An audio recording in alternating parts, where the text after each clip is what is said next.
maybe a bit worse than otherwise, but again up a bit more to try and compensate. But I don't entirely know. I'll have to kind of figure things out. And write different background for today and tomorrow at least. But we'll have to see. I'm not entirely convinced on what to do. This is technically a Christmas background, just the Christmas lights are on. Oh, and there's stream elements. They're a bit early today. But them being early, I'm pretty sure also means that the Twitch notification was early. So that's a positive. That's a good thing. And I've got a mic stand now that's kind of like right across my ear. So to drink I kind of have to wrinkle my arm around the mic stand.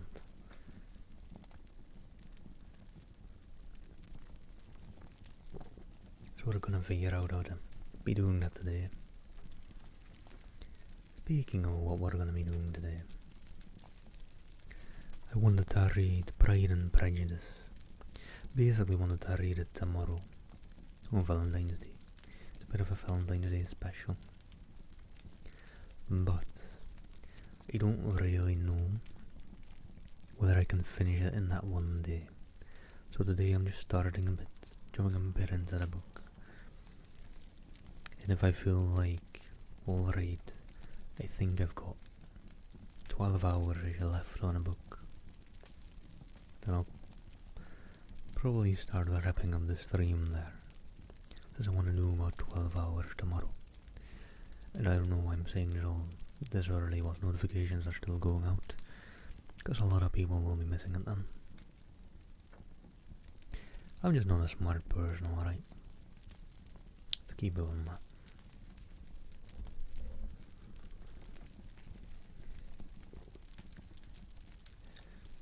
Alright. Let me quickly see. I don't have streaming mode on yet on Discord. Let me do that. I think I've forgotten to do that one time at the very least. And you know what? Since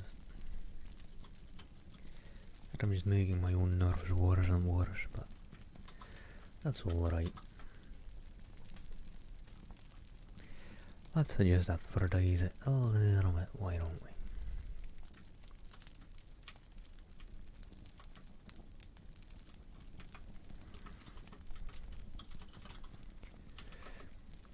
Just tell people that Valentine's Day is getting there.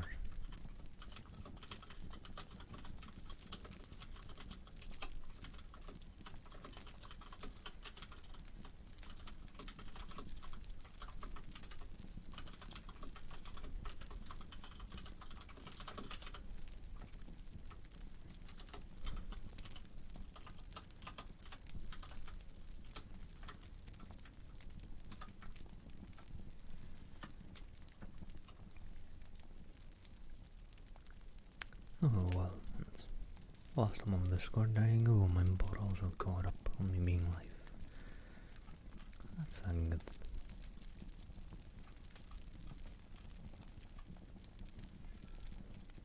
Let's just throw it in here as well, and then I'll keep it on those stuff.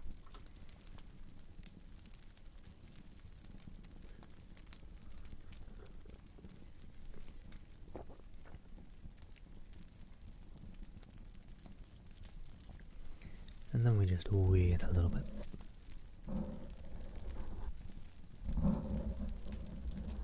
Give people some time to see that the notification has come in before I start on the reading on the book. Hope you're all doing well. Hello, Fifth. Hope you're doing well. And well, not that fancy. Could be better, but tried my best for a special occasion.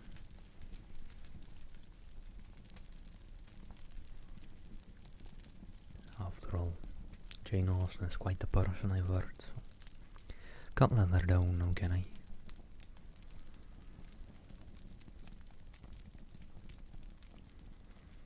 Let me see, there's not much of a foreword in this. That's a shame. Wouldn't mind starting early with that. Give the book a bit of a look earlier, a bit of a scroll through. Some of the earlier chapters are quite short, but some of the later chapters are quite a bit longer again, so we'll just have to make a well-educated guess on when about. I've got 12 hours of reading left for tomorrow.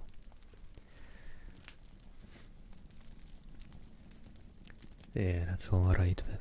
Sleep well, sleep well. Hope you get to sleep soon and take care. And have a lovely day as well. And I'll be live quite a bit longer tomorrow. That's when the real stream is going to happen. Which I'm a bit nervous about. But today is supposed to be taking the nerves off a little bit. Ensuring that I can finish the book tomorrow. Hopefully.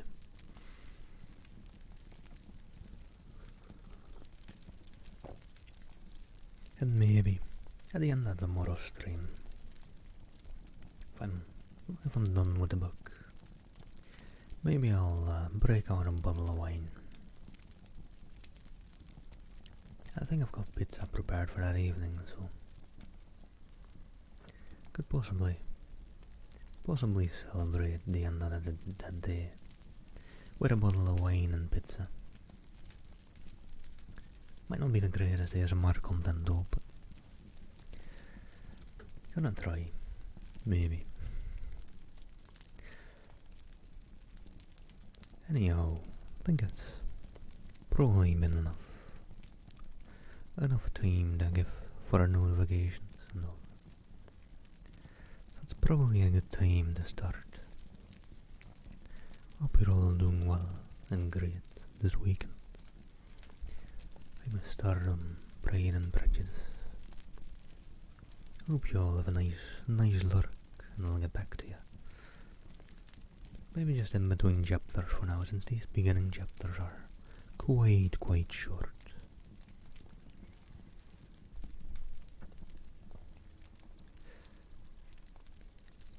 It is a truth universally acknowledged that a single man in possession of good fortune must be in want of a wife.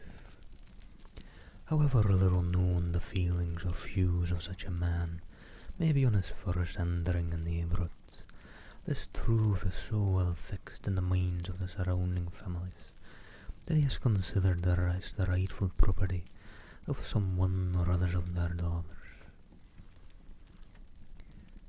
"My dear Mr. Bennet," said his lady to him one day, "have you heard that Netherfield Park is let at last?"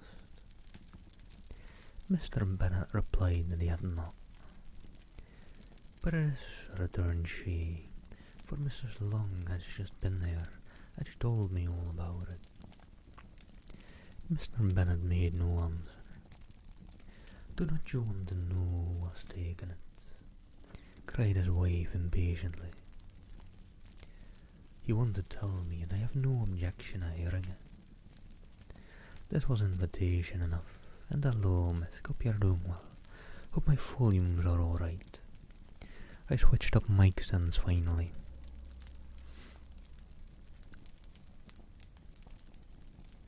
So, I'm not too sure on the volumes, and I think the mic is a bit further away. Put the gain up a bit more, you know.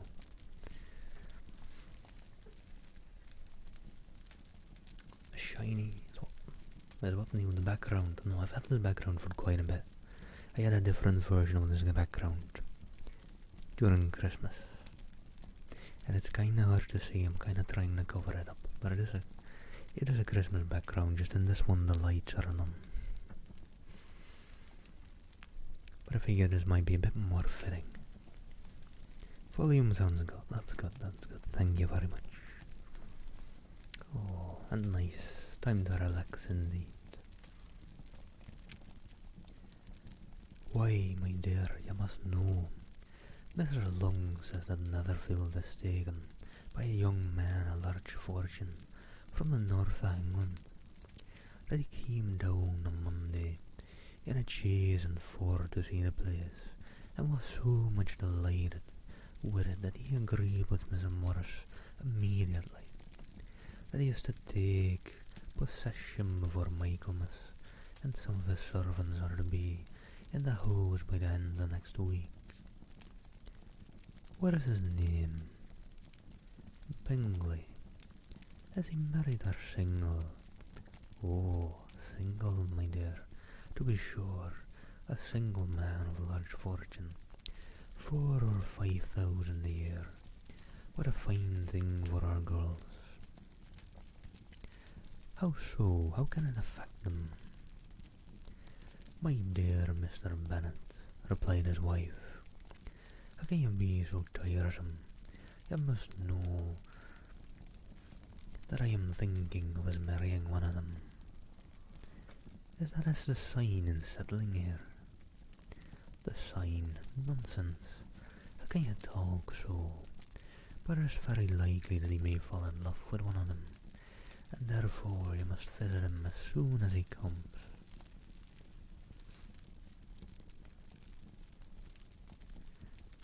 I see no occasion for that. You and the girls may go, or you may send them by yourself, or by themselves, which perhaps will still be better, for as you are handsome as any of them, Mr. Bingley might like you the best of the party. My dear, you flatter me. I certainly have had my share of beauty, but I do not pretend to be anything extraordinary now. When a woman has 5 grown-up daughters, she ought to give over thinking of her own beauty. In such cases, a woman has not often much beauty to think of. But my dear, you must indeed go and see Mr. Bingley when he comes into the neighbourhood. It is more than I engage for, I assure you. But consider your daughters. Only think what an establishment it would be for one of them. Sir William and Lady Lucas are determined to go, merely on that account, for in general, you know they visit no newcomers. Indeed, you must go, for it will be impossible for us to visit them if you do not. You are over-scrupulous, surely. I dare say Mr. Bingley will be very glad to see you, and I will send a few lines by you to assure him of my hearty consent to his marrying whichever he chooses of the girls. Though I must throw in a good word for my little Lizzie. I desire you will do no such thing. Lizzie is not a bit better than the others, and I am sure she is not half as handsome as Jane, nor half so good humoured as Lydia, but you are always giving her the preference. They have none of them to recommend them, replied he. They are all silly and ignorant like other girls, but Lizzie has something more a quickness than her sisters. Mr. Bennet, how can you abuse your own children in such a way? You take delight in vexing me. You have no compassion in my poor nerves. You mistake me, my dear. I have a high respect for your nerves. They are my old friends. I have heard you mention them with consideration, these 20 years at last. Ah, you do not know what I suffer. But I hope you will get over it, and live to see many young men of 4,000 a year come into the neighbourhood. It will be no use to us if 20 such should come and you will not visit them. Depend upon it, my dear, that when there are 20, I will visit them all. Mr. Bennet was so odd a mixture of quick parts, sarcastic humour, reserve, and caprice, that the experience of 23 years had been insufficient to make his wife understand this character. Her mind was less difficult to develop. She was a woman of mean understanding, little information, and uncertain temper, When she was discontented, she fancied herself nervous. The busyness of her life was to gather daughters married. Its solace was visiting and news. And alright, Miss, thank you. Yeah, that sounds alright.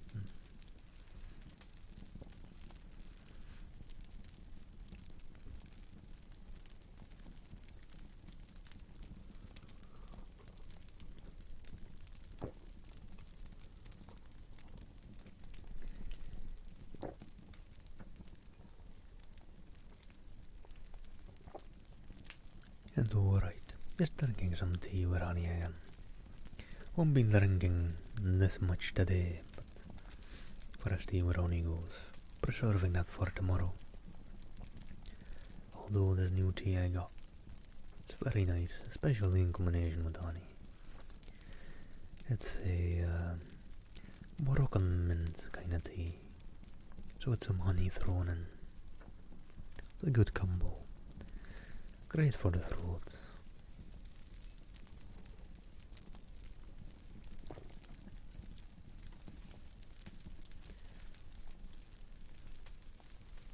But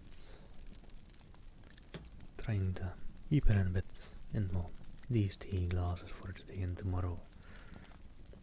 So the cups will be a bit smaller than normally. But I will. I'll be trying to drink water from this whilst wrestling with my mic stand today.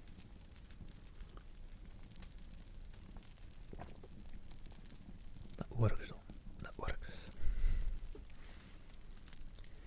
But alright, that is the bit of the intro that there was. A bit of a conversation and intro. Thrown us into the story. Let me actually order that intro. Maybe try and update my recap comment real quick. Maybe I should spend a bit more a chapter on that first, shouldn't I? Yeah, alright. I'll just open it up together, ready to update that command in a bit. But first, get some more chapters in. These early chapters aren't long. So. Chapter 2. Mr. Bennet was among the earliest of those who waited on Mr. Bingley. He had always intended to visit him, though to the last always assuring his wife that he should not go, until the evening after the visit was paid. She had no knowledge of it. 'Twas then disclosed in the following manner. Observing his second daughter employed in trimming a hat, he suddenly addressed her with, "I hope Mr. Bingley will like it, Lizzie. We're not in a way to know what Mr. Bingley likes," said her mother resentfully, "since we are not to visit." "But you forget, Mamma," said Elizabeth, "that we shall meet him at the assemblies, and that Mrs. Long has promised to introduce him." "I do not believe Mrs. Long will do any such thing. She has 2 nieces of her own. She is a selfish, hypocritical woman, and I have no opinion of her." "No more have I," said Mr. Bennet, "and I am glad to find that you do not depend on her serving you." Mrs. Bennet deigned not to make any reply, but unable to contain herself, began scolding one of her daughters. "Don't keep coughing so, Kitty, for heaven's sake. Have a little compassion on my nerves. You tear them to pieces." "Kitty has no discretion in her coughs," said her father. "She times them ill." "I do not cough for my own amusement," replied Kitty fretfully. "When is your next ball to be, Lizzie?" "Tomorrow fortnight." "Aye, so it is," cried her mother. "And Mrs. Long does not come back till the day before, so it will be impossible for her to introduce him, for she will not know him herself. Then, my dear, you may have the advantage over your friend, and introduce Mr. Bingley to her. Impossible, Mr. Bennet, impossible. When I am not acquainted with him myself, how can you be so teasing? I honour your circumspection. A fortnight's acquaintance is certainly very little. One cannot know what a man really is by the end of a fortnight. But if we do not venture, somebody else will. And after all, Mrs. Long and her nieces must stand their chance, and therefore she will think it an act of kindness. If you decline the office, I will take it on myself. Hello there, Sir Ruff-Ruff, hope you're doing well. And how are you doing, to be fair?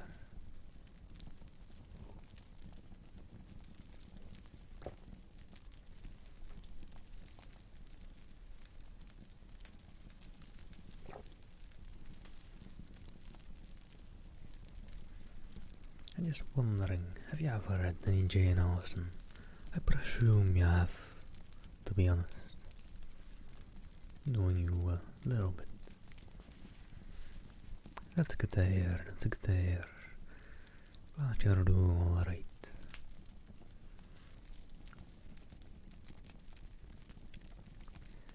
And the girls stared at their father. Mrs. Bennet said only, "Nonsense, nonsense. What can be the meaning of that emphatic exclamation?" cried he. "Do you consider the forms of introduction and the stress that is laid on them as nonsense?" "I cannot quite agree with you there. What say you, Mary? For you are a young lady of deep reflection, I know, and read great books and make extracts." Mary wished to say something very sensible, but knew not how. While Mary is adjusting her ideas, he continued, "Let us return to Mr. Bingley." "I am sick of Mr. Bingley," cried his wife. "I am sorry to hear that, but why did you not tell me so before? If I had known as much this morning, I certainly would not have called on him. It is very unlucky, but as I have actually paid the visit, we cannot escape the acquaintance now." The astonishment of the ladies was just what he wished, that of Mrs. Bennet perhaps surpassing the rest, though when the first tumult of joy was over, she began to declare that it was she had expected all the while. "Hello there, Steph. Are you having a little break?" "No, you're not. Oh, but your headphones are in. I try to dress up a little bit for the occasion.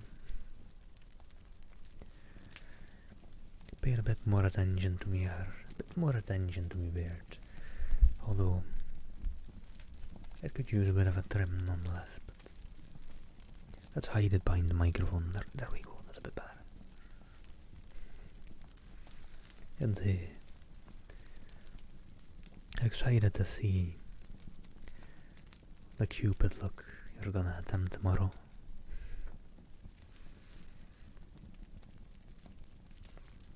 Ooh, sounds interesting, Sir Ruff-Ruff. Yeah, I'm certain there's been some beautiful prints at this book. Unfortunately, kinda unfortunately at least, I'm just reading it off a website with basically no makeup.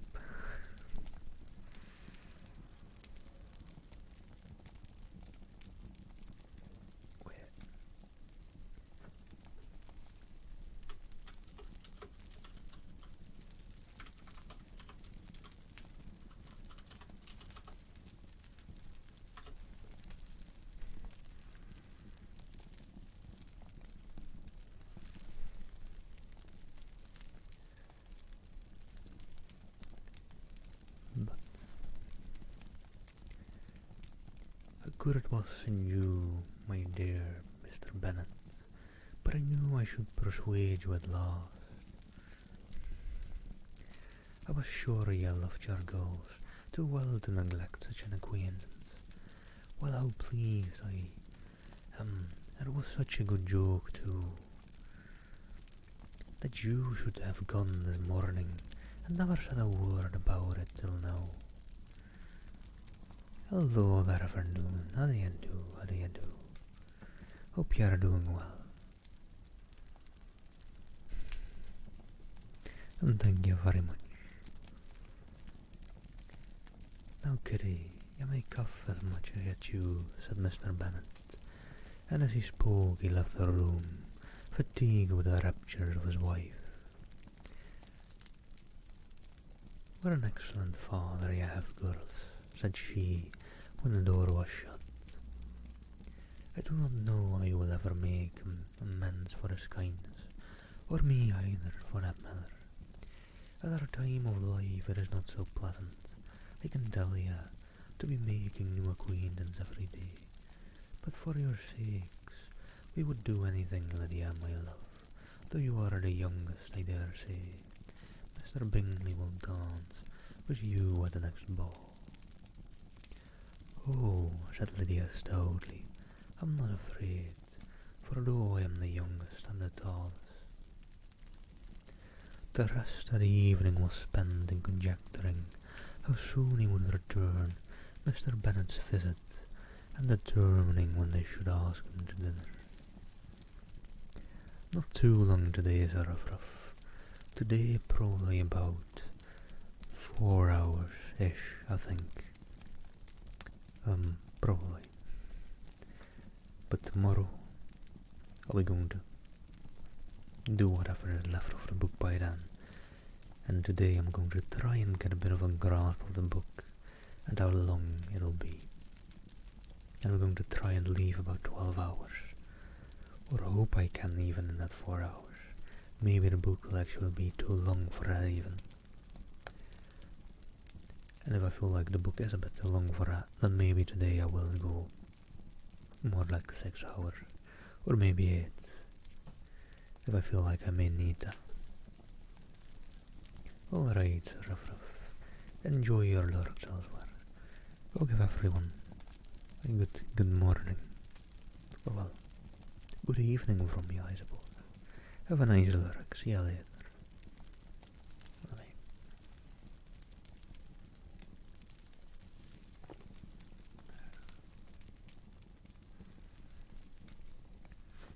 And let me then jump into chapter 3.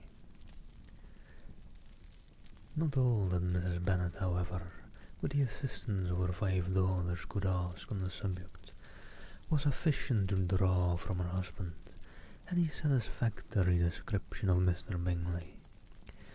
They attacked him in various ways, with barefaced questions, ingenious suppositions, and distant surmises.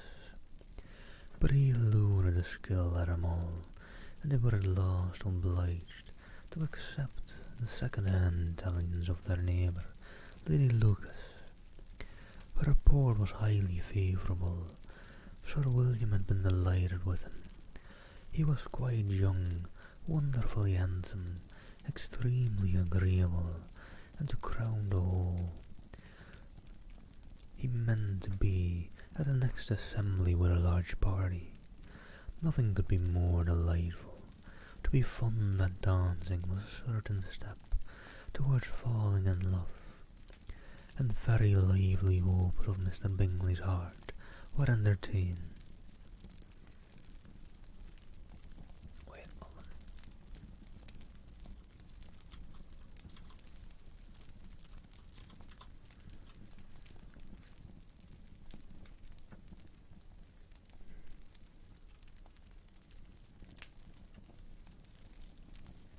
Sorry.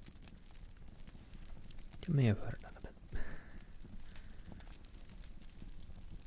I was looking at something and apparently my headset is a bit loud.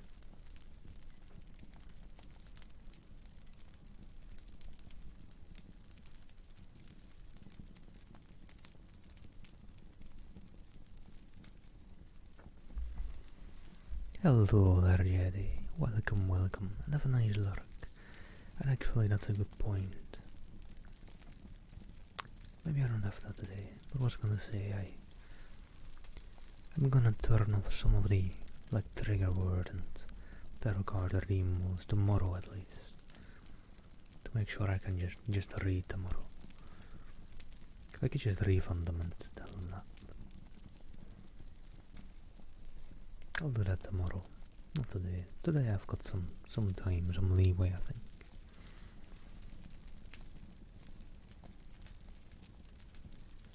But alright.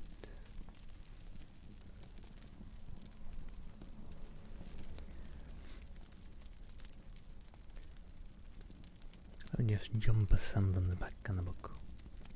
It was a bit long of an interruption, wasn't it? Sorry about that. To be fond and dancing was a certain step towards falling in love, and very lively hopes of Mr. Bingley's heart were entertained. If I can but see one of my daughters happily settled at Netherfield, said Mrs. Bennet to her husband, and all the others equally well married, I shall have nothing to wish for. In a few days Mr. Bingley returned Mr. Bennet's visit, and sat about 10 minutes with him in his library. He had entertained hopes of being admitted to a side of the young ladies, of whose beauty he had heard much. But he saw only the father. The ladies were somewhat more fortunate, for they had the advantage of ascertaining from an upper window that he wore a blue coat and rode a black horse. And hello there, DK. Thank you for the follow. Hope you're doing well.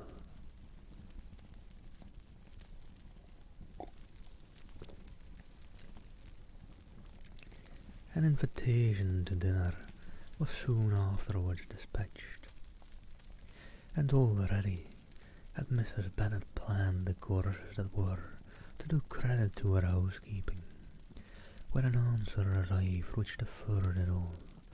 Mr. Bingley was obliged to be in town the following day, and consequently unable to accept the honour of their invitation, etc. Mrs. Bennet was quite disconcerted. She could not imagine what business he could have in town so soon after his arrival in Hertfordshire, and she began to fear that he might be always flying about from one place to another, and never settled at Netherfield, as he ought to be. Lady Lucas quieted her fears, and little by starting the idea of his being gone to London, only to get a large party for the ball, and the report soon followed that Mr. Bingley was to bring 12 ladies and 7 gentlemen with him to the assembly. The girls grieved over such a number of ladies, but were comforted the day before the ball by hearing that instead of 12, he had brought only 6 with him from London, his 5 sisters and a cousin. And when the party entered the assembly room, it consisted of only 5 altogether: Mr. Bingley, his 2 sisters, the husband of the eldest, and another young man. Mr. Bingley was good-looking and gentlemanlike. He had a pleasant countenance and easy, unaffected manners. His sisters were fine women, with an air of decided fashion. His brother-in-law, Mr. Hurst, merely looked a gentleman, but his friend, Mr. Darcy, soon drew the attention of the room by his fine, tall person, handsome features, noble mien, and the report which was in general circulation within 5 minutes after his entrance of his having 10,000 a year. The gentlemen pronounced him to be a fine figure of a man. The ladies declared he was much handsomer than Mr. Bingley, and he was looked at with great admiration for about half the evening, till his manner gave a disgust which turned the tide of his popularity, for he was discovered to be proud, to be above his company, and above being pleased, and not all his large estate in Derbyshire could then save him from having a most forbidding disagreeable countenance, and being unworthy to be compared with his friend. Good morning, Fuse. Hope you're doing well. And hello there. And hello there, Margot. Thank you for the fake donation. Hope you're doing well. Hope your brain recovers from whatever dip it seems to be in. It's good to hear you're doing great, Fuse. Glad to hear that.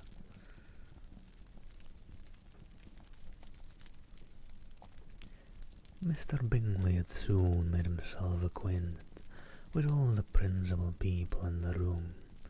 He was lively and unreserved, danced. Every dance was angry that the ball closed so early, and talked of giving one himself in Netherfield. Such amiable qualities must speak for themselves. What a contrast between him and his friend. Mr. Darcy danced only once with Mr. Hurst and once with Miss Bingley, declined being introduced to any other lady, and spent the rest of the evening in walking about the room, speaking occasionally to one of his own party. His character was decided. He was the proudest, most disagreeable man in the world, and everybody hoped that he would never come there again. Amongst the most violent against him was Mrs. Bennet, whose dislike of his general behaviour was sharpened into particular resentment by his having slighted one of her daughters. Yeah, I don't know, Fuse. I don't know. I think maybe for a very good cause, then probably he donated some of his brain cells, and it's taken a toll on him since. But hopefully it was for a good cause, and someone is happily using them.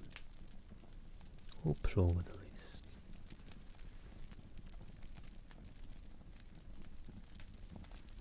Hello there, Grogu. Is that name based on The Mandalorian, or did you have it before? It's not that long since the name came out, is it? Hope you're doing well. Elizabeth Bennet had been obliged by the scarcity of gentlemen to sit down for 2 dances, and during part of that time Mr. Darcy had been standing near enough for her to overhear a conversation between him and Mr. Bingley, who came from the dance for a few minutes to press his friend to join. It is, all right. Was wondering. It is possible he had the name before it. Come, Darcy, said he, I must have you dance. I hate to see you standing about by yourself in a stupid manner. You had much better dance. I certainly shall not. You know how I detest it unless I am particularly acquainted with my partner. At such an assembly as this, it would be insupportable. Your sisters are engaged, and there is not another woman in the room whom it would not be a punishment to me to stand with. I would not be so fastidious as you are, cried Bingley. For a kingdom, upon my honour, I never met with so many pleasant girls in my life as I have this evening, and there are several, Adam. You see, uncommonly pretty. Oh, thank you, Grogu. Yeah, Miss Grogu is from The Mandalorian. Have you seen it last season, or not? Because if you have, I don't mind saying it. If you haven't, it's a bit of a spoiler, maybe. So then I'll just not say it. You can keep wondering what the name is for.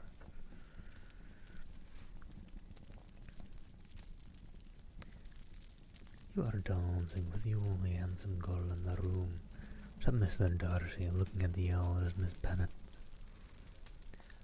Oh, she is the more beautiful creature I ever beheld.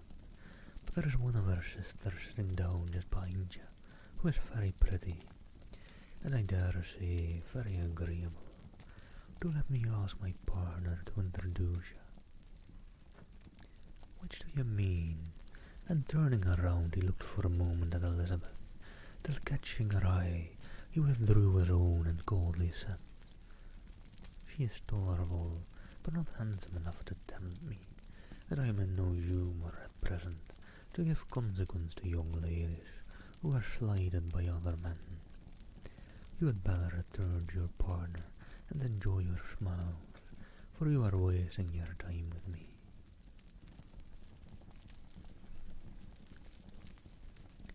Mr. Bingley followed his advice. Mr. Darcy walked off, and Elizabeth remained with no very cordial feelings towards him. She told the story, however, with great spirit among her friends, for she had a lively, playful disposition, which delighted in anything ridiculous. I'm from the Netherlands, but I get that a lot with my accent. I don't know. My accent isn't quite Dutch per se, or like Dutch English. My accent is just an amalgamation of things. It's somewhere in between Scottish, British and Irish, I think, but not quite entirely any one of them, I don't think.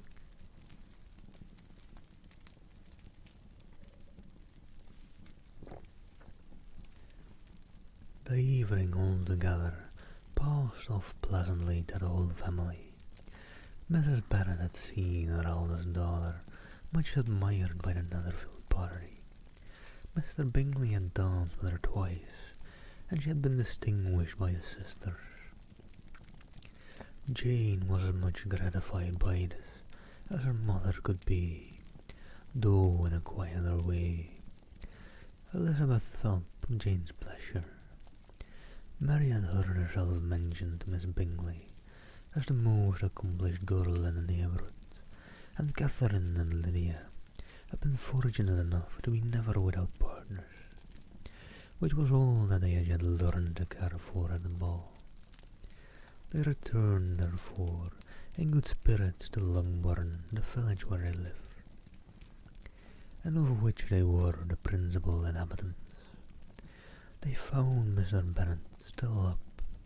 With a book he was regardless of time, and on the present occasion he had a good deal of curiosity as to the event of an evening which had raised such splendid expectations. He had rather hoped that all his wife's views on the stranger would be disappointed, but he soon found that he had a very different story to hear. "Oh, my dear Mr. Bennet," as she entered the room, "we have had a most delightful evening, a most excellent ball. I wish you had been there. Jane was so admired. Nothing could be like it. Everybody said how well she looked, and Mr. Bingley thought her quite beautiful, and danced with her twice. Only think of that, my dear. He actually danced with her twice, and she was the only creature in the room that he asked a second time. First of all he asked Miss Lucas. I was so vexed to see him stand up with her, but, however, he did not admire her at all. Indeed, nobody can, you know, and he seemed quite struck with Jane, as she was going down the dance, so he inquired who she was and got introduced, and asked her for the two next. Then the 2/3, he danced with Miss King, and the 2/4 with Maria Lucas, and the 2/5 with Jane again, and the 2/6 with Lizzie and the Boulanger. If he had any compassion for me, cried her husband immediately, or impatiently, he would not have danced half so much. For God's sake, say no more of his partners. Already had sprained his ankle in the first dance. "Oh, my dear," continued Mrs. Bennet, "I am quite delighted with him. He is so excessively handsome, and his sister a charming woman. I never in my life saw something more elegant than their dresses. I dare say the lace upon Mrs. Hurst's gown." Here she was interrupted again. Mr. Bennet protested against any description of finery. She was therefore obliged to seek another branch of the subject, and related with much bitterness of spirit and some exaggeration the shocking rudeness of Mr. Darcy. "But I can assure you," she added, "that Lizzie does not lose much by not suiting his fancy, for he is a most disagreeable-hearted man, not at all worth pleasing, so high and so conceited, that there was no enduring him. He walked here and he walked there, fancying himself so very great, not handsome enough to dance with him. I wish I had been there, my dear, to have given him one of your set-downs. I quite detest the man." And all right, let me, just before jumping into chapter 4, turn my mic stand up a bit, actually, because I'm hunching forward a little bit. It'd be better to have it a bit higher.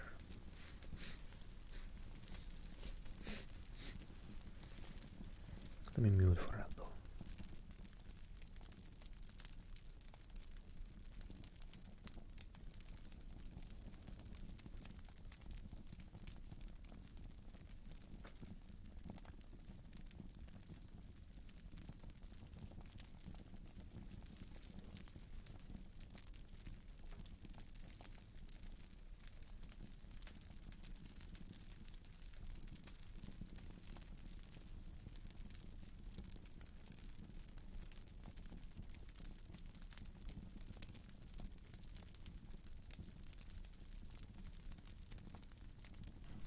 Alright, that's a bit better.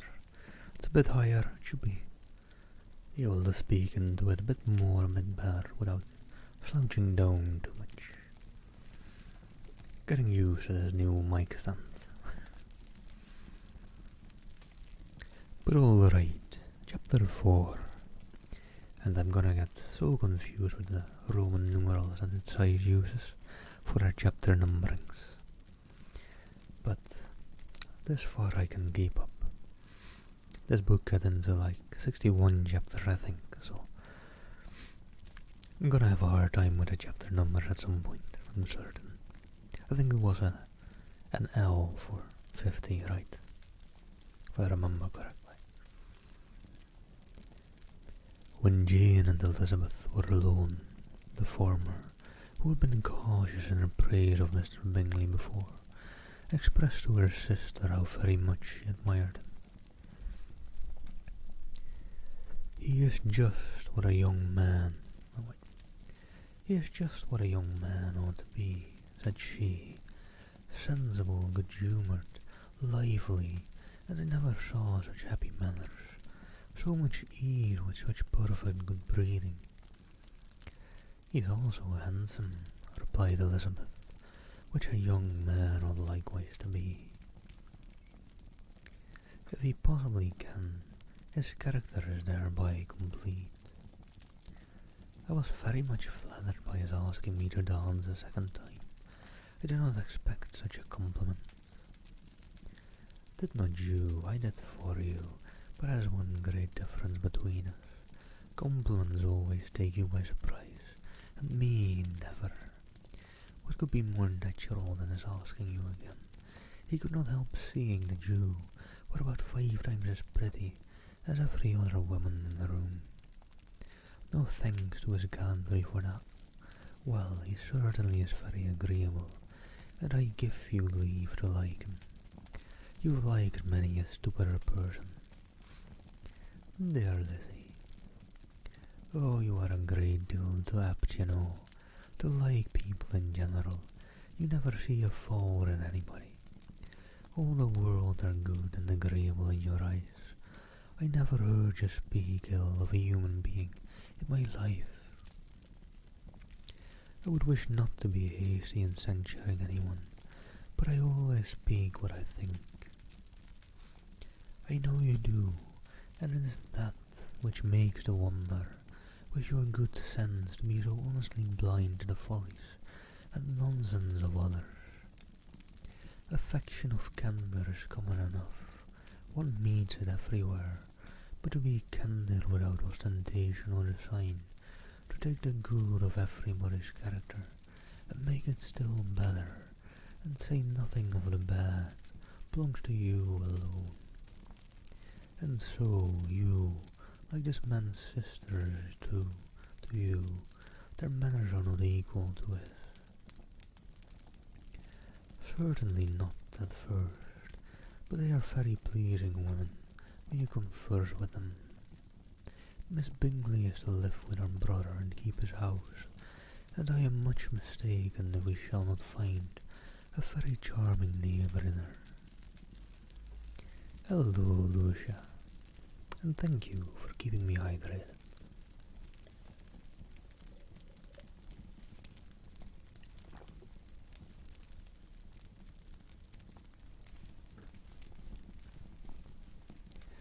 Elizabeth listened in silence, but was not convinced. Their behaviour at the assembly had not been calculated to please in general, and with more quickness of observation and less pliancy of temper than her sister, and with a judgment too unassailed by any attention to herself, she was very little disposed to approve them. They were in fact very fine ladies, not deficient in good humour when they were pleased, nor in the power of being agreeable, were they choose it, but proud and conceited. They were rather handsome, had been educated in one of the first private seminaries in town, had a fortune of £20,000, were in the habit of spending more than they ought, and of associating with people of rank, and were therefore, in every respect, entitled to think well of themselves, and meanly of others.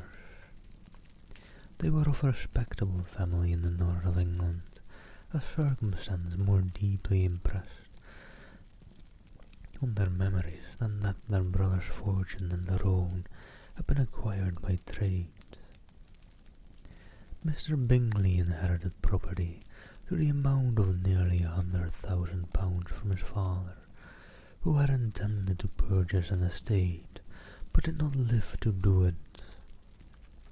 Mr. Bingley intended it likewise, and sometimes made choice of his country, but as he was now provided with a good house and a livery of a manor, it was doubtful to many of those who best knew the easiness of his temper, whether he might not spend the remainder of his days at Netherfield, and leave the next generation to purchase. His sisters were very anxious for his having an estate of his own, but though he was now established only as a tenant, Miss Bingley was by no means unwilling to preside at his stable, nor was Mrs. Hurst, who had married a man of more fashion and fortune, less disposed to consider his house as her home when it suited her. Mr. Bingley had not been of age 2 years when he was tempted by an accidental recommendation to look at Netherfield House. He did look at it, and into it for half an hour, was pleased with the situation and the principal rooms, satisfied with what the owner said in its praise, and took it immediately. Between him and Darcy there was a very steady friendship, in spite of a great opposition of character.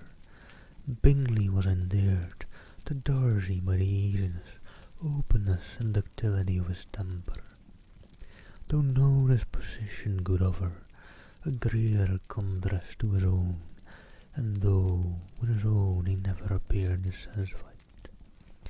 On the strength of Darcy's regard, Bingley had the firmest reliance, and of his judgment the highest opinion. In understanding Darcy was superior. Bingley was by no means deficient, but Darcy was clever. He was at the same time haughty, reserved and fastidious, and his manner, though well bred, were not inviting. In that respect his friend had greatly the advantage. Bingley was sure of being liked wherever he appeared. Darcy was continually giving offence. The manner in which they spoke of the Meryton assembly was sufficiently characteristic. Bingley had never met with pleasanter people or prettier girls in his life. Everybody had been most kind and attentive to him. There had been no formality, no stiffness.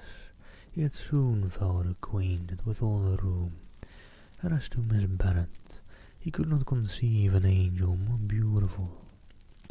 Darcy, on the contrary, had seen a collection of people in whom there was little beauty and no fashion, for none of whom he had felt the smallest interest, and from none received either attention or pleasure. Miss Bennet he acknowledged to be pretty, but she smiled too much. Mrs. Hurst and her sister allowed her to be so, but still they admired her and liked her, and pronounced her to be a sweet girl, and one whom they should not object to know more of. Miss Bennet was therefore established as a sweet girl, and their brother felt authorized by such commendation to think of her as he chose.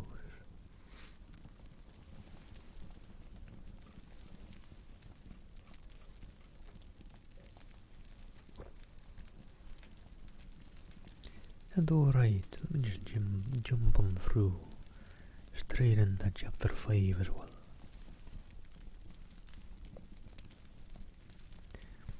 And you might actually hear some crinkling noises from me moving about in my blouse and waistcoat.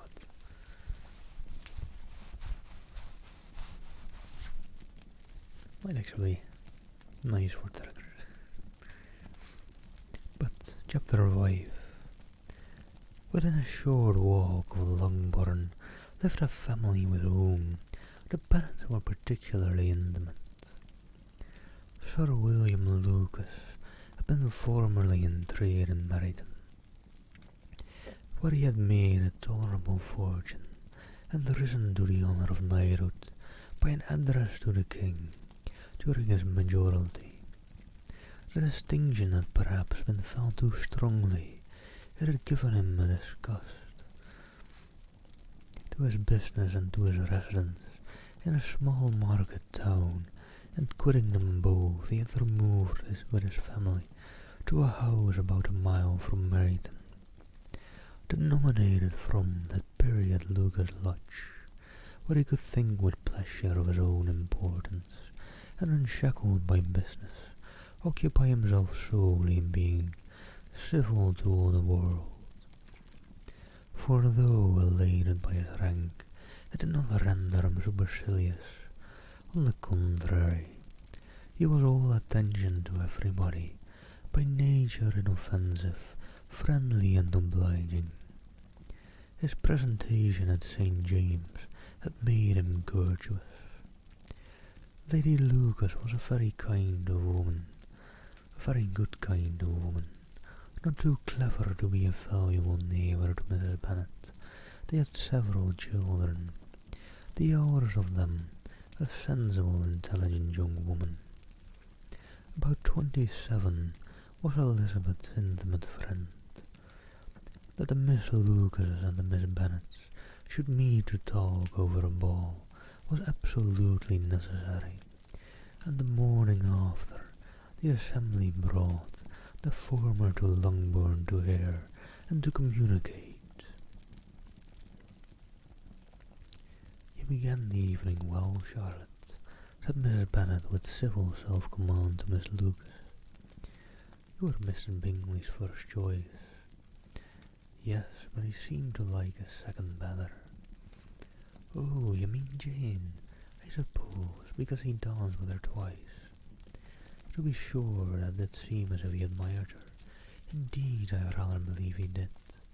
I heard something about it, but I hardly know what. Something about Mr. Robinson. Perhaps you mean what I overheard between him and Mr. Robinson. Did not I mention it to you? Mr. Robinson's asking him how he liked our Merrington assemblies, and whether he did not think there were a great many pretty women in the room, and which he thought the prettiest, and is answering immediately to the last question. Oh, the eldest Miss Bennet, beyond a doubt. There cannot be two opinions on that point. Upon my word, well, that was very decided indeed. That does seem as if, but however, it may all come to nothing, you know. My overhearings were more to the purpose than yours, Eliza, said Charlotte. Mr. Darcy is not so well worth listening to as his friend, is he? Poor Eliza, to be only just tolerable. I beg you would not put it until this is had to be vexed by his ill treatment, for he is such a disagreeable man that would be quite a misfortune to be liked by him. Mrs. Long told me last night that he sat close to her for half an hour without once opening his lips. Are you quite sure, madam? Is not that a little mistake? Said Jane. I certainly saw Mr. Darcy speaking to her. Aye, because she asked him at last how he liked Netherfield, and he could not help answering her, but she said he seemed very angry at being spoke to. Miss Bingley told me, said Jane, that he never speaks much unless among his intimate acquaintance. With them he is remarkably agreeable. I do not believe a word of it, my dear. If he had been so very agreeable, he would have talked to Mrs. Long, but I can guess how it was. Everybody says that he is ate up with pride, and I dare say he had heard somehow that Mrs. Long does not keep a carriage, and had come to the ball in a hack chaise. I do not mind his not talking to Mrs. Long, said Miss Lucas, but I wish he had danced with Eliza. Another time, Lizzie, said her mother. I would not dance with him if I were you. I believe, madam, I may safely promise you never to dance with him. His pride, said Miss Lucas, does not offend me so much as pride often does, because there is an excuse for it. One cannot wonder that so very fine a young man, with family, fortune, everything in his favour, should think highly of himself. If I may so express it, he has a right to be proud. That is very true, replied Elizabeth, and I could easily forgive his pride if he had not mortified mine. Pride, observed Mary, who piqued herself upon the solidity of her reflections, is a very common feeling, I believe. By all that I have ever read, I am convinced that it is very common indeed, that human nature is particularly prone to it, and that there are very few of us who do not cherish a feeling of self-complacency on the score of some quality or other, real or imaginary. Vanity and pride are different things, though the words are often used synonymously. A person may be proud without being vain. Pride relates more to our opinion of ourselves, vanity to what we would have others think of us. If I were as rich as Mr. Darcy, cried a young Lucas who came with his sisters, I should not care how proud I was. I would keep a pack of foxhounds and drink a bottle of wine every day. Then you would drink a great deal more than you ought, said Mrs. Bennet, and if I were to see you at it, I should take away your bottle directly. The boy protested that she should not.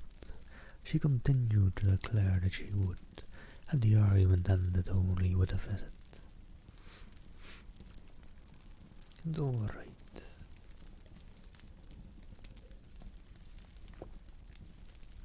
That is chapter 5. Let me quickly see. The book has about 6 chapters.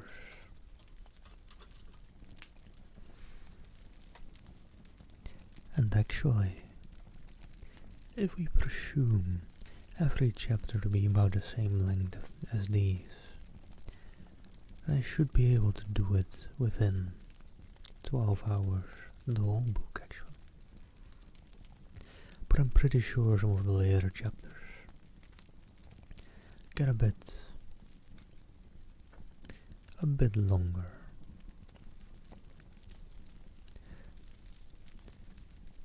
Because, well, that's just some quick maths there, by the way. Since I did 5 chapters now, and it being 61 chapters, we'll just take 60 for these. Well, divide that 60 by that 5. You get up to 12 parts in that. I did these 5 chapters in about an hour, with like my starting intro in it, and also a bit of chatter in it, not too much but a bit. So, presuming the book, the chapters get a bit longer later on. Presuming that, I think the whole book will take me about 14 hours in total. I think. So I think I'll do about 4 hours today. I'll just be taking it easy with some chatter in between, to make sure that I do still have enough tomorrow. But I think that will at least take my nervousness off tomorrow, that I will be able to finish it tomorrow. Hopefully. And if after all that I am not able to finish it tomorrow, then I'm a daft fool. But I will. And alright, let me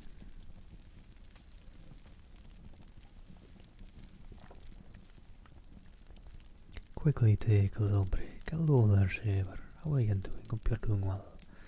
I was about to say, let me quickly take a little break. Actually, have not repositioned. Maybe right back text for this background. There we go, right above the earth. Take a quick break before I start chapter 6. I'll be right back in a sec. Hope you all take care. I'll turn the fire up a little bit again, as I often do. Sounds good, Saber, sounds good. Alright, I'll be right back though, sorry about that. You're just joining in when I just go on break.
As I always do, Rish, I rush back up the stairs, since I'm one floor up.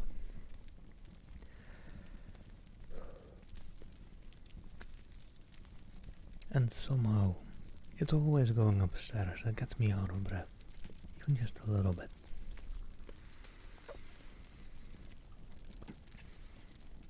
There you go. Break over. Time to jump back into the story. Well, let me maybe try and get a bit of a recap in a bot command. Oh, still finishing up work, Misk. Sorry to hear that. Hope it's not too stressful. You gotta enjoy your weekend as well.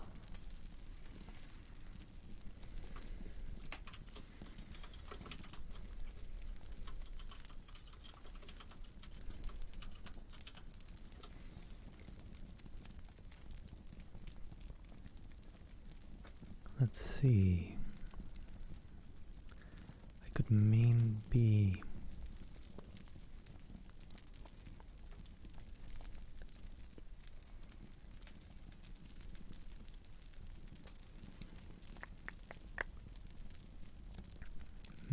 get a quick intro. Trying to just get a quick intro to the book from Google right now, because I don't quite know how to write one just yet. Oh, you work in hospitality, Misk. Yeah. Yeah. I mean, you're doing tomorrow as well, and I feel like a lot of people, depending on how fancy a place you work on, might be ordering food tomorrow. Cinema/restaurant. Yeah, I've been. Maybe with a restaurant you might have a busy time tomorrow then too.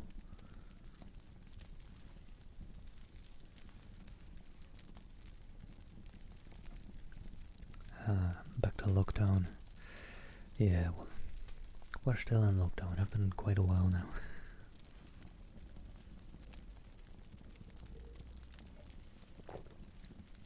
Yeah, exactly. I was going to say.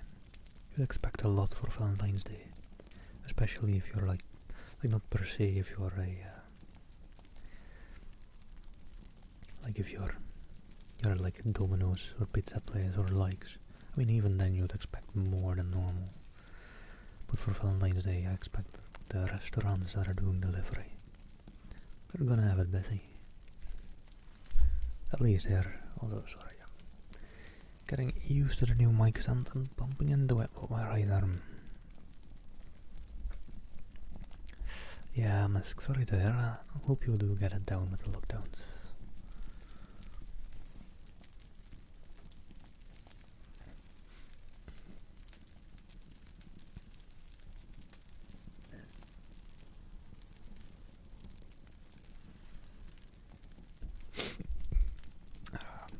Hold on though, by the way, I'm trying to find a quick short intro into Pride and Prejudice.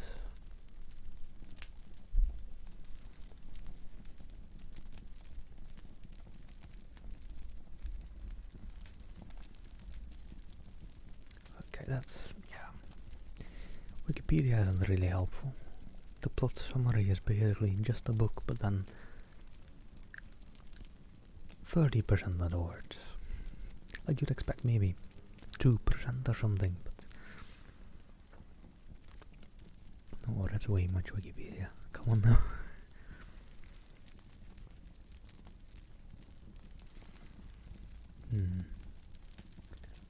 Maybe I'll just...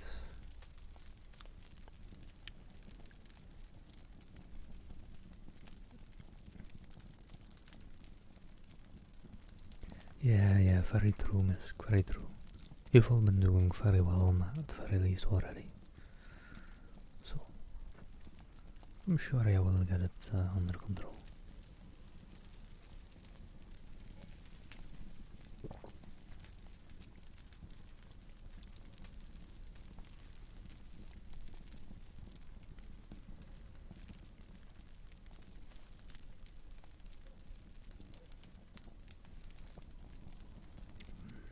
Have a nice alert, Misk. Also, alright, I think instead of a recap, I'll just change the command up a bit and just make it like a book command or something.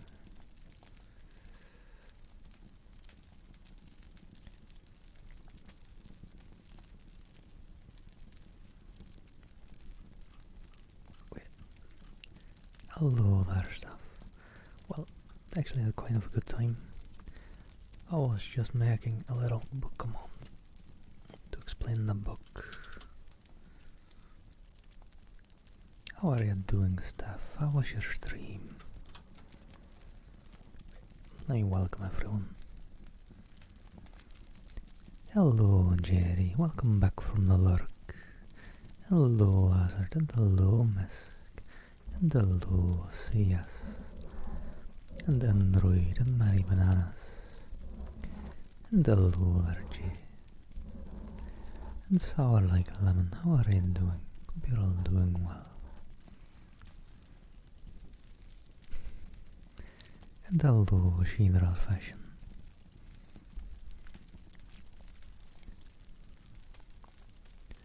But right on time.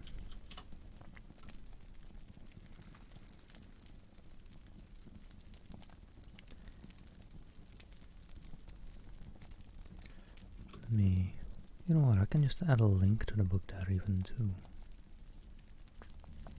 Would be nice.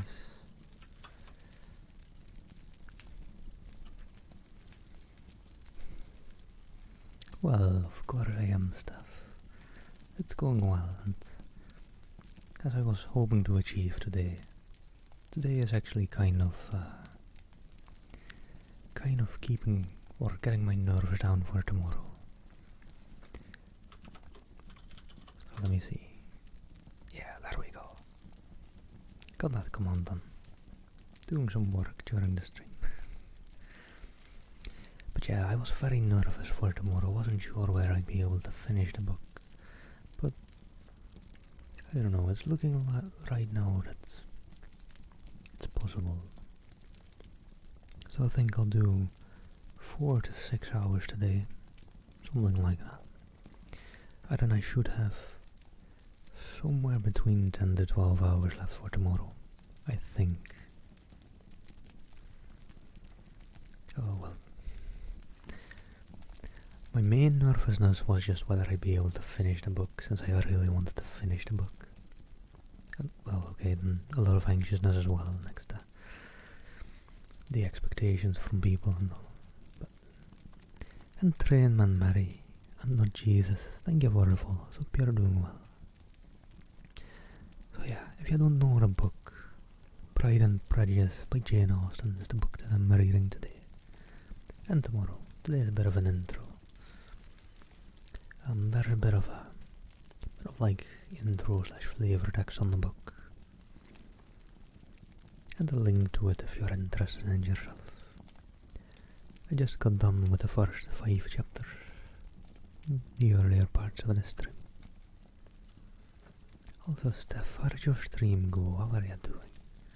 Hope it went well. I got the car, catch a decent bit of it at least. I was mainly stumbling about the house trying to find the proper clothing. I mean, you don't see me wearing them often, but I have like 3 different waistcoats, maybe 4.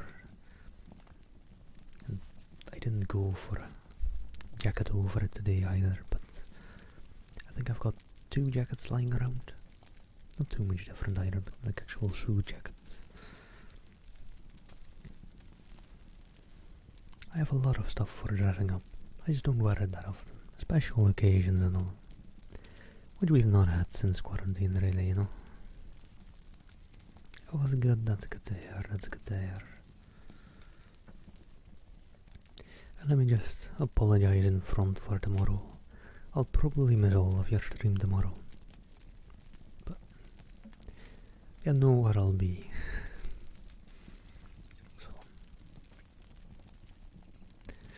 I'll try to at least get a look in on that Cupid look though.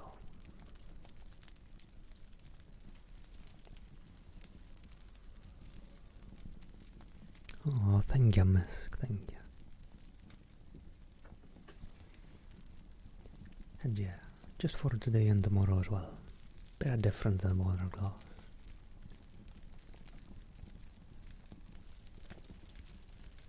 It's phasing out into the background a bit.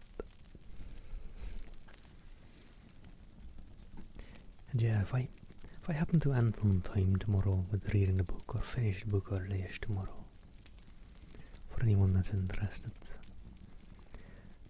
I'll probably, or at the very least, I'll open up a bottle of wine when it's done to celebrate finishing the book. Maybe throw in some dinner for me as well, as I'll probably be quite hungry by then. But not too sure on that one yet.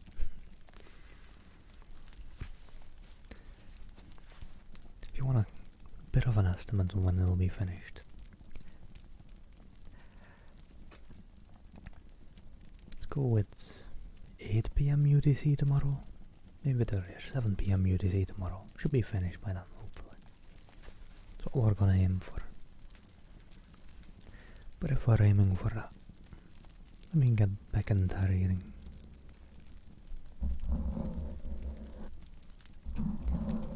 I didn't even say, welcome readers, hope you're doing well, and a big welcome to the lurkers as well. Have a nice lurk.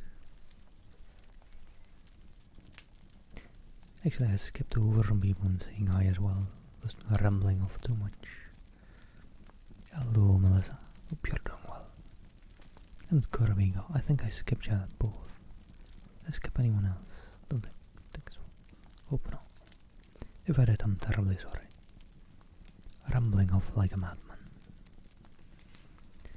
But let me jump into chapter 6 of Pride and Prejudice by Jane Austen. And hello, new. Thank you for the follow. The Lady of Longbourn soon wearied on those of Netherfield. The visit was returned in due form. Miss Bennet's pleasing manners grew on the goodwill of Mrs. Hurst and Miss Bingley, and though the mother was found to be intolerable, and the younger sisters not worth speaking to, a wish of being better acquainted with them was expressed towards the two eldest. By Jane this attention was received with the greatest pleasure, but Elizabeth still saw superciliousness in their treatment of everybody, hardly expecting even her sister, and could not like them. Their kindness to Jane, such as it was, had a value as arising in all probability from the influence of their brother's admiration.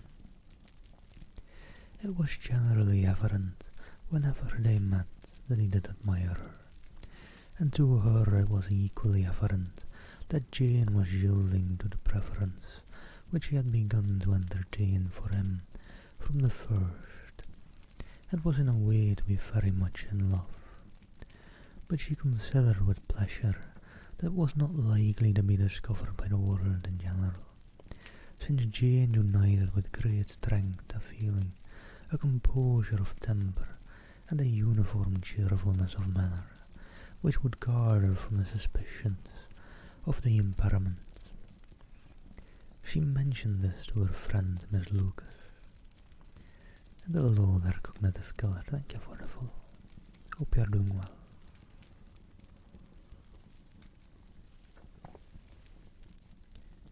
It may perhaps be pleasant, replied Charlotte, to be able to impose on the public in such a case, but it is sometimes a disadvantage to be so very guarded. If a woman conceals her affection with the same skill from the object of it,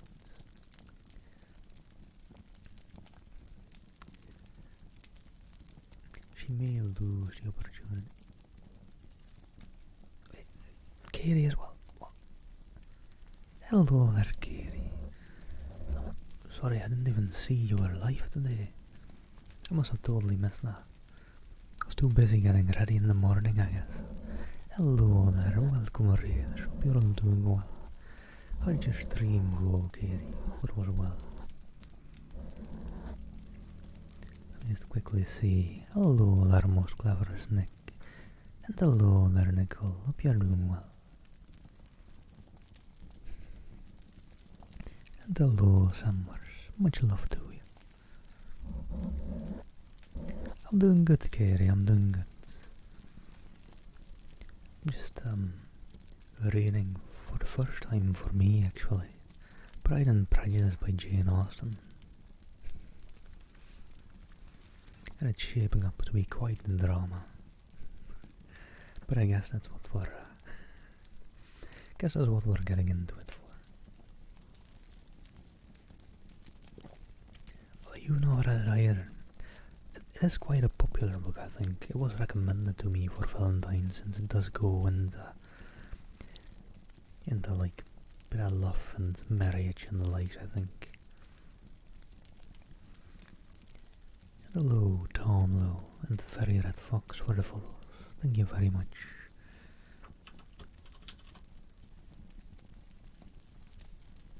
Not at all cognitive, not at all. And to all wondering what the book is about a little bit, there's like a little bit of a flavor text for it. Let me just quickly see.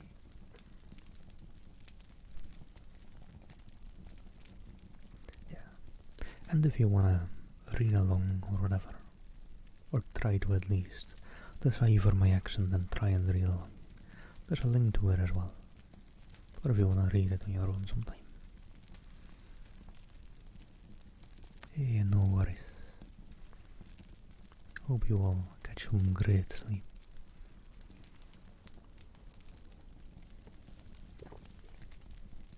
And I wasn't too far in the...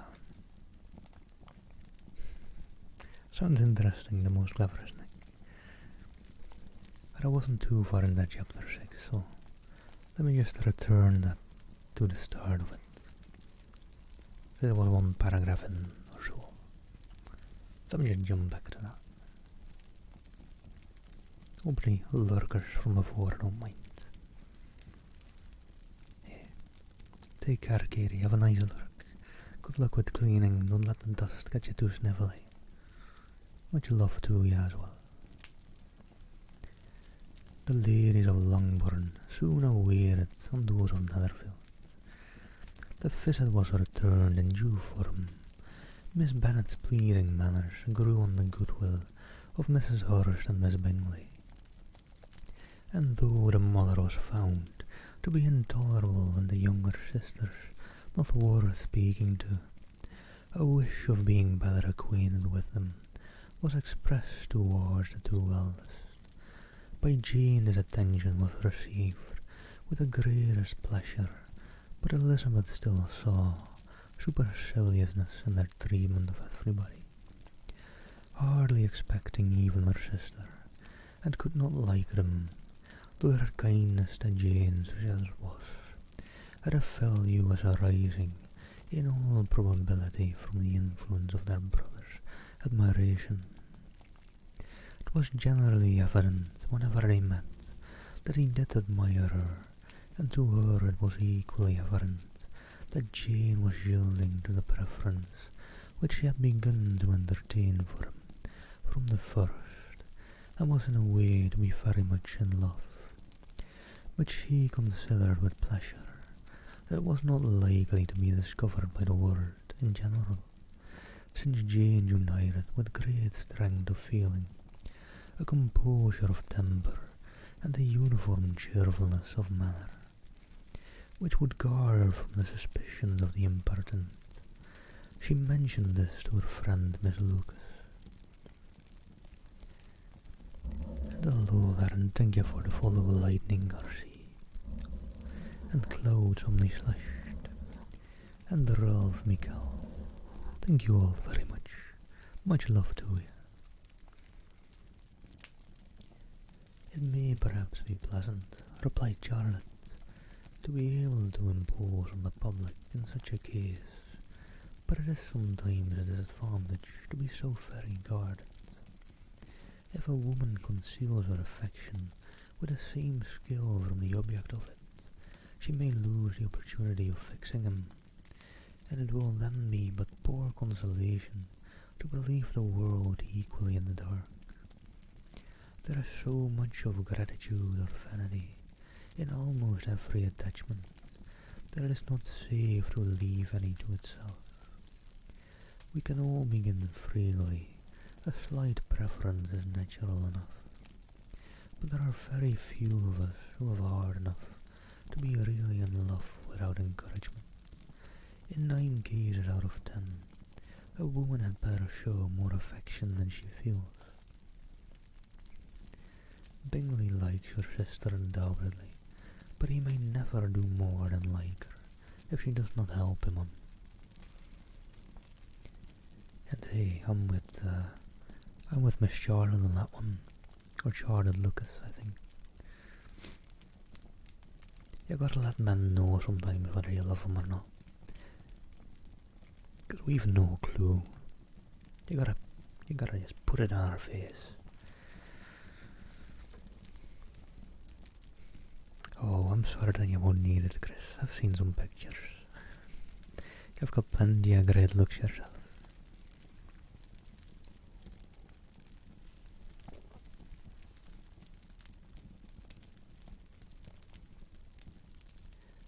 But she does help him on as much as her nature will allow.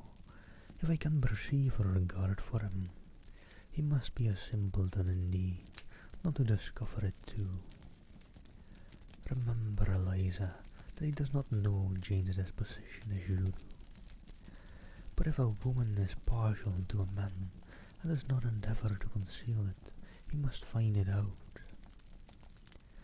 Perhaps he must, if he sees enough of her, but though Bingley and Jane meet tolerably often, it is never for many hours together, and as they always seem or see each other in large mixed parties, it is impossible that every moment should be employed in conversing together.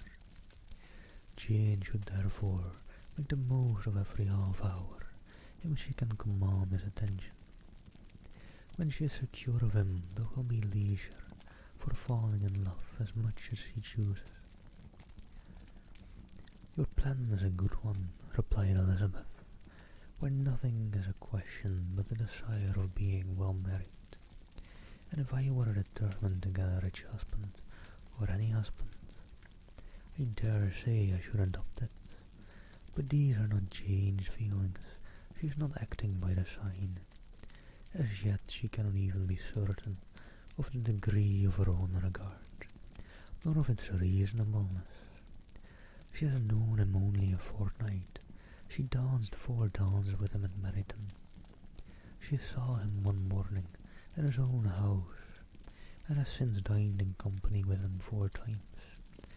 This is not quite enough to make her understand his character. Oh, enjoy your breakfast, Chris. Enjoy, enjoy.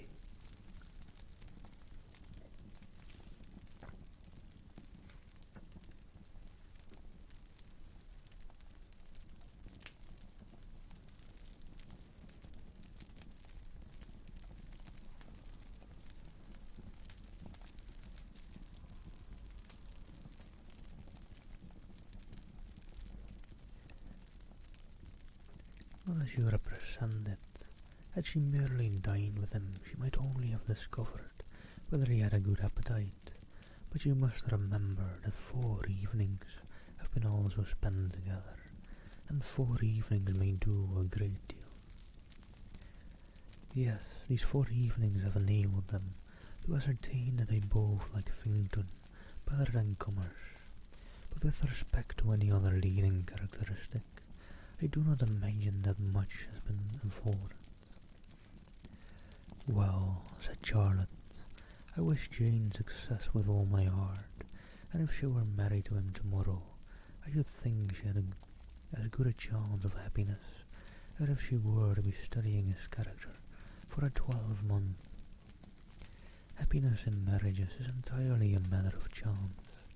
If the dispositions of the parties are ever so well known to each other, or ever so similar beforehand, it does not advance their felicity in the least. They always continue to grow sufficiently, unlike afterwards with their share of vexation. And it is better to know as little as possible of the defects of the person with whom you are to pass your life. You make me laugh, Charlotte, but it is not sound. You know it is not sound, and you would never act in this way yourself. Occupied in observing Mr. Bingley's attentions to his sister, Elizabeth was far from suspecting that she was herself becoming an object of some interest in the eyes of his friend. Mr. Darcy had at first scarcely allowed her to be pretty. He had looked at her without admiration at the ball, and when they next met, he looked at her only to criticize. But no sooner had he made it clear to himself and his friends that she had hardly a good feature in her face, then he began to find it was rendered uncommonly intelligent by the beautiful expression of her dark eyes. To this discovery succeeded some others equally mortifying. Though he had detected with a critical eye more than one failure of perfect symmetry in her form, he was forced to acknowledge her figure to be light and pleasing, and in spite of his asserting that her manners were not those of the fashionable world, he was caught by their easy playfulness. Of this she was perfectly unaware. To her he was only the man who made himself agreeable nowhere, and who had not thought her handsome enough to dance with. He began to know more of her, and as a step towards conversing with her himself, attended to her conversation with others. His doing so drew her notice. It was at Sir William Lucas's, where a large party were assembled. "What does Mr. Darcy mean," said she to Charlotte, "by listening to my conversation with Colonel Foster?" "That is a question which Mr. Darcy only can answer. But if he does it any more, I shall certainly let him know that I see what he is about. He has a very satirical eye, and if I do not begin by being impertinent myself, I shall soon grow afraid of him." And hello there, and thank you for the follow, my VPP. Hope you're doing well. On his approaching them soon afterwards, though without seeming to have any intention of speaking, Miss Lucas defied her friend to mention such a subject to him, which immediately provoking Elizabeth to do it, she turned to him and said,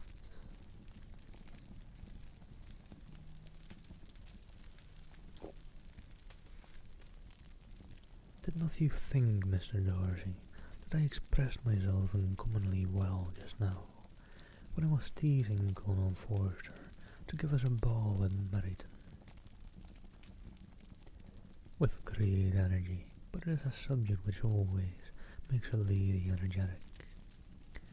You are severe on us." "It will be her turn soon to be teased," said Miss Lucas. "I am going to open the instrument, Eliza, and you know what follows." "You are a very strange creature by way of a friend, always wanting me to play and sing before anybody and everybody. If my vanity had taken a musical turn, it would have been invaluable, but as it is, I would really rather not sit down before those who must be in the habit of hearing the very best performance." On Miss Lucas's persevering, however, she added, "Very well, if it must be so, it must," and gravely glancing at Mr. Darcy, "There is a fine old saying, which everybody here is of course familiar with: 'Keep your breath to cool your porridge,' and I shall keep mine to swell my song." Her performance was pleasing, though by no means capital. After a song or two, and before she could reply to the entreaties of several that she would sing again, she was eagerly succeeded at the instrument by her sister Mary, who, having in consequence of being the only plain one in the family, worked hard for knowledge and accomplishments, was also impatient for display. Mary had neither genius nor taste, and though vanity had given her application, it had given her likewise a pedantic air and conceited manner, which would have injured a higher degree of excellence than she had reached.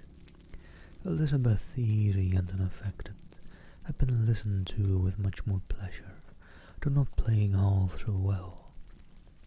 And Mary, at the end of a long concerto, was glad to purchase praise and gratitude by Scotch and Irish airs, at the request of her younger sisters, who with some of the Lucases and 2 or 3 others joined eagerly in dancing at one end of the room. Mr. Darcy stood near them, in silent indignation at such a mode of passing the evening, to the exclusion of all conversation, and was too much engrossed by his own thoughts to perceive that Sir William Lucas was his neighbour, till Sir William thus began. "What a charming amusement for young people this is, Mr. Darcy. There is nothing like dancing after all. I consider it as one of the first refinements of polished societies." "Certainly, sir, and there's the advantage also of being in vogue amongst the less polished societies of the world. Every savage can dance." "Can they?" I'm not a good dancer, to be honest. Back in these days, every savage could dance, I think. And thank you for the follow, by the way, and tell Lola that Freddy loves you. Much love to you.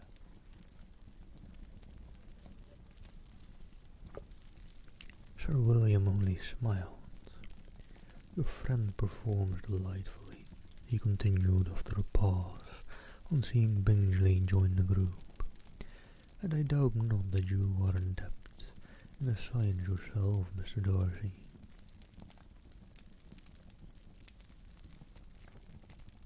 "You saw me dance at Meryton, I believe, sir." "Ah, yes, indeed, and receive no inconsiderable pleasure from the sight. Do you often dance at St. James?" "Never, sir." "Do you not think it would be a proper compliment to the place?" "'Tis a compliment which I never pay to any place if I can avoid it." "You have a house in the town, I conclude." Mr. Darcy bowed.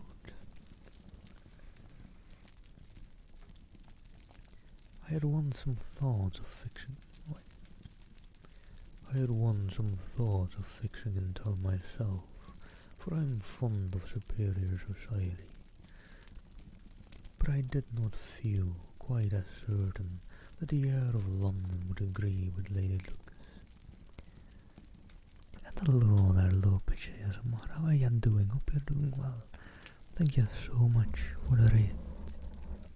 And welcome, raiders. Much love to you all.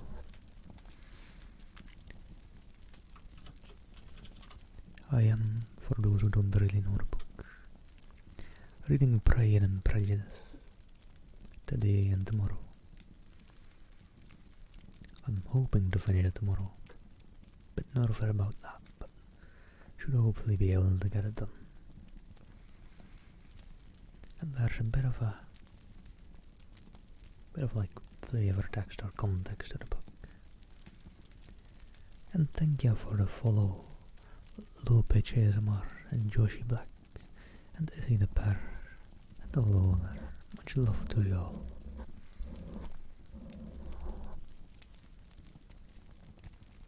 And hope you all enjoy the reading. And hello, Brian Janae. Oh, thank you very much.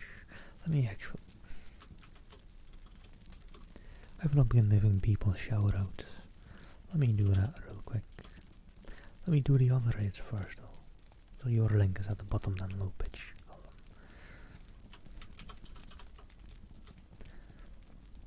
Because earlier today I got a lovely raid from the amazing Steph Bad Jing Yang. If you don't happen to know her, she makes some lovely ASMR.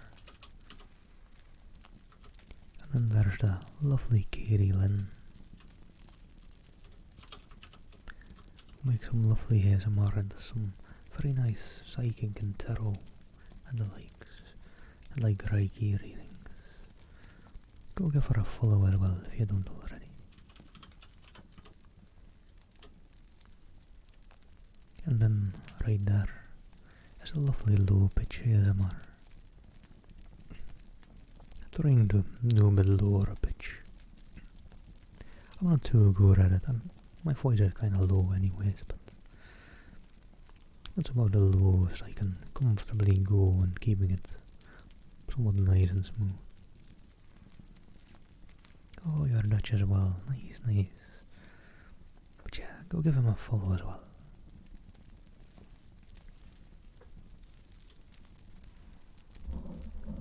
And then let me quickly see. We were just in conversation between some of the lads in this book. It's all very dramatic in this book, so far at least.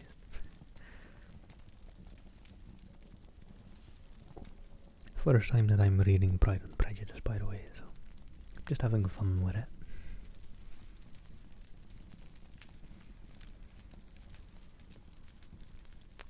Let me jump back a little bit.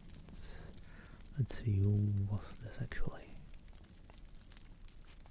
It was Sir William, right? Yeah.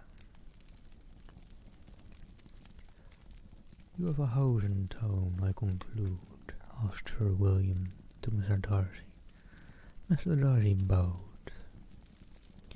I had once some thoughts of fixing in town myself, for I am fond of superior society, but I did not feel quite certain that the air of London would agree with Lady Lucas. He paused in hope for an answer, but his companion was not disposed to make any, and Elizabeth at the instant moving towards them. He was struck with the notion of doing a very gallant thing, and called out to her, "My dear Miss Eliza, why are you not dancing? Mr. Darcy, you must allow me to present this young lady to you as a very desirable partner. You cannot refuse to dance, I'm sure, when so much beauty is before you." And taking her hand, he would have given it to Mr. Darcy, who, though extremely surprised, was not unwilling to receive it, when she instantly drew back and said with some discomposure to Sir William, "Indeed, sir, I have not the least intention of dancing. I entreat you not to suppose that I move this way in order to beg for a partner."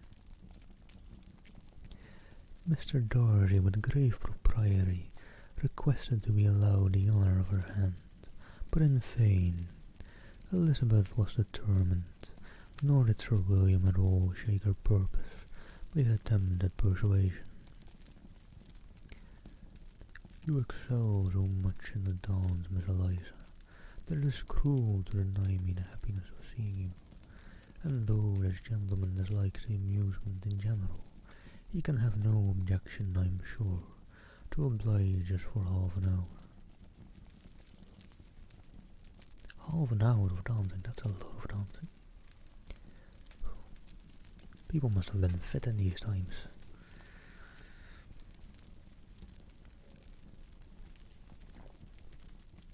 Mr. Darcy is all politeness, said Elizabeth, smiling.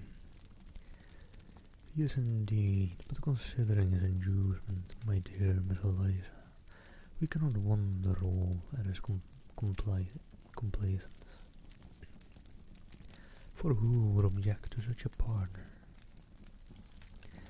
Elizabeth looked archly and turned away. Her assistants had not injured her with a gentleman, and he was thinking of her with some complacency, when thus accosted by Miss Bingley. "I can guess the subject of your reverie." "I should imagine not. You are considering how insupportable it would be to pass many evenings in this manner, in such society, and indeed, I am quite of your opinion. I was never more annoyed. The insipidity and yet the noise, the nothingness and yet the self-importance of all these people.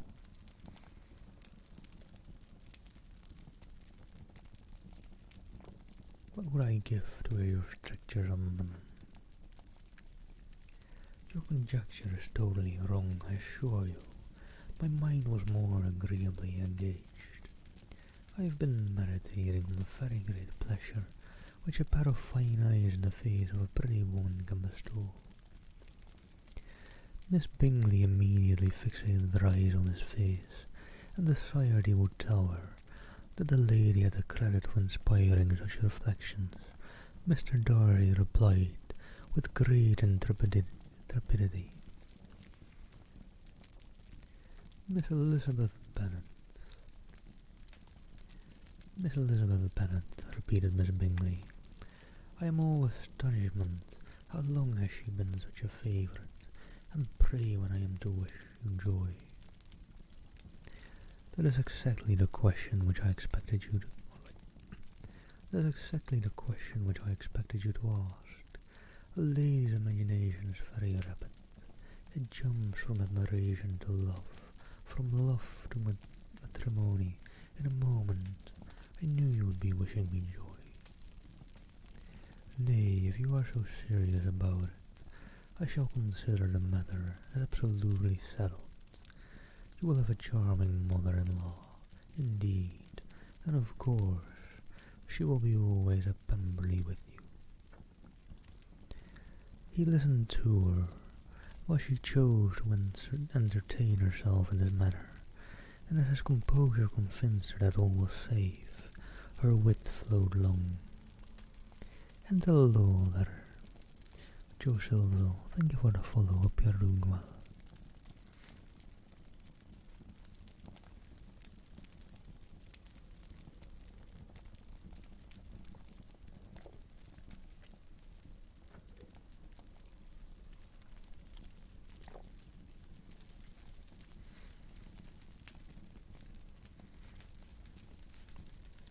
And let me jump on further into Chapter 7. For anyone wondering what chapter we're at, by the way. And if anyone does fancy having the text as well, there's a link and a little bit of flavor text to it.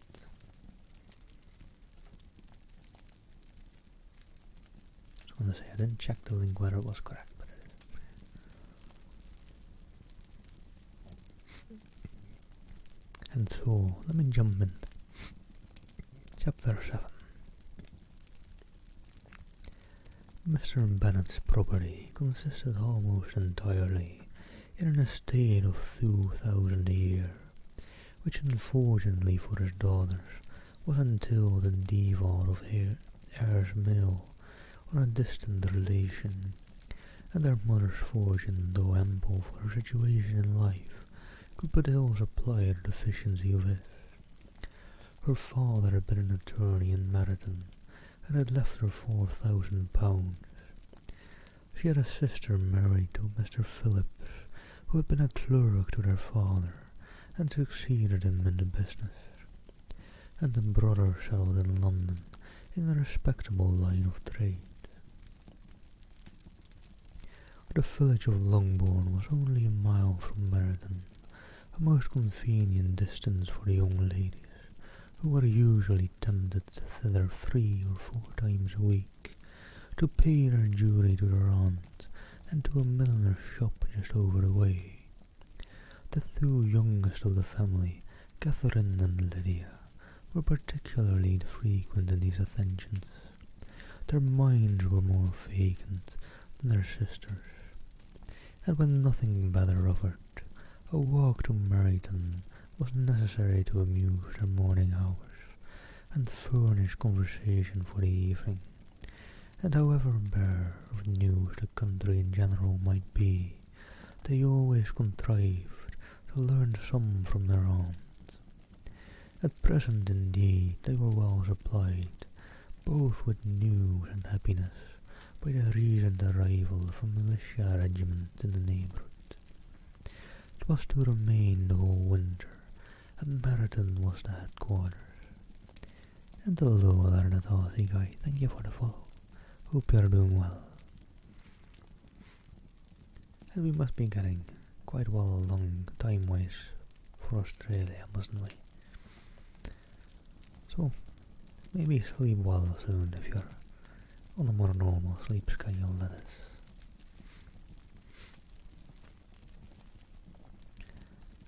Their visits to Mrs. Phillip were now productive of the most interesting intelligence. Every day added something to their knowledge of the officers' names and connections.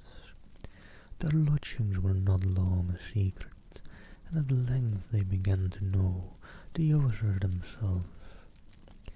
Mr. Phillips visited them all, and this opened to his nieces a source of felicity unknown before. They could talk of nothing but officers, and Mr. Bingley's large fortune, the mention of which gave animation to their mother, was worthless in their eyes when opposed to the regimentals of an ensign. After listening one morning to their effusions on the subject, Mr. Bennet coolly observed, "From all that I can collect, by your manner of talking, you must be two of the silliest girls in the country. I have suspected it some time, but I am now convinced." Catherine was disconcerted and made no answer, but Lydia, with perfect indifference, continued to express her admiration for Captain Carter and her hope of seeing him in the course of the day, as he was going the next morning to London. "I am astonished, my dear," said Mrs. Bennet, "that you should be so ready to think your own children silly. If I wish to think slightingly of anybody's children, it should not be of my own, however. If my children are silly, I must hope to be always sensible of it. Yes, but as it happens, they are all of them very clever.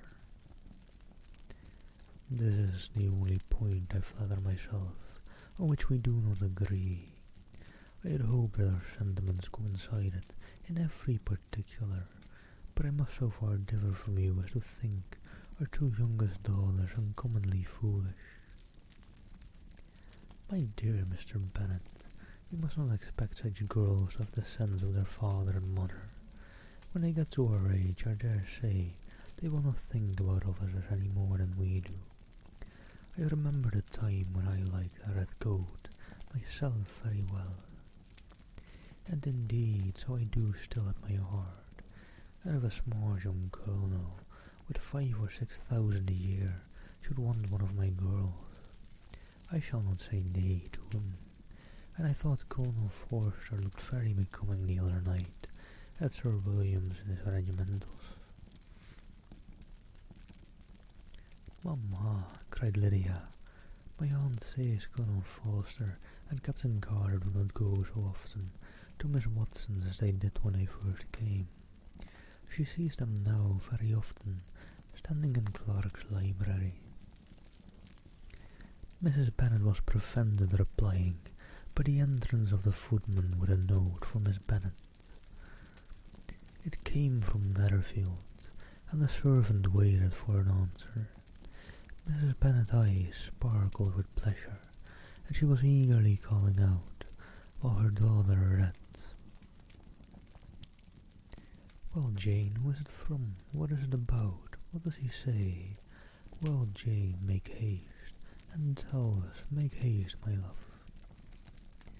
"It is from Miss Bingley," said Jane, and then read aloud, And hello there, She Cloud. Thank you for the follow. My dear friend, if you are not so compassionate as to dine today with Louisa and me, we shall be in danger of hating each other for the rest of our lives, for a whole day's tete-a-tete between two women can never end without a quarrel. Come as soon as you can on the receipt of this. My brother and the gentleman are to dine with the officers. Yours ever, Caroline Bingley. With the officers? Cried Lydia. I wonder my aunt did not tell us of that. Dining out, said Mrs. Bennet. That is very unlucky.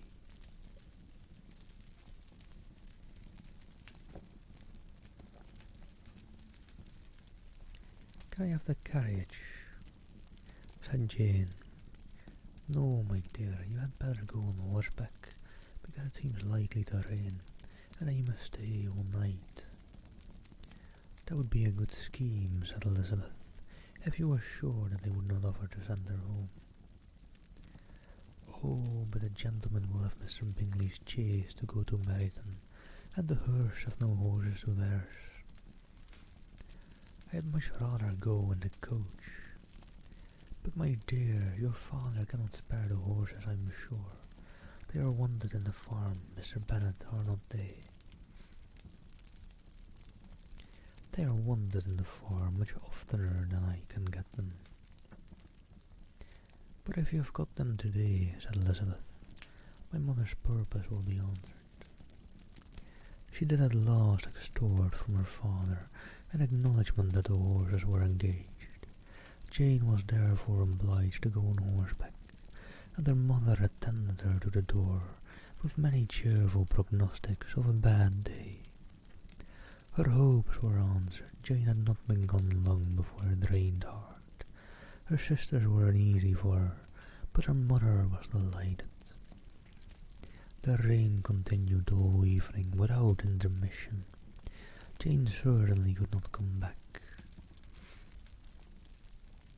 This was a lucky idea of mine indeed, said Mrs. Bennet, more than once, as if the credit of making it rain were all her own. Till the next morning, however, she was not aware of all the felicity of her contrivance. Breakfast was scarcely over, when a servant from Netherfield brought the following note for Elizabeth. And hello there, and thank you for the follow, Genuine Satan. Hope you are doing well. Get nice and cozy next to the fires.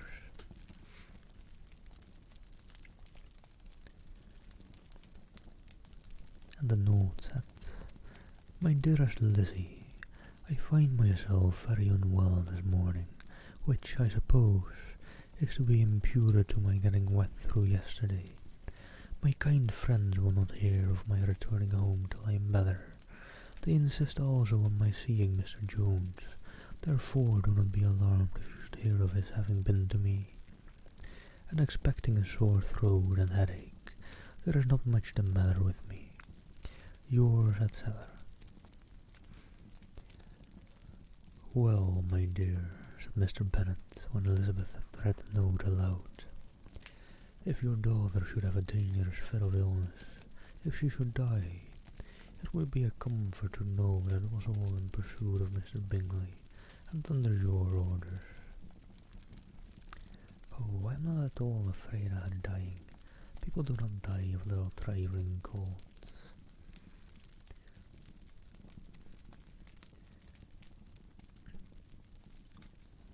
She will be taken good care of, as long as she stays there. It is all very well. I would go and see her if I should have her carriage. Or the carriage. Elizabeth, feeling really anxious, was determined to go to her, but her carriage was not to be had, and as she was no horsewoman, walking was her only alternative. She declared a resolution. How can you be so silly, cried her mother, as to think of such a thing in all this dirt? You will not be fit to be seen when you get there. I shall be very fit to see Jane, which is all I want. Is it a hint to me, Lizzie, said her father, to send for the horses? No, indeed, I do not wish to avoid the walk. The distance is nothing. When one has a motive, only 3 miles. I shall be back by dinner.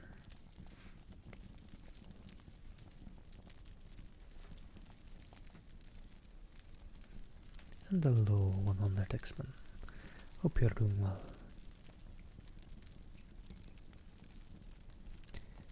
And hold on, just pouring out some water. There we go. And hello, Slick Ninja, thank you for the follow.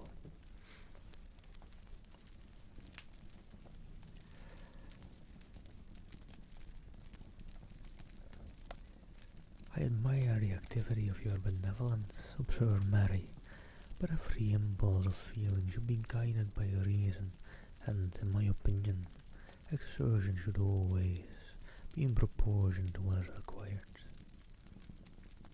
We will go as far as Meryton with you, said Catherine and Lydia.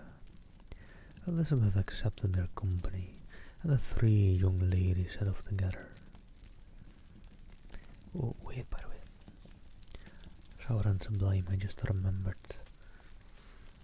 I didn't even say hi, did I? How rude of me. Just remembered you requested the tarot reading, but I think I'll refund that. I'll just be reading today.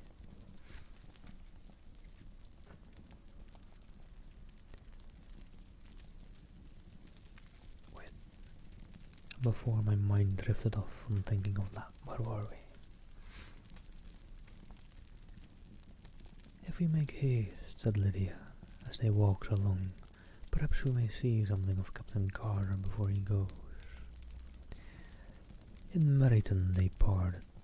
The 2 youngest repaired to the lodgings of one of the officers' wives, and Elizabeth continued her walk alone, crossing field after field at a quick pace, jumping over stiles and springing over puddles with impatient activity,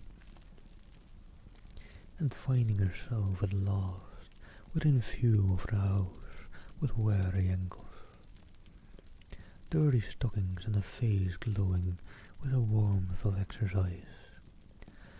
She was shown into the breakfast parlour, where all but Jane were assembled, and where her appearance created a great deal of surprise. That she would have walked 3 miles so early in the day in such dirty weather and by herself was almost incredible to Mrs. Hurst and Miss Bingley, and Elizabeth was convinced that they held her in contempt for it. She was received, however, very politely by them, and in their brother's manners there was something better than their politeness. There was good humour and kindness. Mr. Darcy said very little, and Mr. Hurst nothing at all. The former was divided between admiration of the brilliance which exercise had given to her complexion, and doubt as to the occasion justifying her coming so far alone.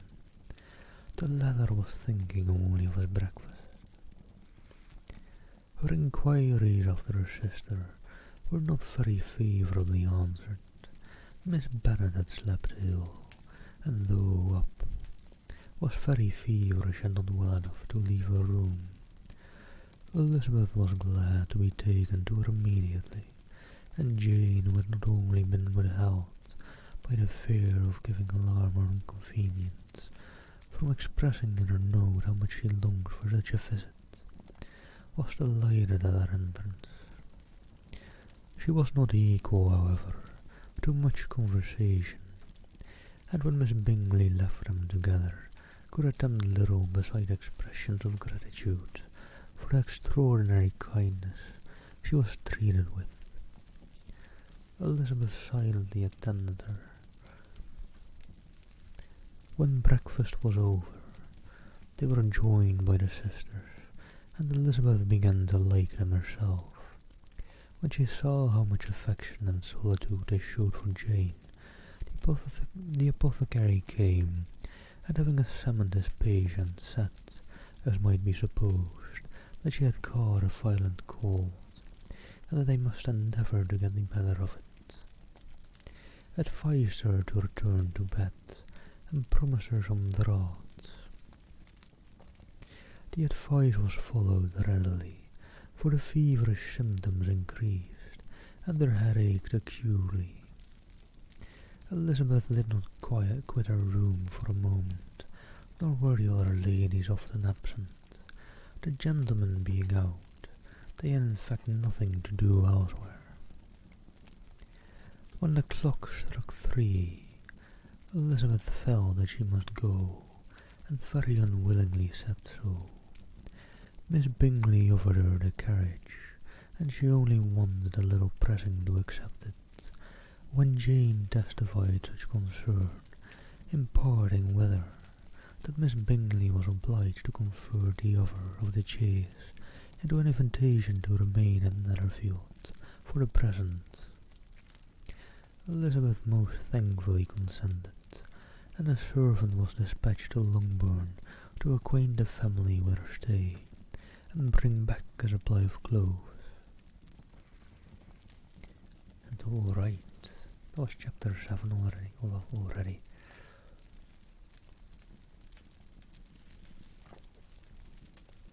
These chapters are getting a bit longer now. The earlier chapters were quite short. So yeah, I'm getting a bit more nervous again that I might not be able to finish the book tomorrow. We'll have to see.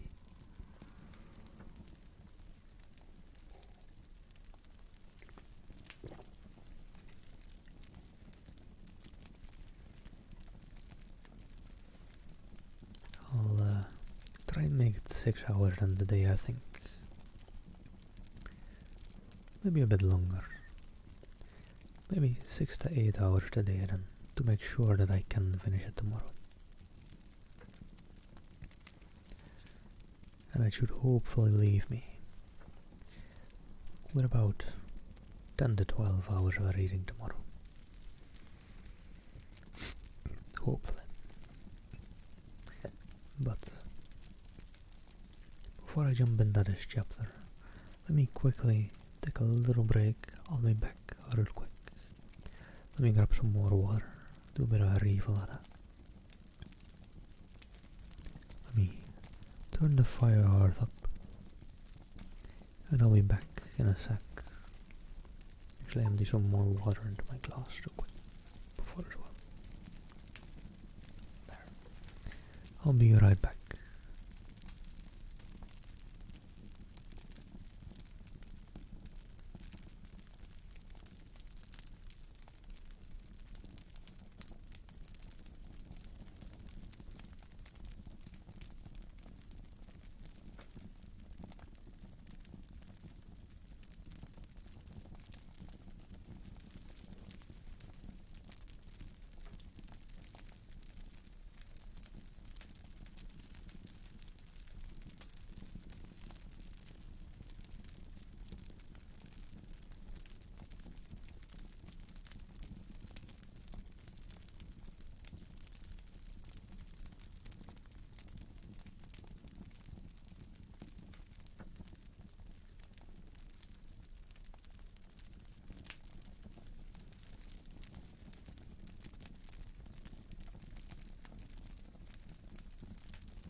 Alright.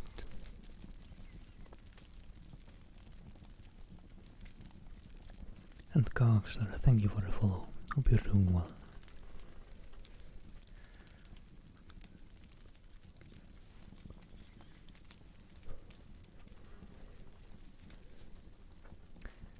And I left my water downstairs.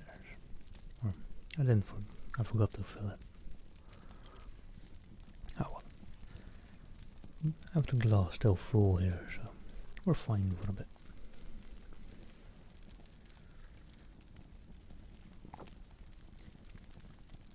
That's what you get when you try to rush your breaks.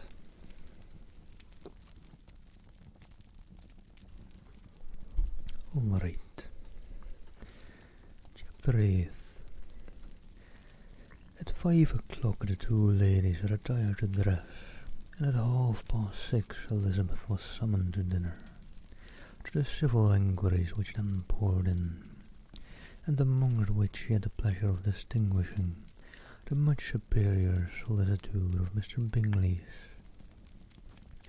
she could not make a very favourable answer. Jane was by no means better.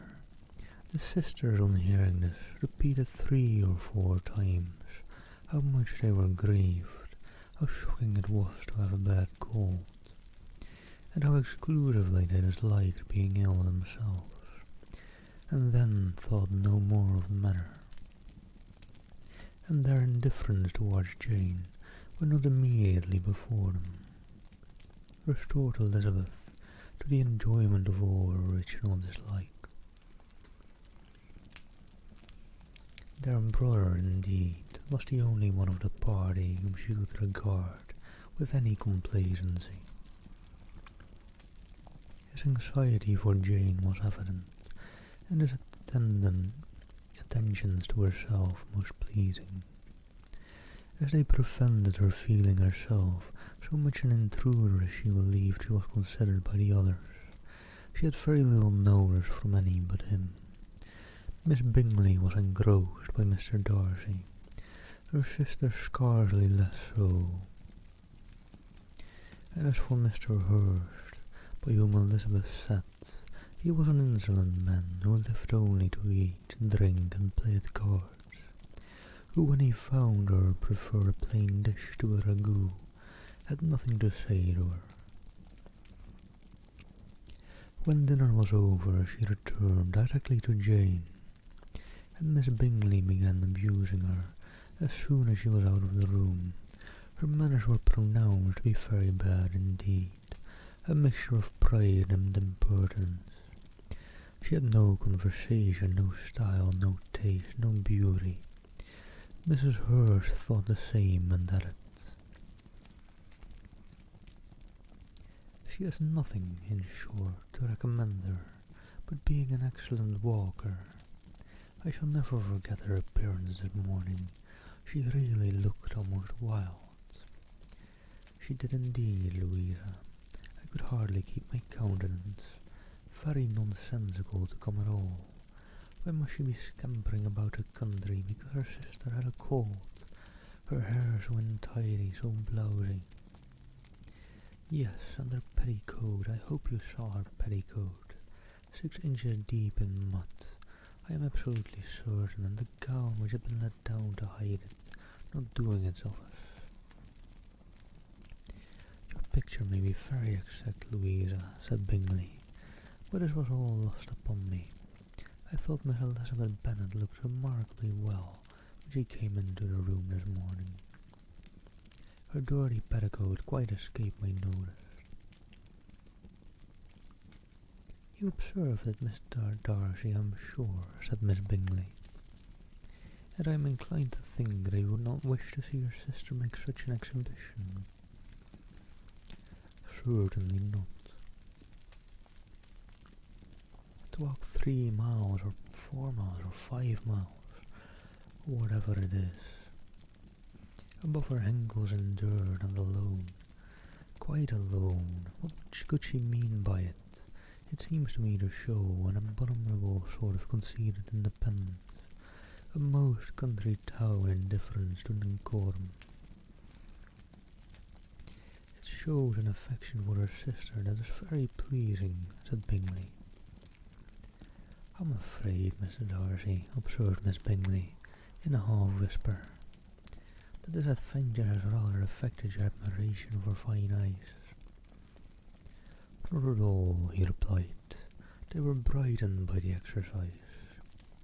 A short pause followed the speech, and Mrs. Hurst began again. "I have an excessive regard for Jane Bennet. She is really a very sweet girl, and I wish with all my heart she were well settled, with such a father and mother and such low connections. I'm afraid there is no chance of it."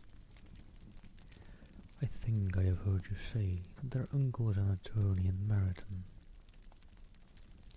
"Yes, and they have another, who lives somewhere near Cheapside." "That is capital," added her sister, and they both laughed heartily. "If they had uncles enough to fill all Cheapside," cried Bingley, "it would not make them one jot less agreeable." "But it must very materially lessen their chance of marrying men of any consideration in the world," replied Darcy.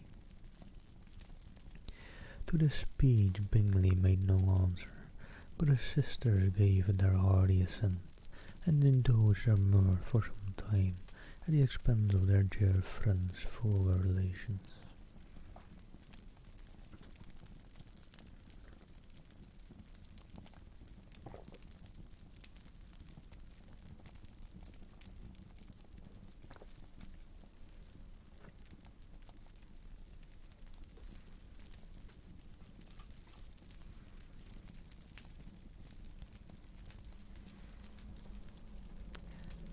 With a renewal of tenderness, however, they repaired to her room on leaving the dining parlour, and sat with her till summoned to coffee.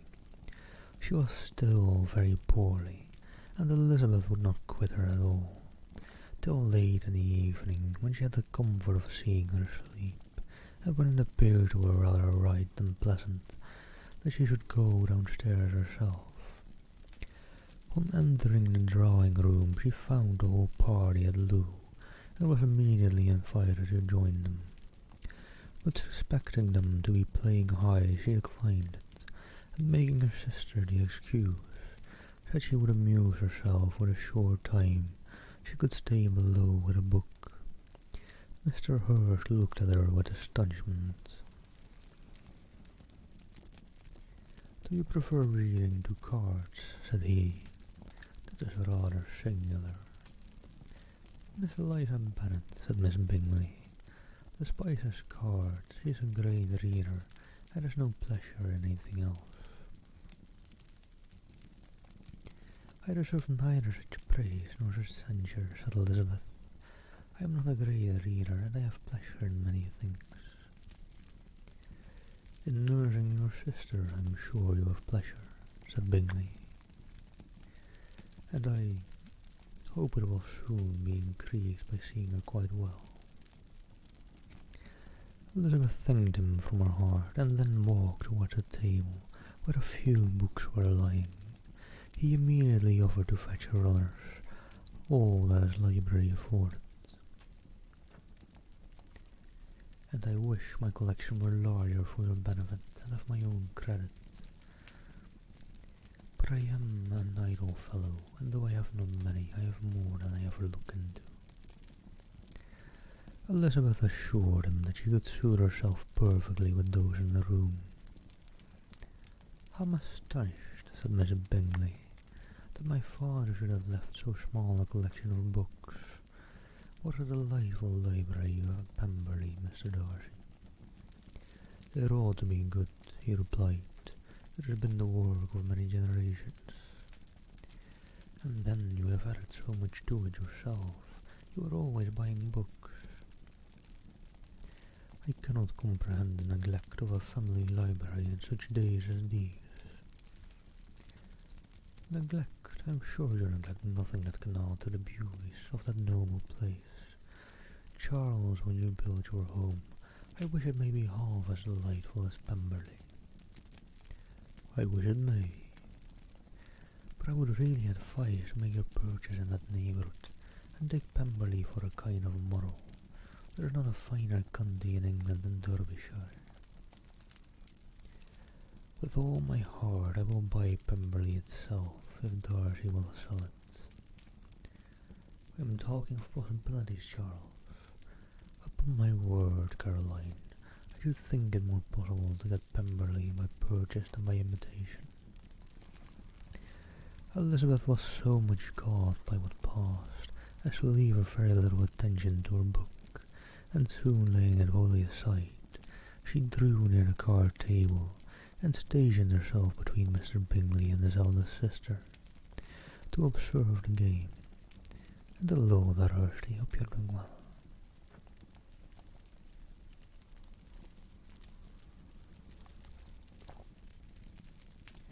Has Miss Darcy much grown since the spring? Said Miss Bingley. Will she be as tall as I am? I think she will. She is now about Miss Elizabeth Bennet's height, or rather taller. How I long to see her again. I never met with anybody who delighted me so much. Such a countenance, such manners, and so extremely accomplished for her age. Her performance on the pianoforte is quite exquisite. It is amazing to me, said Bingley, how young ladies can have patience to be so very accomplished as they all are. Oh, young ladies accomplished, my dear Charles, what do you mean? Yes, all of them, I think. They all paint tables, cover screens, and net purses. I scarcely know anyone who cannot do all this. But I am sure I never heard a young lady spoken of for the first time without being informed that she was very accomplished. Your list of the common extent of accomplishments, said Darcy, and thank you for keeping me hydrated, Genuine said.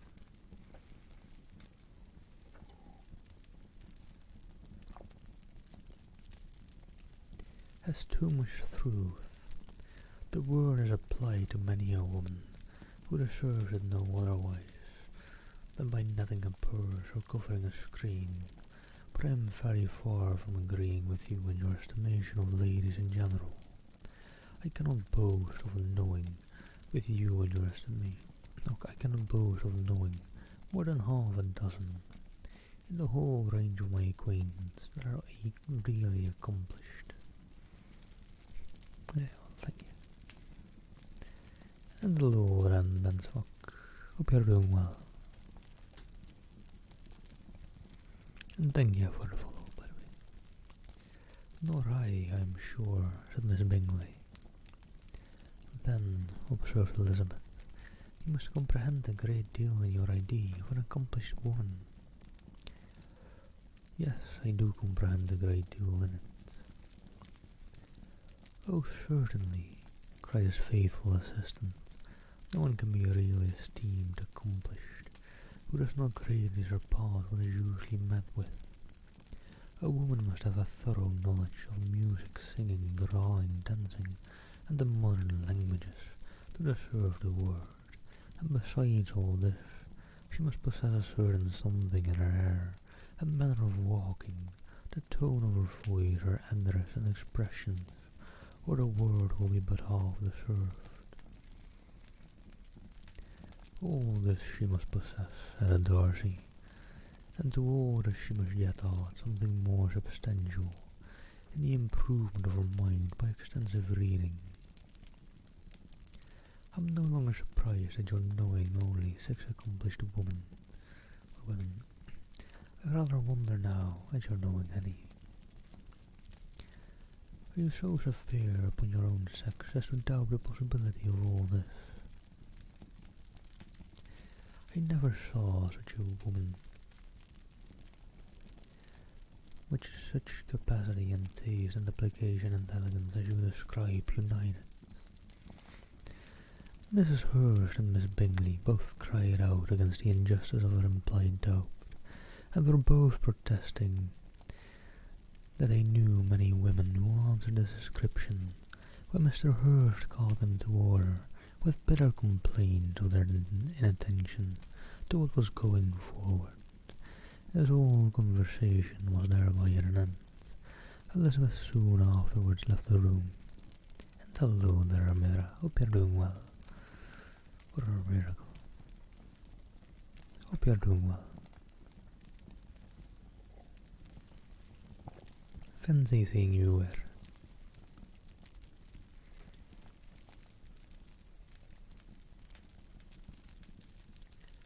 Eliza Bennet, said Miss Bingley, when the door was closed on her, is one of those young ladies who seek to recommend themselves to the other sex by undervaluing their own, and with many men, I dare say, it succeeds, but in my opinion 'tis a paltry device, a very mean art. Undoubtedly, replied Darcy, to whom this remark was chiefly addressed. There is meanness in all the art which ladies sometimes condescend to employ for captivation. Whatever bears affinity to cunning is despicable. Sorry to hear about your headache. Hope it goes away soon. Miss Bingley was not quite so satisfied with his reply as to continue the subject. Elizabeth joined them again, only to say that her sister was worse, and that she could not leave her. Bingley urged Mr. Jones being sent for immediately, while his sisters, convinced that no country advice could be of any service, recommended an express to town for one of the most eminent physicians.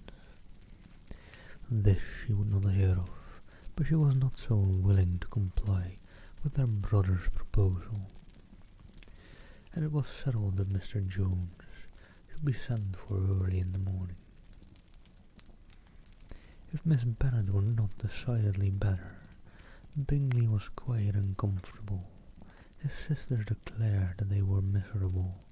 They solaced their wretchedness, however, by delays after supper, while he could find no better relief to his feelings than by giving his housekeeper directions that every possible attention might be paid to the sick lady and her sister. And hello there, Amir Tony. Hope you're doing well. Much love to you. Thank you for the follow.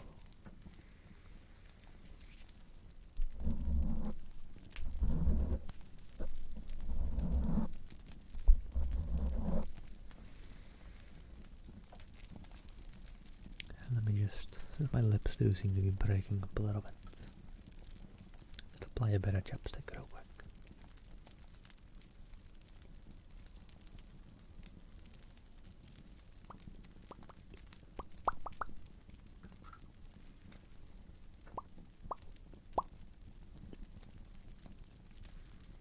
That should be good.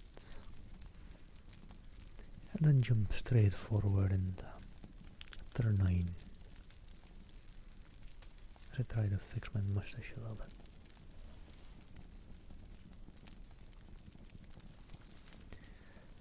Elizabeth passed the chief of night in her sister's room, and in the morning had the pleasure of being able to send a tolerable answer to the enquiries which she very early received from Mr. Bingley by a housemaid, and some time afterwards from the two elegant ladies who waited on his sisters.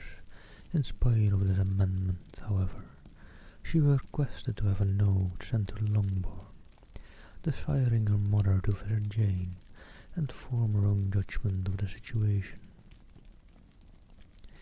The note was immediately dispatched, and its contents as quickly complied with Mrs. Bennet. Accompanied by her two youngest girls, reached Netherfield soon after the family breakfast.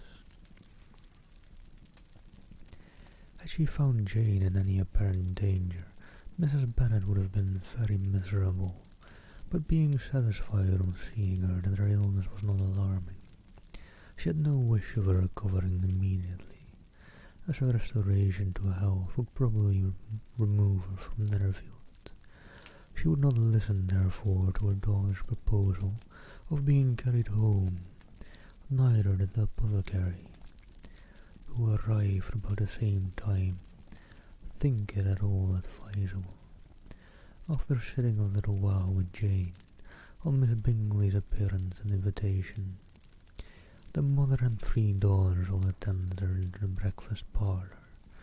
Bingley met them with hopes that Mrs. Bennet had not found Miss Bennet worse than she expected. Hello, JD. But hold on, let me just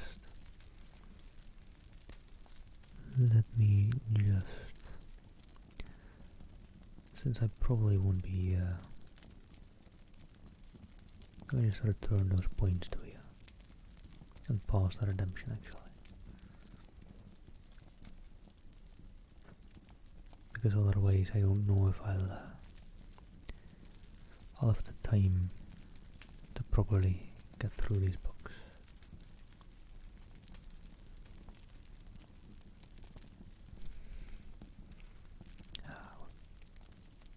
Don't worry, Jenny.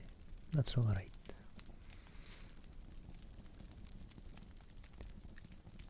Indeed I have, sir, was her answer.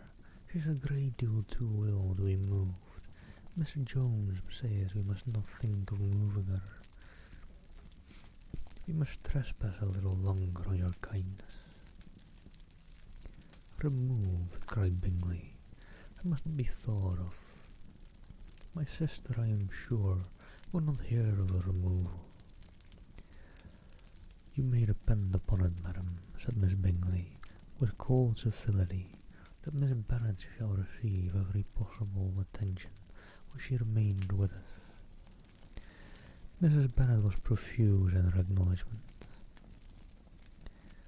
I am sure, she added, if it was not for such good friends, I do not know what would become of her, for she is very ill indeed, and suffers a vast deal, but with the greatest patience in the world, which is always the way with her, for she has, without exception, the sweetest temper I ever met with. I often tell my other girls they are nothing to her. You have a sweet room here, Mr. Bingley, and a charming prospect over that gravel walk. I do not know a place in the country that is equal to Netherfield. You will not think of quitting it in a hurry, I hope, though you have but a short leave. Whatever I do is done in a hurry, replied he, and therefore if I should resolve to quit Netherfield, I should probably be off in 5 minutes at present. However, I consider myself as quite fixed here. That is exactly what I should have supposed of you, said Elizabeth. You begin to comprehend me, do you? Cried he, turning towards her. Oh yes, I understand you perfectly. I wish I might take this for a compliment, but to be so easily seen through, I am afraid, is pitiful. Hello there, old in action. I do mod for Foxenkin every now and then, whenever I've got time.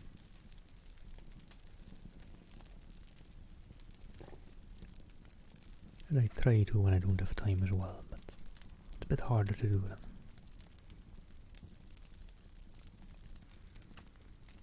Good to see you again. Hope you are doing well.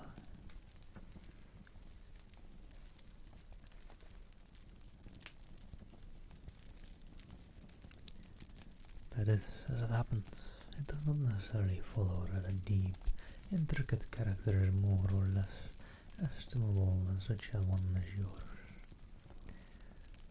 Lizzie, cried her mother, remember where you are, and do not run on in the wild manner that you are suffered to do at home.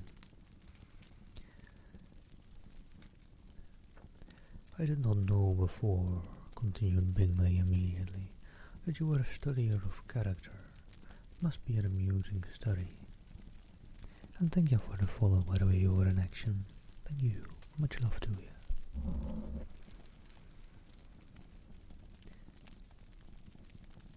Yes, but intricate characters are the most amusing.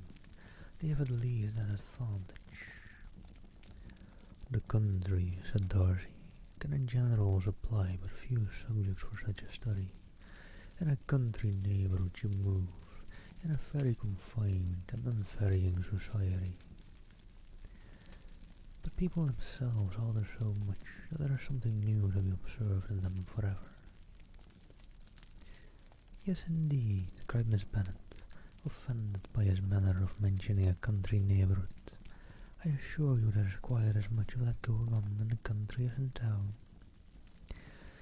Everybody was surprised, and Darcy, after looking at her for a moment, turned silently away.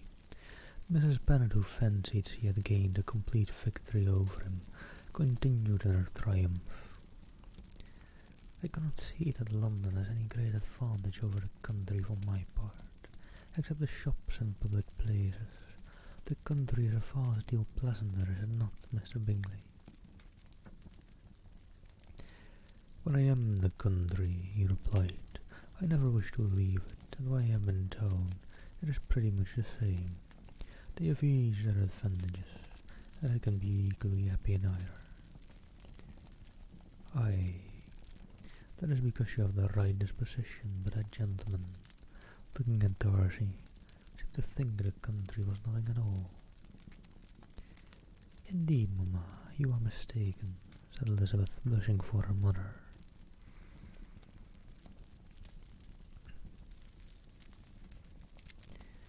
You quite mistook Mr. Darcy.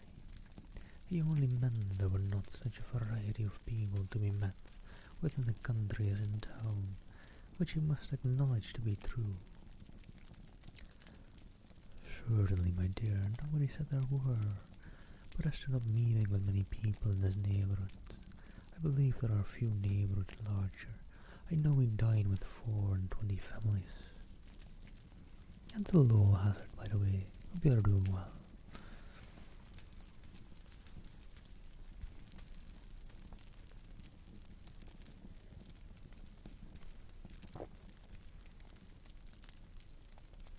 Nothing but concern for Elizabeth could enable Bingley to keep his countenance. His sister was less delicate, and directed her eye towards Mr. Darcy with a very expressive smile.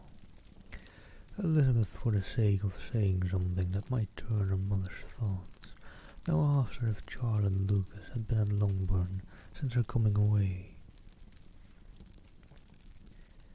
Yes, she called yesterday with her father. What an agreeable man Sir William is, Mr. Bingley, is not he? So much the man of fashion, so genteel and so easy. He has always something to say to everybody. That is my idea of good breeding. And those persons who fancy themselves very important and never open their mouths quite mistake the matter. Did Charlotte dine with you? No, she would go home. I fancy she wanted about the mince pies. For my part, Mr. Bingley, I always keep servants that can do their own work. My daughters are brought up differently, but everybody is to judge for themselves. And the Lucases are very good sort of girls, I assure you. It is a pity they are not handsome. Not that I think Charlotte so very plain, but then she is our particular friend. She seems a very pleasant young woman, said Bingley. Oh dear, yes, but you must own she is very plain. Lady Lucas herself has often said so, and envied me Jane's beauty. I do not like to boast of my own charm, but to be sure, Jane, one does not often see anybody better looking. It is what everybody says. I do not trust my own partiality. When she was only 15, there was a gentleman at my brother's gardener's in town, so much in love with her that my sister-in-law was sure he would make her an effort of her before we came away. But however he did not. Perhaps he thought her too young. However, he wrote some verses on her, and very pretty they were. And thank you for the follow-up, Miracle. Thank you. And hope that headache goes away soon, yeah.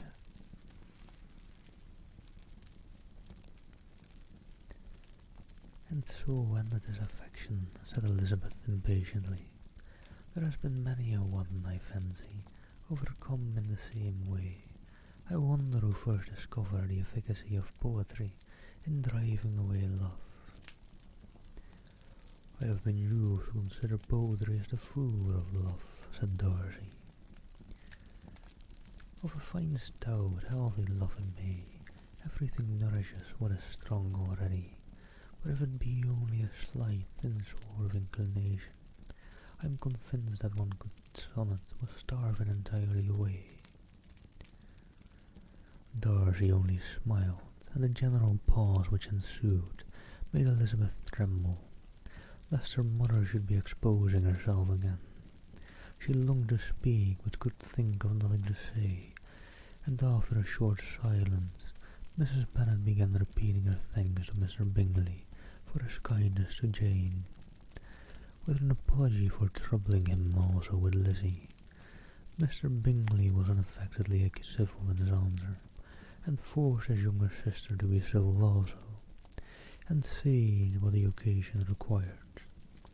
She performed her part indeed without much graciousness, but Mrs. Bennet was satisfied, and soon afterwards ordered her carriage. Upon a signal the youngest of her daughters put herself forward. The two girls had been whispering to each other during the whole visit, and the result of it was that the youngest should tax Mr. Bingley with having promised on his first coming into the country to give a ball at Netherfield. Lydia was a stout, well-grown girl of 15, with a fine complexion and good-humoured countenance, a favourite with her mother, whose affection had brought her into public at an early age. She had high animal spirits and a sort of natural self-consequence, which the attentions of the officers, to whom her uncle's good dinners and her own easy manners recommended her, had increased into assurance. She was very equal, therefore, to address Mr. Bingley on the subject of the ball, and abruptly reminded him of his promise, adding that it would be the most shameful thing in the world if he did not keep it. His answer to his sudden attack was delightful to their mother's ear. "I am perfectly ready, I assure you, to keep my engagement, and when your sister is recovered, you shall, if you please, name the very day of the ball. You would not wish to be dancing while she is ill." Lydia declared herself satisfied. Oh yes, it would be much better to wait till Jane was well, and by that time most likely Captain Carter would be at Meryton again. "And when you have given your ball," she added, "I shall insist on their giving one also. I shall tell Colonel Forster it will be quite a shame if he does not." Mrs. Bennet and her daughters then departed, and Elizabeth returned instantly, leaving her own and her relations' behaviour to the remarks of the two ladies and Mr. Darcy, the latter of whom, however, could not be prevailed on to join in their censure of her, in spite of all Miss Bingley's witticisms and fine eyes.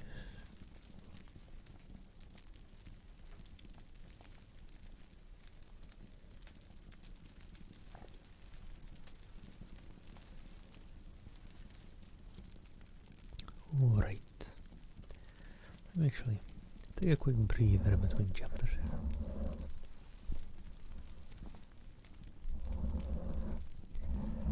Let's see, it's 3 p.m. already, 3 hours into the stream.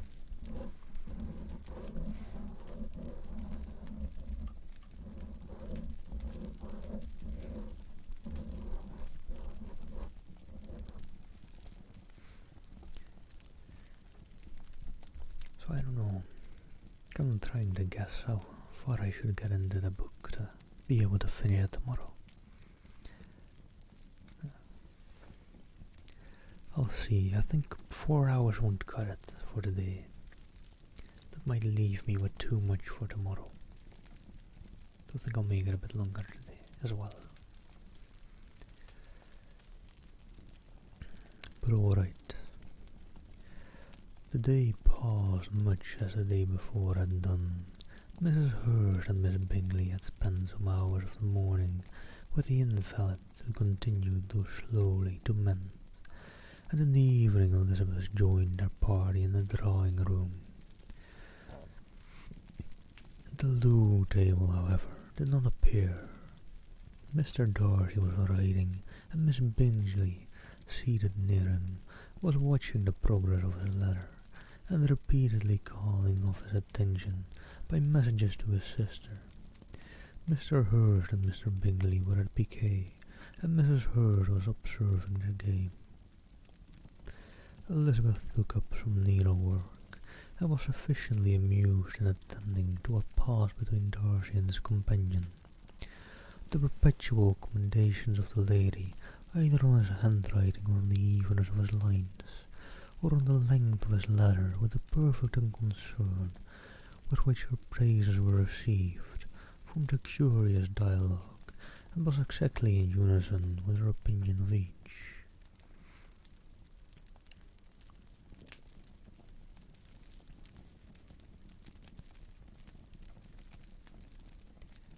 How delighted Miss Darcy will be to receive such a letter. He made no answer. You write uncommonly fast. You are mistaken, I write rather slowly. How many letters you must have occasion to write in the course of the year, letters of business too. How odious I should think them. It is fortunate then that they fall to my lot instead of to yours. Pray tell your sister that I long to see her. Oh, and thank you, bygones. Hope you're doing well, and at law. I've already told her so once by your desire. I'm afraid you don't like your pen. Let me mend it for you. I've done pens remarkably well. Thank you, but I always mend my own. How can you contrive to write so even? He was silent. Tell your sister I am delighted to hear of her improvement on the harp, and pray let her know that I am quite in raptures. What a beautiful little sign for a table, and I think it infinitely superior to Miss Grandley's. Yeah, kind of, Elbloom. I'm swapping penning it around just on a position penning tool on my virtual mixer.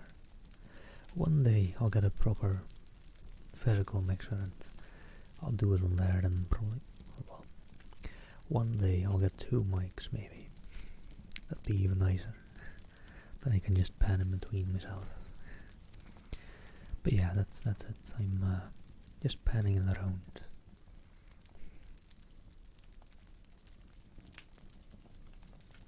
To hopefully make the conversation a bit clearer. Although in this book, conversation seems to sometimes be between a numerous amount of people. Hey, Fox, hope you're doing well. Hope stuff's going well.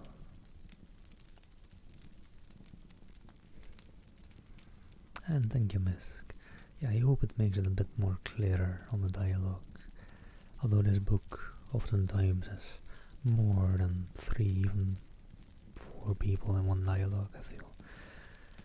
So it's a bit harder to express even in this way. But for 2 people it works very well.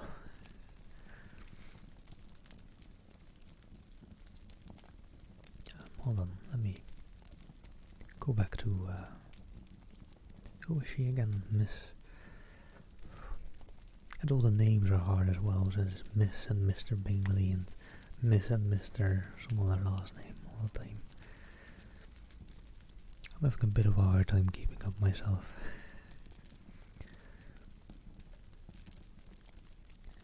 Tell your sister I'm delighted to hear of her improvements on the harp, and pray let her know that I am quite in raptures with a beautiful little design for a tape, and I think it infinitely superior to Miss Grandley's. Will you give me leave to defer your raptures till I write again? At present I have not room to do them justice. Oh, it is of no consequence. I shall see her in January. But do you always write such charming long letters to Mr. Darcy? They are generally long, but whether always charming, 'tis not for me to determine. 'Tis a rule with me that a person who can ride a long ladder with ease cannot ride ill. That will not do for a compliment to Darcy, Caroline, cried her brother, because he does not ride with ease. He studies too much for words of 4 syllables. Do not you, Darcy? My style of riding is very different from yours. Oh, cried Miss Bingley, Charles rides in the most careless way imaginable. He leaves out half his words and blots the rest. Also, yeah, there you go. There's 3 people in one conversation, and I'm kinda left wondering. Should I go for continuity, leave one person on one side, and just keep swapping every time it swaps?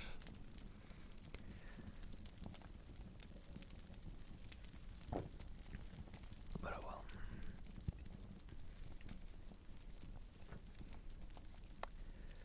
My ideas flow so rapidly that I have not time to express them, by which means my letters sometimes convey no ideas at all to my correspondent. Your humility, Mr. Bingley, said Elizabeth, must this arm reprove. Nothing is more deceitful, said Darcy, than the appearance of humility. It is often only carelessness of opinion, and sometimes an indirect boast. And which of the 2 do you call my little recent piece of modesty? The indirect boast, for you are all really proud of your defects in writing, because you consider them as preceding them a rapidity of thought, and carelessness of execution, which if not estimable, you think at least highly interesting. The power of doing anything with quickness is always much prized by the possessor, and often without any attention to the imperfection of the performance. When you told Mrs. Bennet this morning that if you ever resolved from quitting Netherfield, you should be gone in 5 minutes, you meant it to be a sort of panegyric, of compliment to yourself, and yet what is there so very laudable in a precipitant which must leave very necessary business undone, and can be of no real advantage to yourself or anyone else? Sorry, miss, that was way too long a sentence. Or well, sentence, paragraph. Enjoy, Pratchett, miss. Enjoy your lark, take care. And I will. And then there's VR, thank you for the follow, also. Sorry about the cat meowing. I'm guessing she wants some more food. I'll give her some during an upcoming break, when I'm going to grab more water.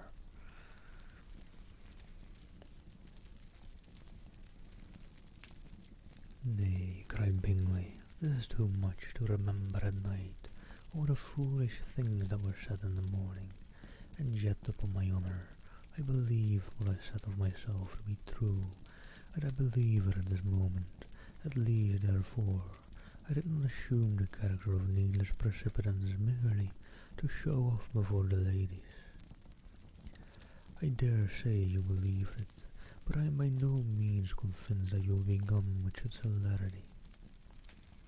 Your conduct will be quite as dependent on chance as that of any man I know, and if, as you were mounting your horse, a friend were to say, Bingley, you had better stay till next week, you would probably do it, you would probably not go, and at another word might stay a month. You've only proved by this, cried Elizabeth, that Mr. Bingley did not do justice by his own disposition. You have shown him of now much more than he did himself. I'm exceedingly gratified, said Bingley, by your converting what my friend says into a compliment on the sweetness of my temper. But I am afraid you are giving it a turn which a gentleman did by no means intend, for he would certainly think the better of me, if under such a circumstance I were to give a fat denial, and ride off as far as I could. Would Mr. Darcy then consider the rashness of your original intention as atoned for by your obstinance in adhering to it?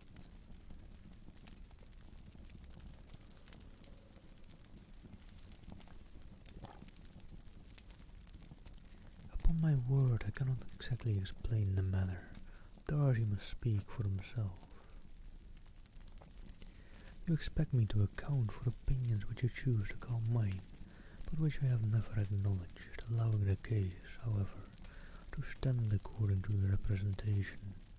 You must remember, Miss Bennet, that the friend who is supposed to desire his return to the house, and the delay of his plans, has merely desired it, asked it without offering one argument in favour of its propriety.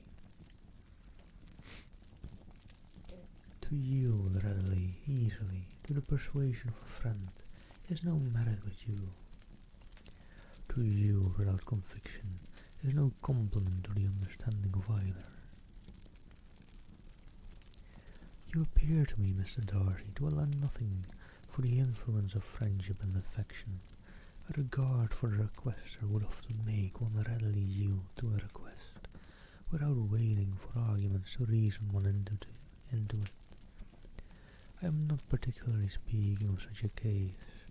As you have supposed about Mr. Bingley, we may as well wait, perhaps, till the circumstance occurs, before we discuss the discretion of his behaviour thereupon. But in general and ordinary cases, between friend and friend, where one of them is desired by the other, to change a resolution of no very great moment, should you think ill of that person for complying with a desire, without waiting to be argued into it? Will it not be advisable, before we proceed on this subject, to arrange with rather more precision the degree of importance which is to appertain to this request, as well as the degree of intimacy subsisting between the parties? By all means, cried Bingley, let us hear all the particulars, not forgetting their comparative height and size, for that will have more weight in the argument, Miss Bennet, than you may be aware of. I assure you that if Darcy were not such a great tall fellow in comparison with myself, I should not pay him half so much deference. I declare I do not know a more awful object than Darcy on particular occasions, and in particular places, at his own house especially, and of a Sunday evening when he has nothing to do. Mr. Darcy smiled, but Elizabeth thought she could perceive that he was rather offended, and therefore checked her laugh. Miss Bingley warmly resented the indignity he had received, in an expostulation with her brother for talking such nonsense. I see you are resigned, Bingley, said his friend. You dislike an argument and want to silence it. Perhaps I do. Arguments are too much like disputes. If you and Miss Bennet will defer yours till I am out of the room, I shall be very thankful, and that you may say whatever you like of me. What you ask, said Elizabeth, is no sacrifice on my side, and Mr. Darcy had much better finish his letter. Mr. Darcy took her advice and did finish his letter. When that business was over, he applied to Miss Bingley and Elizabeth for the indulgence of some music, which Miss Bingley moved with alacrity to the pianoforte, and after a polite request that Elizabeth would lead the way, which the other as politely and more earnestly negatived, she seated herself. Mrs. Hurst sang with her sister, and while they were thus employed, Elizabeth could not help observing, as she turned over some music books that lay on the instrument, how frequently Mr. Darcy's eyes were fixed on her. She hardly knew how to suppose that she could be an object of admiration to so great a man, and yet that he should look at her because he disliked her was still more strange. She could only imagine, however, at last, that she drew his notice because there was something about her more wrong and reprehensible, according to his idea of right, than in any other person present. The supposition did not pain her. She liked him too little to care for his approbation. After playing some Italian songs, Miss Bingley ferried the charm by a lively Scotch air, and soon afterwards Mr. Darcy, drawing near Elizabeth, said to her, "Do you feel a great inclination, Miss Bennet, to see such an opportunity of dancing a reel?" She smiled but made no answer. He repeated the question with some surprise at her silence. "Oh," said she, "I heard you before, but I could not immediately determine what to say in reply. You wanted me, I know, to say yes, that you might have the pleasure of despising my taste, but I always delight in overthrowing those kind of schemes, and cheating a person of their premeditated contempt. I have therefore made up my mind to tell you that I do not want to dance a reel at all, and now despise me if you dare." "Indeed, I do not dare." Elizabeth, having rather expected to affront him, was amazed at his gallantry, but there was a mixture of sweetness and archness in her manner which made it difficult for her to affront anybody, and Darcy had never been so bewitched by any woman as was by her.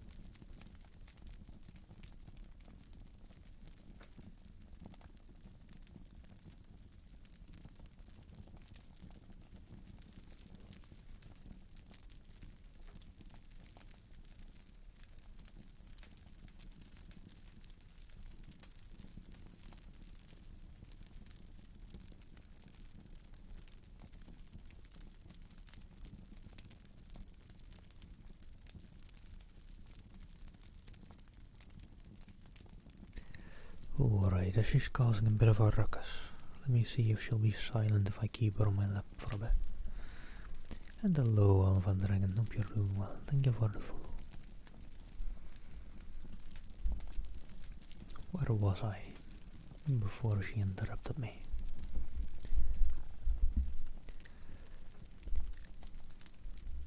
He really believed that were it not for the inferiority of her connections, he should be in some danger. Miss Bingley saw or suspected enough to be jealous.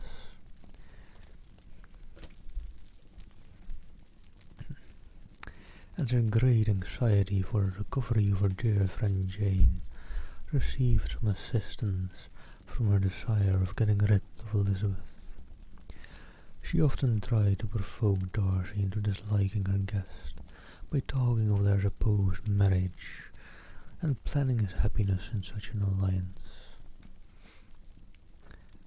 "I hope," said she, as they were walking together in the shrubbery the next day, "you will get your mother-in-law a few hints, when this desirable event takes place, as to the advantage of holding her tongue, and if you can compass it, do cure the younger girls of running after the others, and if I may mention it, so delicate a subject, endeavour to check that little something, bordering on conceit and impertinence, which your lady possesses. Have you anything else? Have you anything else to propose for my domestic felicity? Oh yes, do let the portraits of your uncle and Aunt Phillips be placed in the gallery at Pemberley. Put them next to your great uncle the judge. They are in the same profession, you know, only in different lines. As for your Elizabeth picture, you must not attempt to have it taken, for a painter could do justice to those beautiful eyes. It would not be easy indeed to catch that expression, but their colour and shape and the eyelashes, so remarkably fine, might be copied." At that moment they were met from another walk by Mrs. Hurst and Elizabeth herself. "I did not know that you intended to walk," said Miss Bingley, in some confusion, as they had been overheard. "Your youth is abominably ill," answered Mrs. Hurst.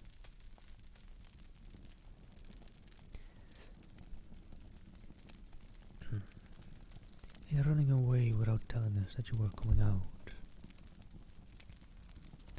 "And hello there, Shuddering Rourke, hope you're doing well." Then taking the disengaged arm of Mr. Darcy, she left Elizabeth to walk by herself. The path just admitted free. Mr. Darcy found their rudeness and immediately said,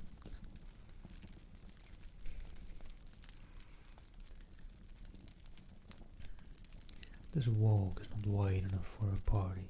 You had better go into the avenue." But Elizabeth, who had not the least inclination to remain with them, laughingly answered, "No, no, stay where you are. You are charmingly grouped, and appear the uncommon advantage. The picturesque will be spoiled by admitting a fort. Goodbye." She then ran gaily off, rejoicing as she rambled about, in the hope of being at home again in a day or two. Jane was already so much recovered as to intend leaving her room for a couple of hours that evening. Oh yeah, we did have a couple of lovely raids chattering. We had indeed, and let's just do a round of shoutouts in between chapters now. The lovely low pitch ASMR. And then the lovely Kaylin as well. And then also, not to forget, the lovely Bajing Yang, or Steph, as you may know her. So hey, if you all don't follow them already, go click those links real quick and give them a follow.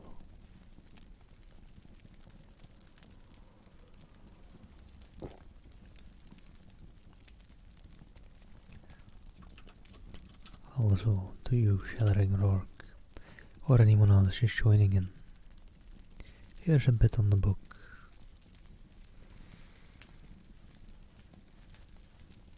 Oh yeah, Myth, I had just seen him around on Twitch earlier and I recommend it. I don't know how long he's been doing ASMR, but recently saw him.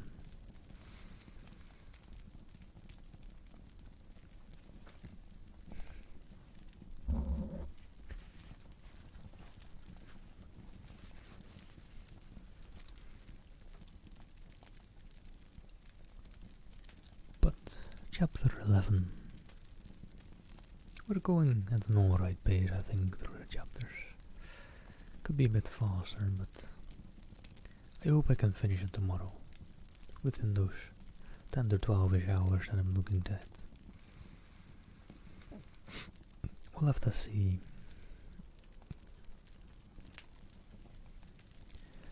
When the ladies removed after dinner, Elizabeth ran up to her sister, and seeing her well guarded from cold, attended her into the drawing room, where she was welcomed by her two friends with many professions of pleasure, and Elizabeth had never seen them so agreeable as they were during the hour which passed before the gentlemen appeared. Their powers of conversation were considerable. They could describe an entertainment with accuracy, relate an anecdote with humour, and laugh at their acquaintance with spirit. But when the gentleman entered, Jane was no longer the first object. Miss Bingley's eyes were instantly turned towards Darcy, and she had something to say to him before he had advanced many steps. He addressed himself directly to Miss Bennet with a polite congratulation. Mr. Hurst also made her a slight bow, and said he was very glad. But diffuseness and warmth remained for Bingley's salutation. He was full of joy and attention. The first half hour was spent in piling up the fire, lest she should suffer from the change of room, and she removed her desire to the other side of the fireplace, that she might be farther from the door. He then sat down by her, and talked scarcely to anyone else. Elizabeth, at work in the opposite corner, saw it all with great delight. And you know what? Let me quickly give the lovely Lunarelli a shout out as well. She's feeling a bit under the weather lately. and I don't know if she's lurking about or not. She might. But give her a follow if you don't already. And show her some love in her next stream. I hope it may help with her feeling a bit under the weather.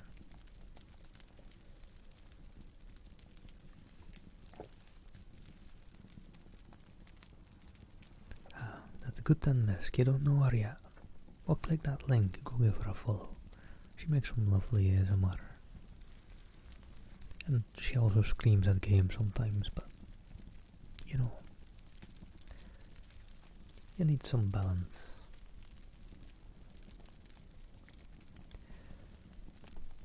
Oh, good night, a miracle. Sleep well, sleep well. When tea was over, Mr. Hurst reminded his sister-in-law of the card table, but in vain. She had obtained private intelligence that Mr. Darcy did not wish for cards, and Mr. Hurst soon found even his open petition rejected. She assured him that no one intended to play, and the silence of the whole party on the subject seemed to justify her. Mr. Hurst had therefore nothing to do but to stretch himself on one of the sofas and go to sleep. Darcy took up a book, Miss Bingley did the same, and Mrs. Hurst, principally occupied in playing with her bracelets and rings, joined now and then in her brother's conversation with Miss Bennet. Miss Bingley's attention was quite as much engaged in watching Mr. Darcy's progress through his book as in reading her own, and she was perpetually either making some inquiry or looking at his page. She could not win him, however, to any conversation. He merely answered her question and read on, at length quite exhausted by the attempt to be amused with her own book, which she had only chosen because it was the second volume of his. She gave a great yawn and said, "How pleasant it is to spend an evening in this way. I declare, after all, there is no enjoyment like reading. How much sooner one tires of anything than of a book.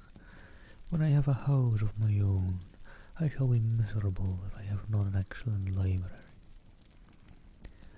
No one made any reply. She then yawned again, threw aside her book and cast her eyes around the room in quest of some amusement, when hearing her brother mentioning a ball to Miss Bennet, she turned suddenly towards him and said, hold on, selection. "By the by, Charles, are you really serious in meditating a dance at Netherfield? I would advise you, before you return on it, to consult the wishes of the present party. I am much mistaken if there are not some among us to whom a ball would be rather a punishment than a pleasure." Hello there, Alex. Hope you're doing well. How do you do?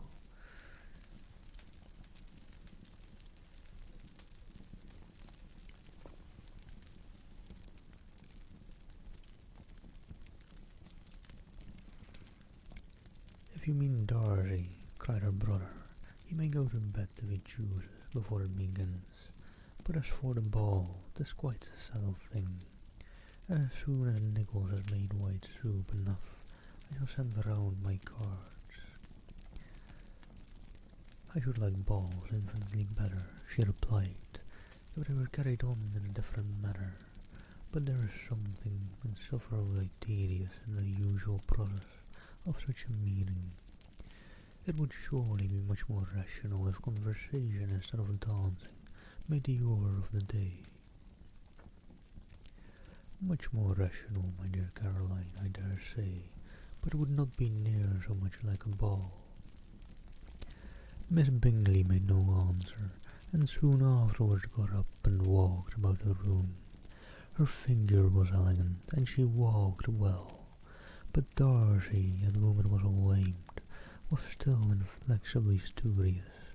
In a desperation of her feelings, she resolved on one effort more, and turning to Elizabeth, said,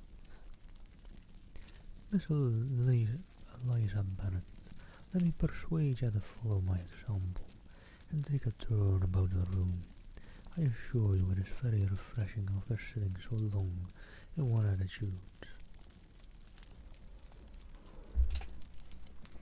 Oh yeah, I heard of Texas getting a bit snowy, a bit cold.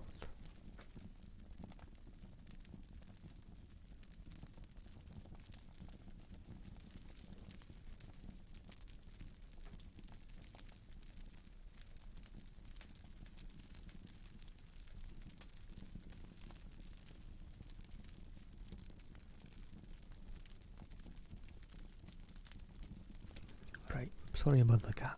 I hope she's a bit more quiet after propping her up on my lap. I think she wants some more food. I'll give her that during my next break. And yeah, that is chilly. We're kinda getting out of our wintry week. We had a nice snowy week. Not too cold, not that cold, a bit less cold than that. But hey, anyways, the cold is just a good excuse to get warm and cozy inside. Oh, thank you, Alex. I dressed up a little bit for Valentine's weekend special.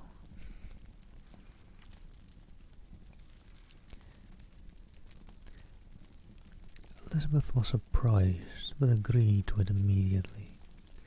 Miss Bingley succeeded no less in the real object of her civility. Mr. Darcy looked up. He was as much awake to the novelty of attention in that quarter as Elizabeth herself could be, and unconsciously closed his book. He was directly invited to join her party, but he declined it, observing that he could imagine but two motives for her choosing to walk up and down the room together, with either of which motives his joining them would interfere. What could he mean? She was dying to know. What could he mean? She was dying to know what could be his meaning, and asked Elizabeth whether she could at all understand him.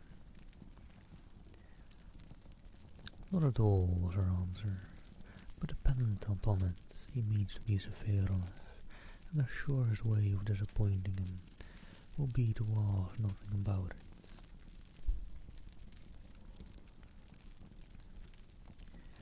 Miss Bingley, however, was incapable of disappointing Mr. Darcy in anything, and persevered therefore in requiring an explanation of his two motives.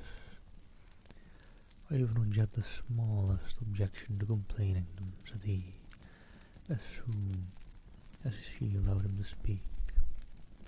You either choose this method of passing the evening because you are in each other's confidence and have secret affairs to discuss, or because you are conscious that your figures appear to the greatest advantage in walking.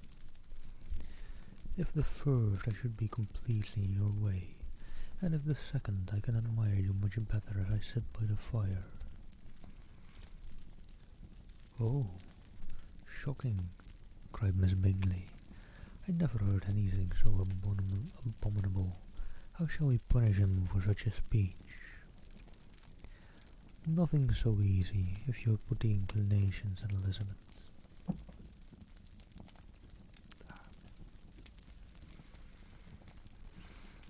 I think she just wants food. Hope that chapter isn't too much longer, and I'll give her some food after it. And a quick break for me then.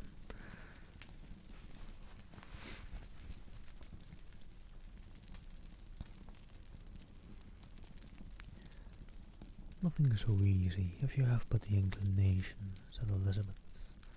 We can all plague and punish one another, tease him and laugh at him. Intimate as you are, you must know how it is to be done.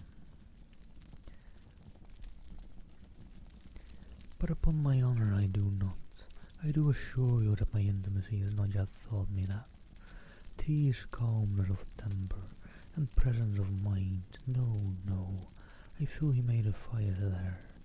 And as to laughter, we will not expose ourselves, if you please, by attempting to laugh without a subject. Mr. Darcy may hug himself. Mr. Darcy is not to be laughed at, cried Elizabeth. That is an uncommon advantage, and uncommon I hope it will continue, for it would be a great loss to me to have many such acquaintance I dearly love.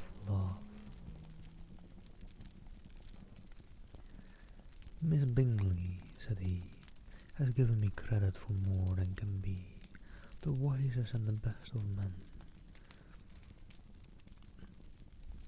Nay, the wisest and the best of their actions may be rendered ridiculous by a person whose first object in life is a joke.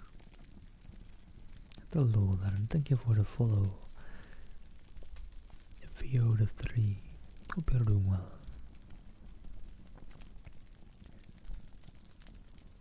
Certainly, replied Elizabeth.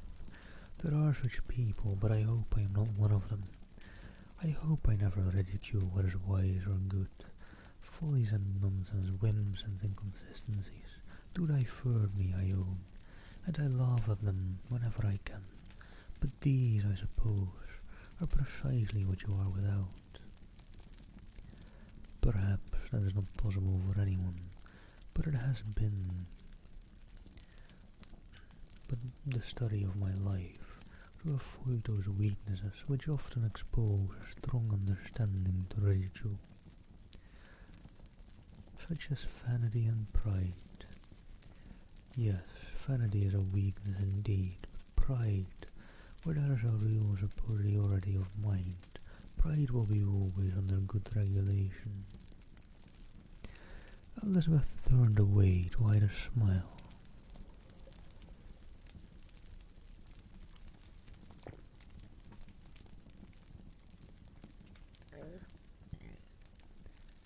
Your examination of Mr. Darcy is over, I presume, said Miss Bingley, and pray what is the result? I am perfectly convinced by it, that Mr. Darcy has no defect. He owns it himself without disguise. No, said Darcy, I have made no such pretension. I have faults enough, but they are not, I hope, of understanding.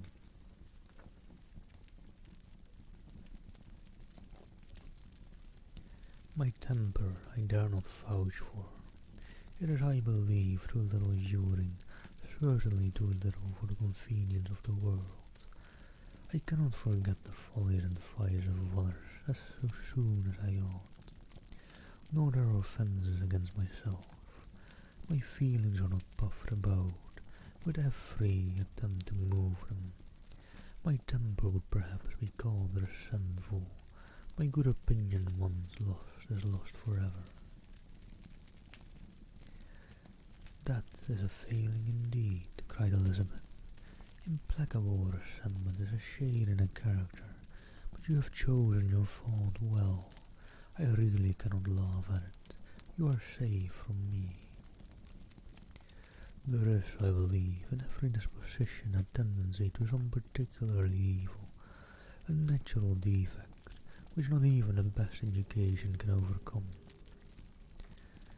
And your defect is a propensity to hate everybody.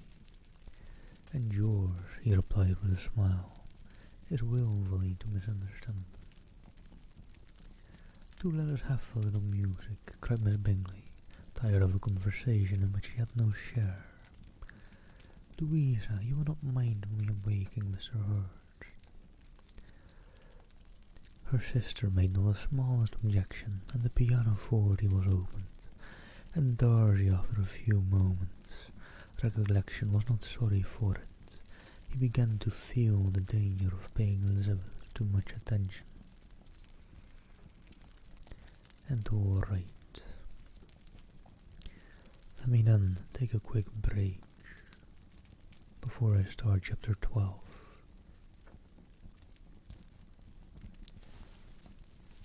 To put some food out for my cat. I think that's what she wants. I don't know. She keeps jumping off my lap, so attention does not. Yes, you. So I'll be right back. Hold on. Quick break, 5 minutes at most. Or well, probably around 5 minutes.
Alright, and we're back.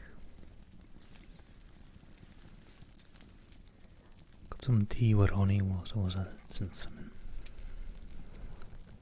taking a bit longer break around the 5-minute time-ish.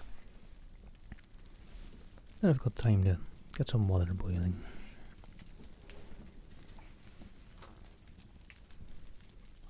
But let me jump on further through into chapter 12.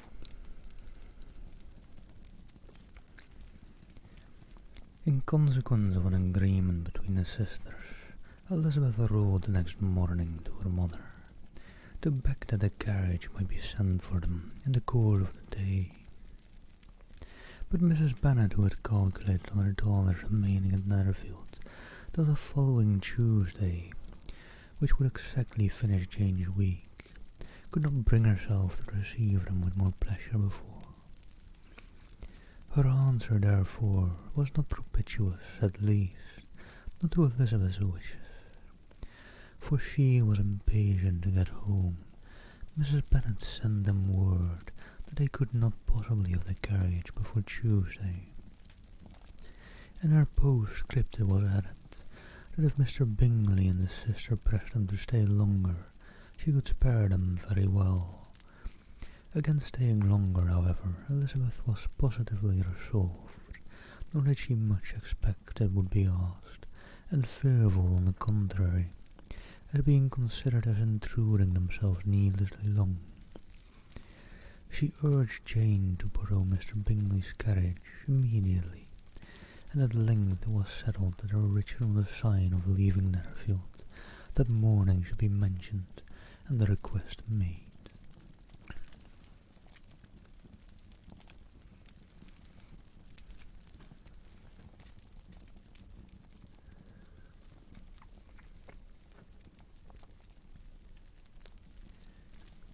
The communication excited many professions of concern, and enough was said of wishing them to stay, at least till the following day, to work on Jane, and till the morrow their going was deferred.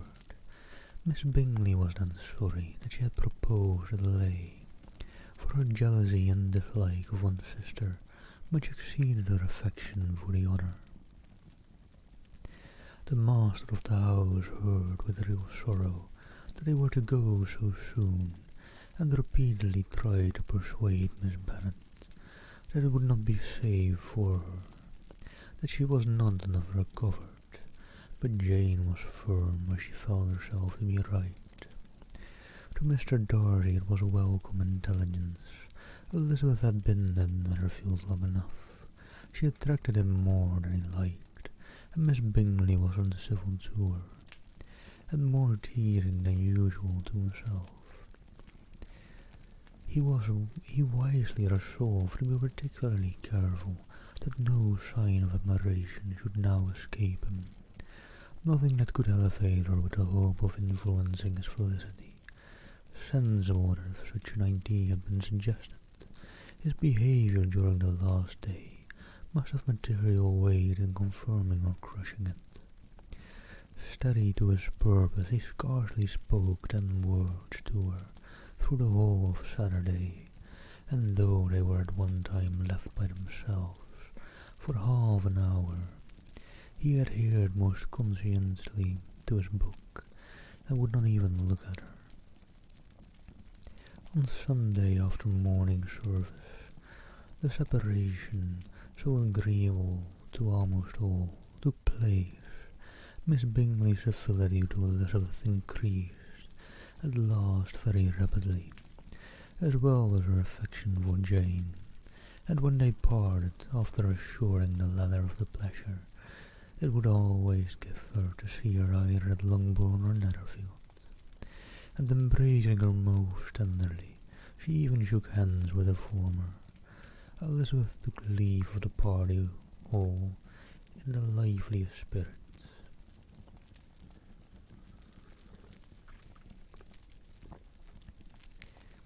They were not welcomed home very cordially by their mother.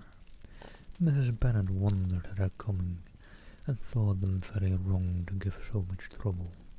I was sure Jane would have caught cold again, but her father, though very laconic in his expressions of pleasure, was really glad to see them. He had felt their importance in the family circle. The evening conversation, when they were all assembled, had lost much of its animation, and almost all its sense, by the absence of Jane and Elizabeth. They found Mary, as usual, deep in the study of thorough base and human nature, and had some new extracts to admire, and some new observations of threadbare morality to listen to. Catherine and Lydia had information for them of a different sort. Much had been done, and much had been said in the regiment since the preceding Wednesday.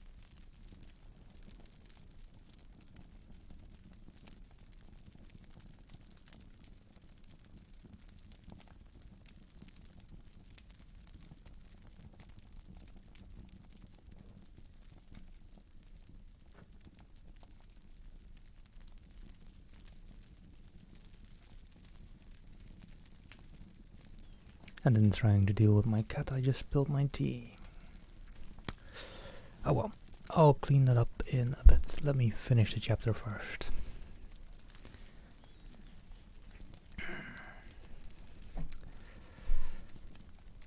Much had been done and much had been said in the regiment since the preceding Wednesday. Several of the officers had dined lately with their uncle.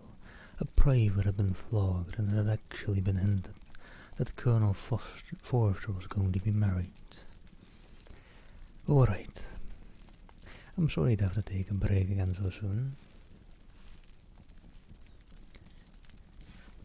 But I just spilled my tea, and it's not too bad, but I will have to quickly go clean it up before it leaves too much stains and all. And maybe put on some different pants. Maybe. Yeah. So, sorry about having to take a quick break again. But, well, you'll see me cleaning, I suppose. I'll be here.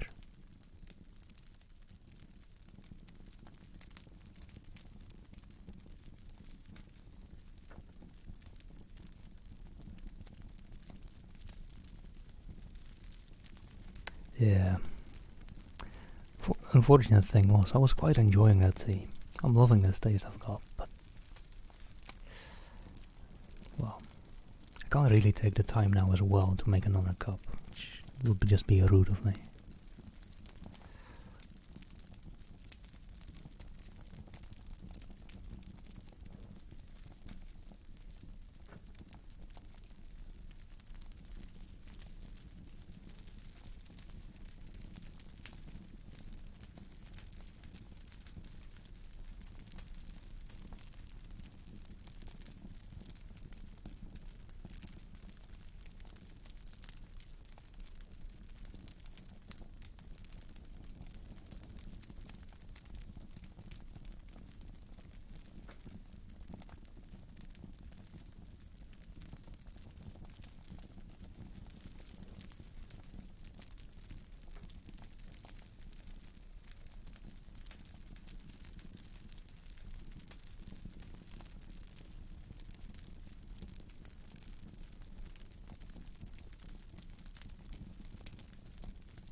And well, I suppose I could just keep the mic unmuted whilst I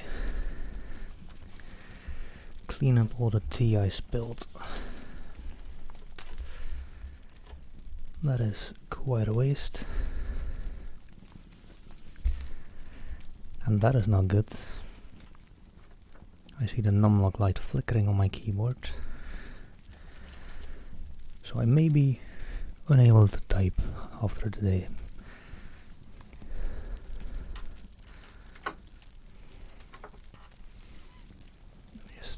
quickly pick up my key.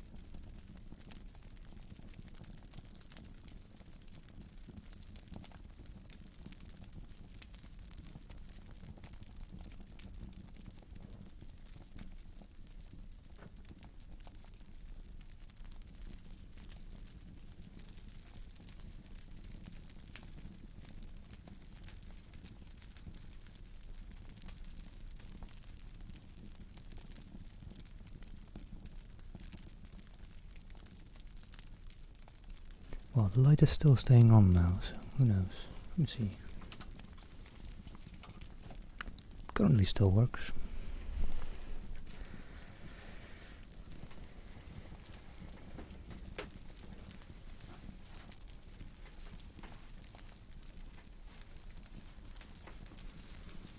Right. Let me also put on a pair of different pants though, since the tea also went all over my pants. I guess that teaches me not to let my cat into my room and on my lap when she wants all that attention.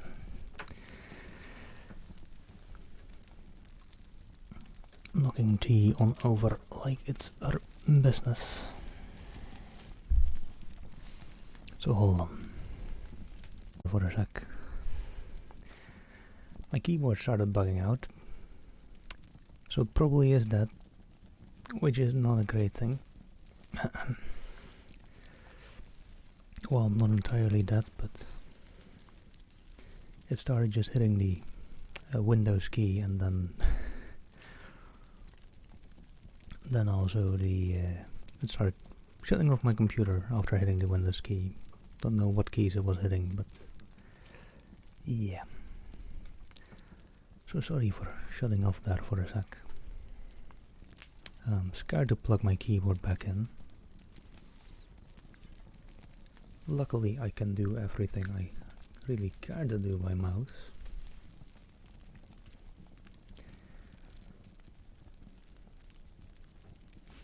Most of it at least.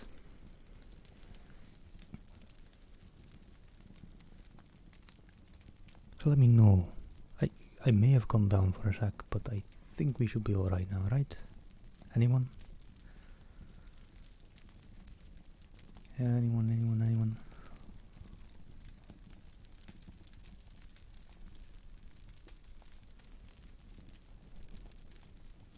I'm good, thank you. Thank you very much. I'll just have to leave my keyboard unplugged then. And very sorry for all of that. Glad it's happening today at least, and not tomorrow, since tomorrow I kinda wanted... Tomorrow was the real special day, Valentine's Day, right? Get all the bad luck and accidents out of the way. But alright. That just decided to happen just when I wanted to change pens, since if anyone's joining in just now, I happened to spill some tea because my cat knocked it over. Whilst I thought, hey, let's be nice, let's put it on my lap, so she wanted some attention. It went over my keyboard, which decided to turn off my computer. I'll just leave that unplugged till after the stream. You know what, leaving that unplugged, I'd best just leave it upside down somewhere to let the last bit of water fall on out, probably. Last bit of tea. So let me mute.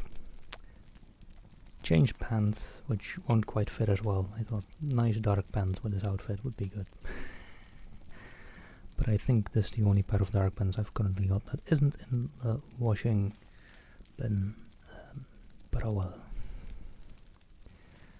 And hey, Noah and Mum, thank you for the follows. Yeah, a bit unlucky. Oh well, it happens, it happens. I'll be right back.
right, that kind of put my mood down a little bit, spilling that tea and then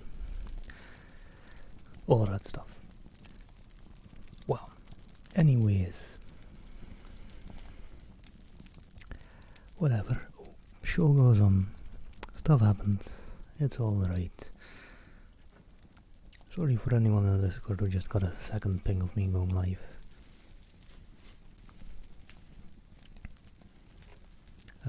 And I can't really type right now since my keyboard may or may not be that. I'll have to see later on when I plug it back in. I just put it upside down on my bed. But hey, let's just read on, forget all about that. Hey Noah, you sure you wanna read in that one's for getting timed out for 10 minutes, you know? I could just return those channel points if you... Let me just get back into reading after all that mess. Pretend like nothing happens.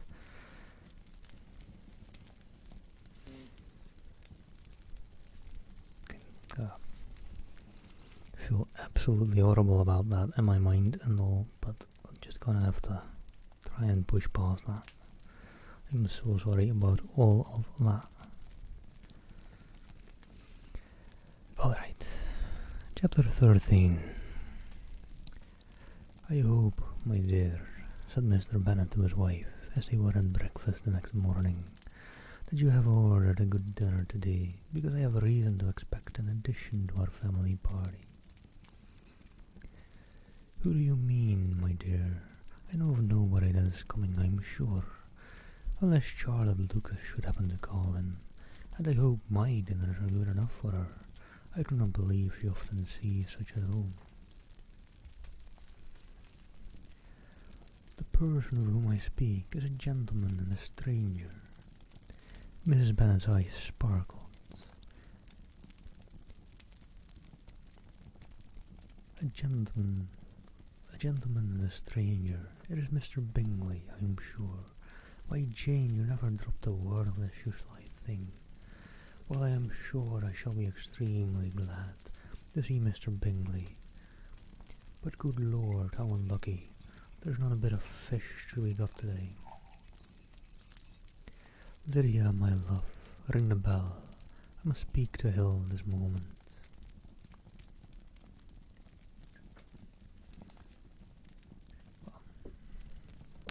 Pros of my keyboard being gone off my desk now. I have more room on my desk. That's a positive.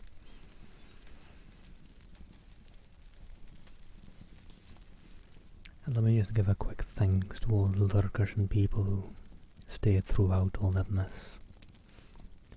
I quite honestly do expect if you would leave after that. Sorry about all that.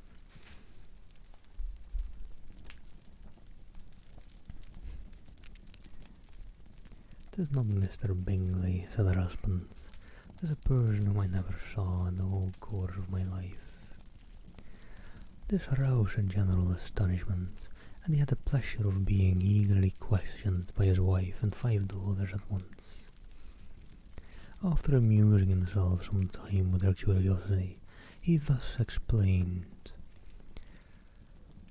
"About a month ago I received this letter, and about a fortnight ago I answered it, for I thought it a case of some delicacy, and requiring early attention. It is from my cousin, Mr. Collins, who, when I am dead, may turn you all out of his house as soon as he pleases." "Oh, my dear," cried his wife, "I cannot bear to hear that mentioned. Pray do not talk of that odious man. I do think it is the hardest thing in the world that your estate should be entailed away from your own children. And I am sure if it had been you, I should have tried long ago to do something or other about it." Jane and Elizabeth attempted to explain to her the nature of an entail. They had often attempted it before, but it was a subject on which Mrs. Bennet was beyond the reach of reason, and she continued to rail bitterly against the cruelty of a man whom nobody cared anything about.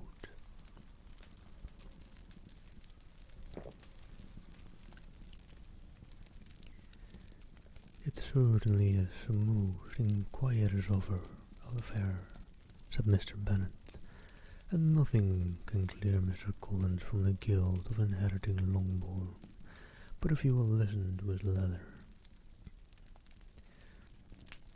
you may perhaps be a little softened by his manner of expressing himself. No, that I am sure I shall not, and I think it was very impertinent of him to write you at all, and very hypocritical.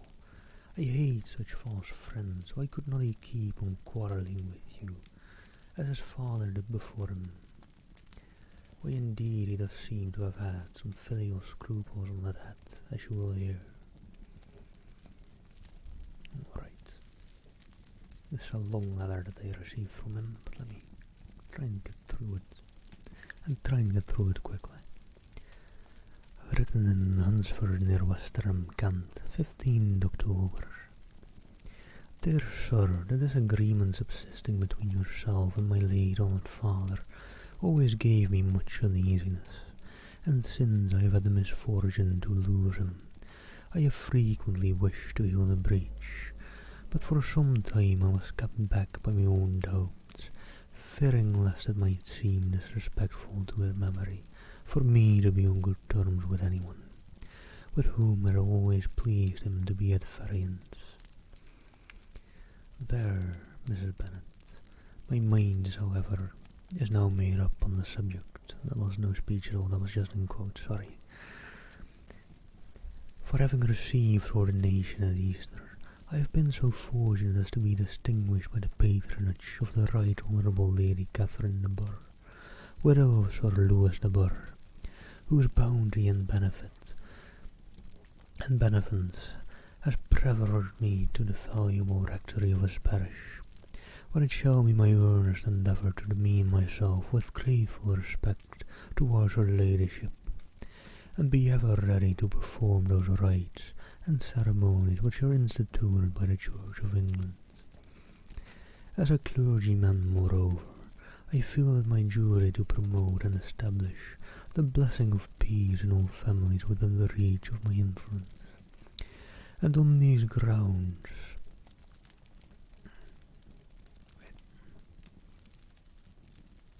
I flatter myself that my present overtures of goodwill are highly commendable, and that the circumstance of my being next in the entail of Longbourn estate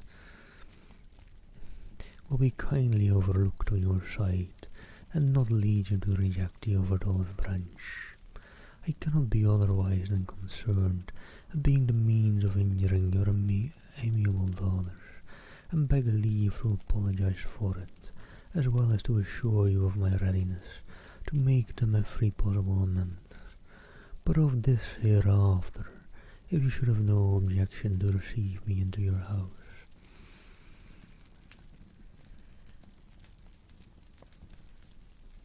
I propose myself the satisfaction of waiting on you and your family Monday, November 18th by 4 o'clock, and shall probably trespass on your hospitality till the Saturday's night following, which I can do without any inconvenience, as Lady Catherine is far from objecting to my occasional absence on a Sunday, provided that some other clergyman is engaged to the duty of the day.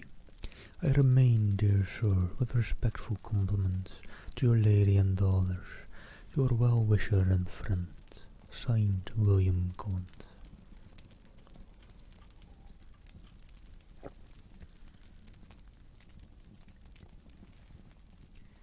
At 4 o'clock, therefore, we may expect this peace-making gentleman, said Mr. Bennet, as he forwarded the letter. He seems to be a most conscientious and polite young man. Upon my word, and I doubt not, will prove a valuable acquaintance, especially if Lady Catherine should be so indulgent as to let him come to us again. There is some sense in what he says about the girls, however, and if he is disposed to make them any amends, I shall not be the person to discourage him. Though it is difficult, said Jane, to guess in what way he can mean to make us the atonement he thinks our due The wish is certainly to his credit. Elizabeth was chiefly struck with his extraordinary deference for Lady Catherine and his kind intention of christening, marrying, and burying his parishioners whenever it were required. He must be an oddity, I think. Hold on. Wow, my mind is very out of it now, I'm so sorry.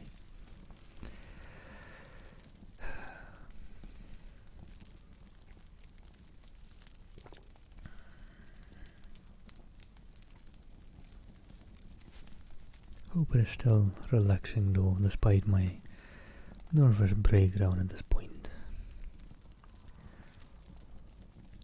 Though it is difficult, said Jane, to guess in what way he can mean to make us the atonement he thinks are due, the wish is certainly to his credit.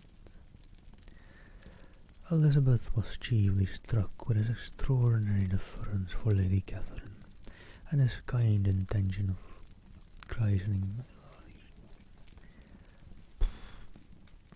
that is way back than where I actually was.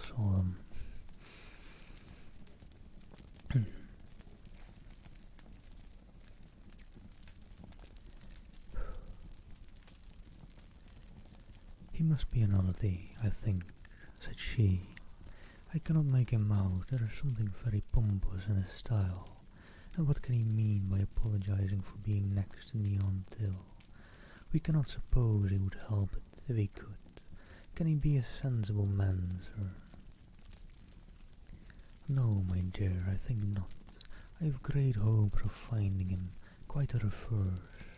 There is a mixture of servility and self-importance in his letter, which promises well. I am impatient to see him. In point of composition, said Mary, his letter does not seem defective. The idea of the olive branch, perhaps, is not wholly new, yet I think it is well expressed.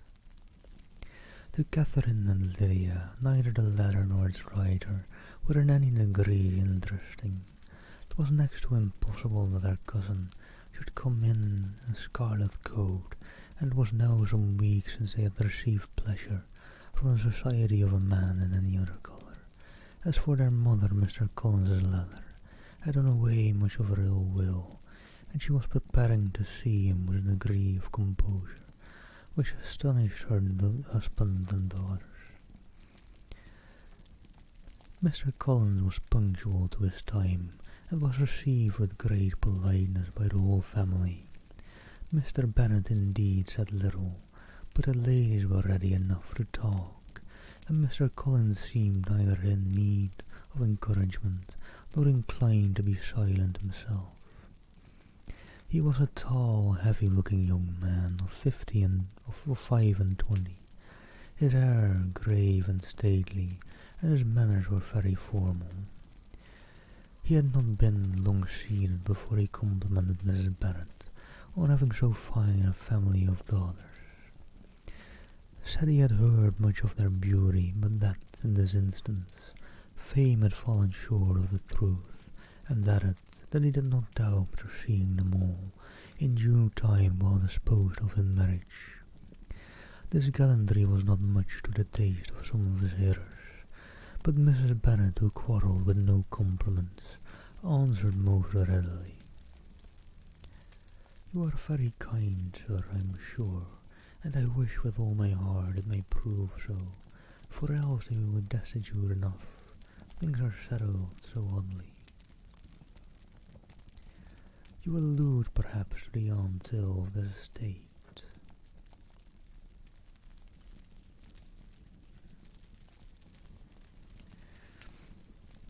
Ah, so then do indeed. It is grievous affair to my poor girls. You must confess, not that I mean to find fault with you, for such things I know are all in chance in this world. There is no knowing how estates will go when once they come to be entailed. I am very sensible, madam, of the hardship to my fair cousins, and could say much on the subject, but that I am cautious of appearing forward and precipitate. But I can assure the young ladies that I come prepared to admire them, At present I will not say more, but perhaps when we are better acquainted. He was interrupted by a summons to dinner, and the girls smiled on each other. They were not the only objects of Mr. Cullen's admiration. The hall, the dining room, and all its furniture were examined and praised, and his commendation of everything would have touched Mr. Bennet's heart, but for the mortifying supposition of his viewing it all as his own future property. The dinner, too, in its turn, was highly admired, and he begged to know to which of his fair cousins the excellence of his cookery was owing. But there he was set right by Mrs. Bennet, who assured him with some asperity that they were so very well able to keep a good cook, and that their daughters had nothing to do in the kitchen. He begged pardon for having displeased her. In a softened tone she declared herself not at all offended, but he continued to apologize for about a quarter of an hour. All right. Hello, Eva Glampire. Thank you for the follow. Yeah.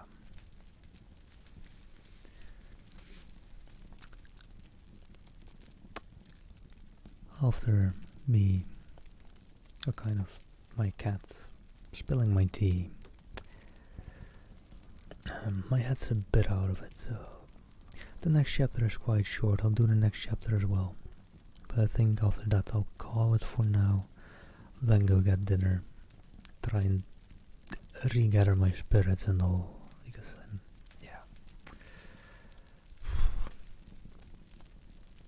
I'm so sorry about all those technical difficulties and the likes.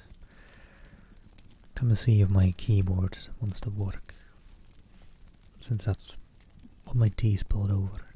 Hello there, dude, hope you're doing well. Let me just quickly do this chapter 14, it's a short one, and then I'll quickly see you all off on the raid.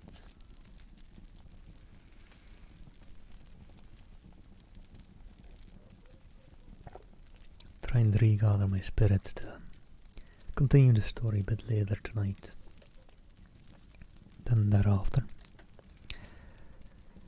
and let me just get into this chapter and then sign off, and then do a bit of a closing scene. Thank you, Eva Glampire. I don't know, my head's just a bit out of it. I just need to clear my head, I think, in between real quick. But first, let me get chapter 14 done. During dinner, Mr. Bennet scarcely spoke at all. But when the servants were withdrawn, he thought it time to have some conversation with his guest, and therefore started a subject on which he expected him to shine, by observing that he seemed very fortunate in his patroness. Lady Catherine de Bourgh's attention to his wishes, and consideration for his comfort, appeared very remarkable. Mr. Bennet could not have chosen better. Mr. Collins was eloquent in her praise. The subject elevated him to more than usual solemnity of the manner, and with the most important aspect he protested that he had never in his life witnessed such behaviour in a person of rank, such affability and condescension as he had himself experienced from Lady Catherine. She had been graciously pleased to approve of both the discourses which he had already had the honour of preaching before her. She had also asked him twice to dine at the Rosings, and had sent for him only the Saturday before to make up her pool of quadrille in the evening. Lady Catherine was reckoned proud by many people he knew, but he had never seen anything but affability in her. She had always spoken to him as she would to any other gentleman. She made not the smallest objection to his joining in the society of the neighbourhood, nor to his leaving his parish occasionally for a week or two to visit his relations. She had even condescended to advise him to marry as soon as he could, For a fire it he chose with discretion, and at once paid him a visit in his humble parsonage, where he had perfectly approved all the alterations he had been making, and had even vouchsafed to suggest some herself, some shelves in the closets upstairs. "That is all very proper and civil, I am sure," said Mrs. Bennet, "and I dare say she is a very agreeable woman. 'Tis a pity that the great ladies in general are not more like her. Does she live near you, sir?" "The garden in which stands my humble abode is separated only by a lane from Rosings Park, her ladyship's residence." "I think you said she was a widow, sir. Has she any family?" "She is one only daughter, the heiress of Rosings, and of very extensive property." "Ah," cried Mrs. Bennet, shaking her head, "then she is better off than many girls. And what sort of young lady is she? Is she handsome?" "She is a most charming young lady indeed. Lady Catherine herself says that in point of true beauty, Mr. Burr is far superior to the handsomest of her sex, because there is that in her features which marks the young woman of distinguished birth. She is unfortunately of a sickly constitution, which has prevented her making a progress in many accomplishments, which she could not otherwise have filled of, as I am informed by the lady who superintended her education, and who still resides with them. But she is perfectly amiable, and often condescends to drive by my humble abode in her little phaeton and ponies." "Has she been presented? I do not remember her name among the ladies at court." "Her indifferent state of health unhappily prevents her being in town, and by that means, I told Lady Catherine myself one day, has deprived the British court of its brightest ornament. Her ladyship seemed pleased with the idea, as you may imagine that I am happy on every occasion to offer those little delicate compliments which are always acceptable to ladies. I have more than once observed to Lady Catherine that her charming daughter seemed born to be a duchess, and that the most elevated rank, instead of giving her consequence, would be adorned by her. These are the kind of little things which please her ladyship, and it is a sort of attention which I conceive myself peculiarly bound to pay." "You judge very properly," said Mr. Bennet, "and it is happy for you that you possess the talent of flattering with delicacy. May I ask whether these pleasing attentions proceed from the impulse of the moment, or are they the result of previous study?" "They arise chiefly from what is passing at the time, and though I sometimes amuse myself with suggesting and arranging such a little elegant compliment as may be adapted to ordinary occasions, I always wish to give them as unstudied an air as possible." Mr. Bennet's expectations were fully answered. His cousin was as absurd as he had hoped, and he listened to him with the keenest enjoyment, maintaining at the same time the most resolute composure of countenance, and except in an occasional glance at Elizabeth, requiring no partner in his pleasure. By tea time, however, the dose had been enough, and Mr. Bennet was glad to take his guest into the drawing-room again, and when tea was over, glad to invite him to read aloud to the ladies. Mr. Collins readily assented, and the book was produced, but on beholding it, for everything announced it to be from a circulating library, he started back and, begging pardon, protested that he never read novels. Kitty stared at him, and Lydia exclaimed. Other books were produced, and after some deliberation he chose four as sermons. Lydia gaped as he opened the volume, and before he had, with very monotonous solemnity, read 3 pages, she interrupted him with, "Do you know, Mamma, that my Uncle Philip talks of turning away Richard, And if he does, Colonel Forster will fire him. Or will hire him. My aunt told me so herself on Saturday. I shall walk to Meryton tomorrow to hear more about it, and to ask when Mr. Denny comes back from town.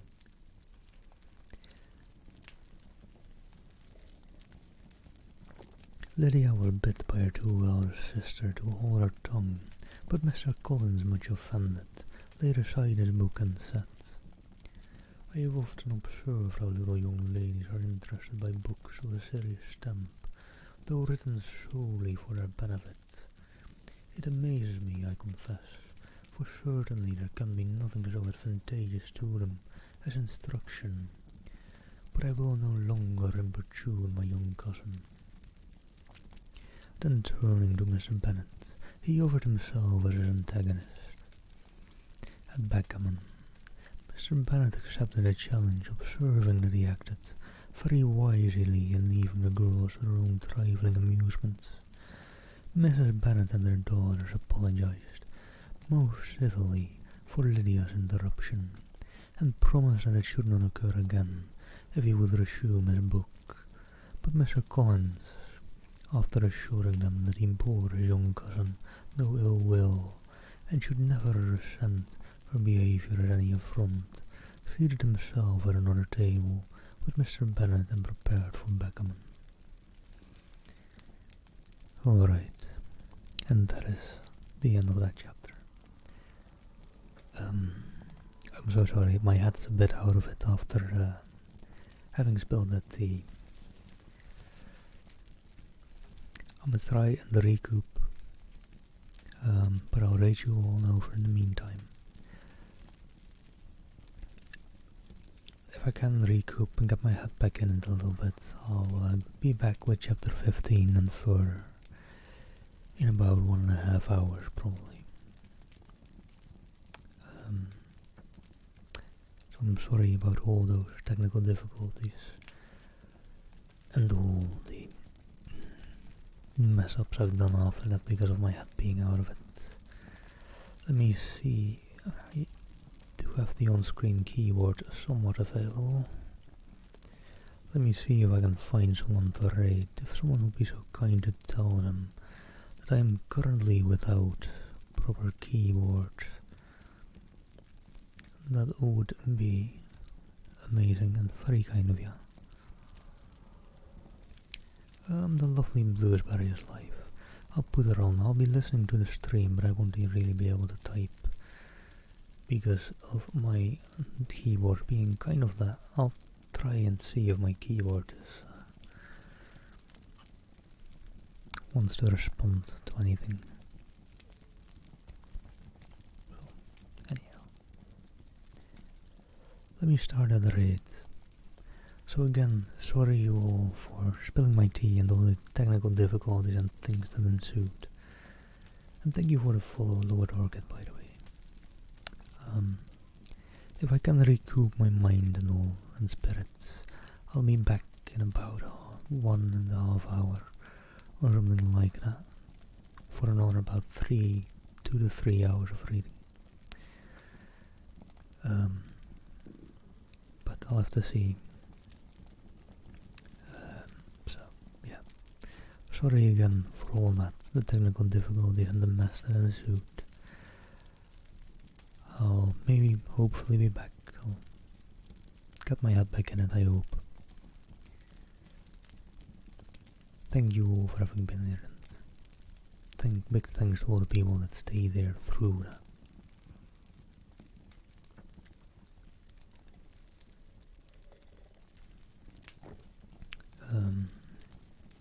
And maybe I'll see you all again later.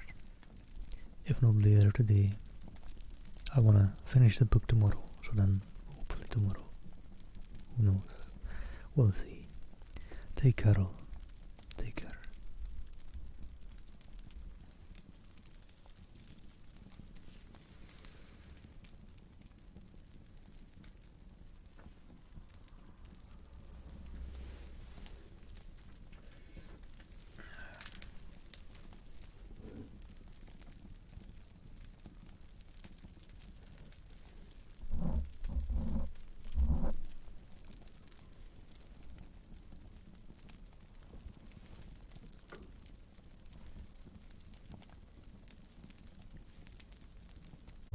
Just gonna go live again. And not many will hear this probably, since I'll just have been notifications won't have gone out yet. But I just got a fantastic. I'm so sorry about a couple of technical problems earlier.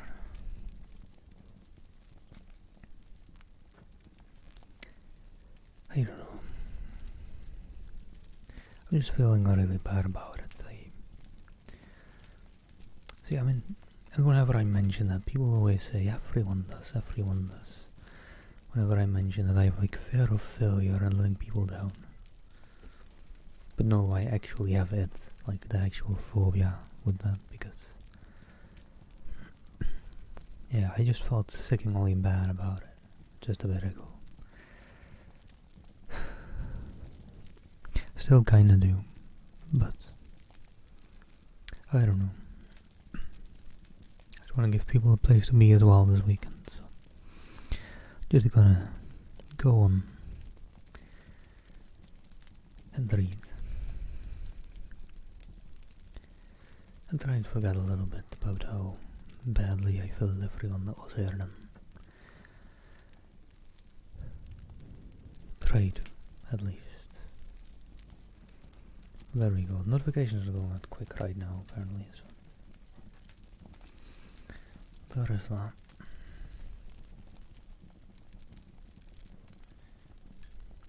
And hey, the failure that I still am, I left the spoon in my teacup, which I usually leave downstairs because it makes noise. I don't really have a place to put it there. Let me just get that out real quick.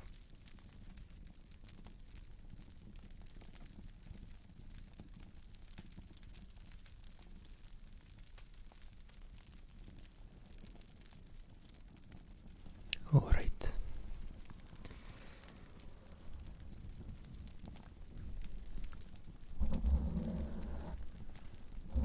And alright, those people start coming in. Let me just get done with venting about how badly I messed up and how crushingly that actually affected me right there. And just get back into reading. Forget about it. Better to move on, move past.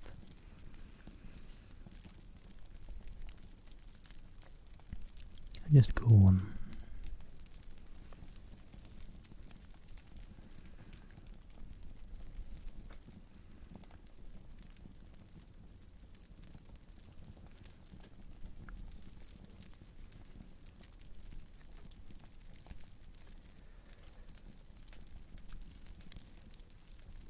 And I don't know how long I should be taking. A little bit of a wait before jumping into the book. Probably wait a little bit.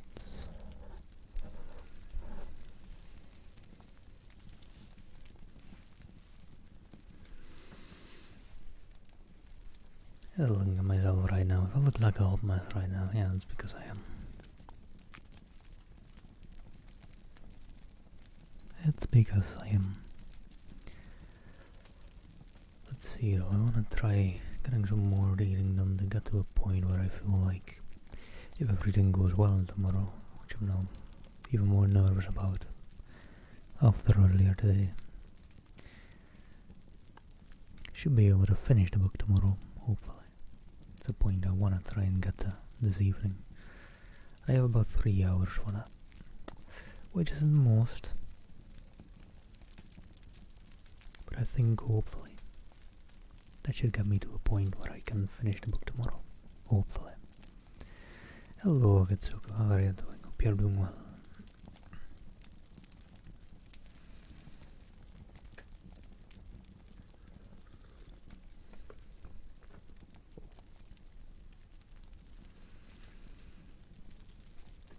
And with that, the first signs of life in chat.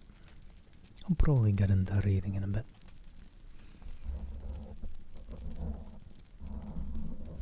It's usually when about I'm like, okay, let's start then.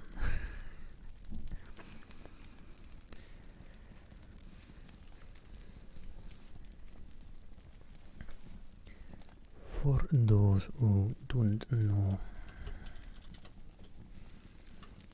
or come in and then later see that message. Gonna be reading Pride and Prejudice. We're chapter 15 by now. And it's a bit of a context or like intro or whatever you want to call it to the book. Short description.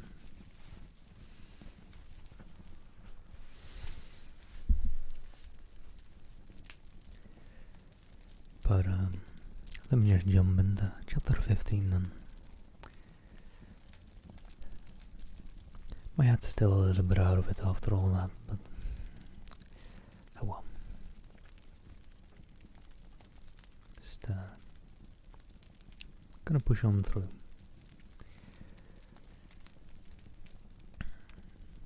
Chapter 15. Mr. Collins was not a sensible man, and the deficiency of nature had been but little assisted by education or society, the greatest part of his life having been spent under the guidance of an illiterate and miserly father, and though he belonged to one of the universities, he had merely kept the necessary terms without forming at it any useful acquaintance. The subjection in which his father had brought him up had given him originally great humility of manner, but was now a good deal counteracted by the self-conceit of a weak head living in retirement and the consequential feelings of early and unexpected prosperity. A fortunate chance had recommended him to Lady Catherine de Bourgh when the living of Hunsford was vacant, and the respect which he felt for her high rank and his veneration for her as his patroness, mingling with a very good opinion of himself, of his authority as a clergyman, and his rights as a rector, made him altogether a mixture of pride and obsequiousness, quiescence, self-importance and humility. Having now a good house and very sufficient income, he intended to marry, and in seeking a reconciliation with the Longbourn family, he had a wife in view, as he meant to choose one of the daughters, if he found them as handsome and amiable as they were represented by common report. This was his plan of amends, of atonement, for inheriting their father's estate, and he thought it an excellent one, full of eligibility and suitableness, and excessively generous and disinterested on his own part. Hello there, Dill, hope you're doing well. And yeah, a kind of new scenery. Some people may know/remember it from my Christmas stream. It wasn't exactly the scenery. It had the Christmas lights on. It's the same stock footage but with the Christmas lights off. You might still see the wreaths above the fireplace. And if you look real closely, but I think that may be a bit too dark, behind me, it's kind of what I'm covering up. There's a Christmas tree with some presents there.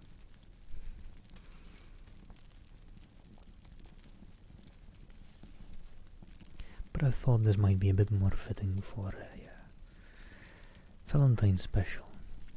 Hope you're doing well. I'm doing alright, I don't know. What kind of happened earlier is basically one of my biggest nightmares to ever kind of happen right. I kind of have, and people always say everyone does, but not this badly. I have like fear of failure and letting other people down. So my keyboard short-circuiting and the tea going all over it and then killing the keyboard and then the keyboard deciding that my PC should shut down somehow. That was quite crafty of it, but yeah, that's, I don't know, especially with as many people as there were back then. Bit of a nightmare, but I'm doing alright. Let's just say I'm doing alright. And hello JD, welcome back. Hope you're doing well.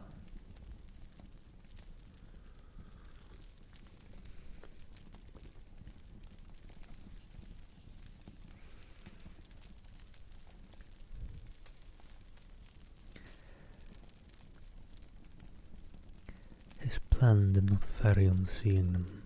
Miss Bennet's lovely face confirmed his views, and established all his strictest notions of what was due to seniority, and for the first evening...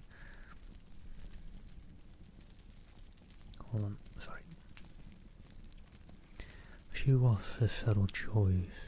The next morning, however, made an alteration for a quarter of an hour's tete-a-tete with Mrs. Bennet before breakfast, a conversation beginning with his personage house and leading naturally to the fowl of his hopes that the mistress forehead might be found at Longbourn, produced from her amid very complacent smiles and general encouragement, a caution against the very Jane he had fixed on as to her younger daughters she could not take upon her to say, she could not positively answer.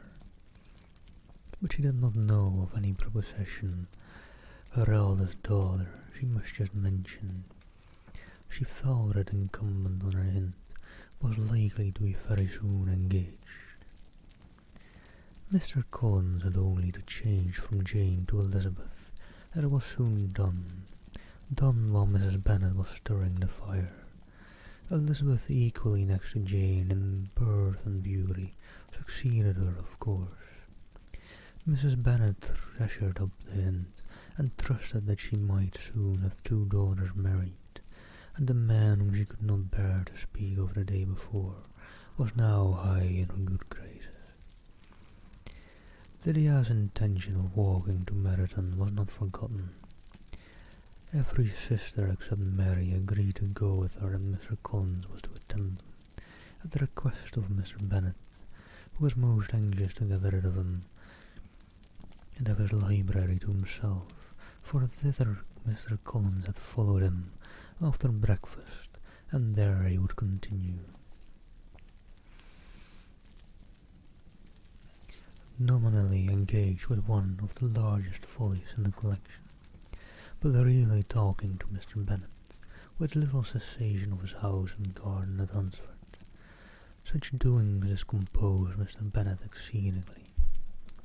In his library he had been always sure of leisure and tranquillity, and though prepared, as he thought Elizabeth, to meet with folly and conceit in every room in the house, he was used to be free from them there.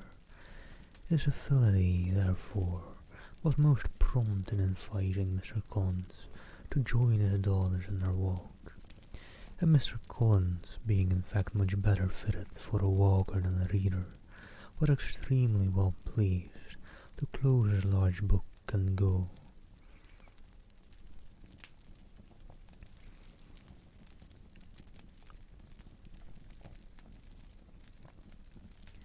In pompous nothings on his side, and civil lessons on that of his cousins, their time passed till they entered Meryton.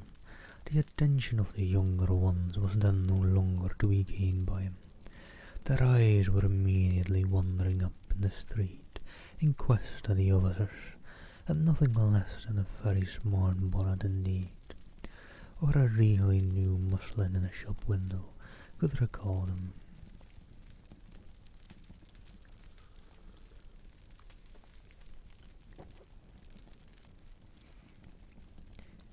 But the attention of every lady was soon caught by a young man whom they had never seen before, of most gentlemanlike appearance, walking with an officer on the other side of the way. The officer was the very Mr. Denny, concerning whose return from London Lydia came to inquire, and he bowed as they passed. All were struck with the stranger's air, all wondered who he could be, and Kitty and Lydia, determined if possible to find out, led the way across the street, under presence of wanting something in an opposite shop, and fortunately had just gained the pavement when the 2 gentlemen, turning back, had reached the same spot. Mr. Denny addressed them directly, and entreated permission to introduce his friend Mr. Wickham, who had returned with him the day before from town, and he was happy to say had accepted a commission in their corps. This was exactly as it should be, for the young man wanted only regimentals to make him completely charming. His appearance was greatly in his favour. Here all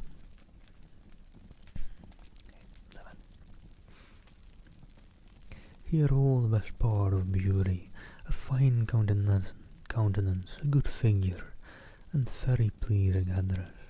The introduction was followed up on his side by a happy readiness of conversation, a readiness at the same time perfectly correct and unassuming, and the whole party was still standing and talking together very agreeably, when the sound of horses drew their notice, and Darcy and Bingley were seen riding down the street. On distinguishing the ladies of the group, the two gentlemen came directly towards them, and began the usual civilities. Bingley was the principal spokesman, and Miss Bennet the principal object. He was then, he said, on his way to Longbourn, on purpose to inquire after her. Mr. Darcy corroborated it with a bow, and was beginning to determine not to fix his eyes on Elizabeth, when they were suddenly arrested by the sight of the stranger, and Elizabeth, happening to see the countenance of both as they looked at each other, was all astonishment at the effect of the meeting. Both changed colour, one looked white, the other red. Mr. Wickham after a few moments touched his hat, a salutation which Mr. Darcy just deigned to return. What could be the meaning of it? It was impossible to imagine. It was impossible not to long to know. That was a bit long a paragraph.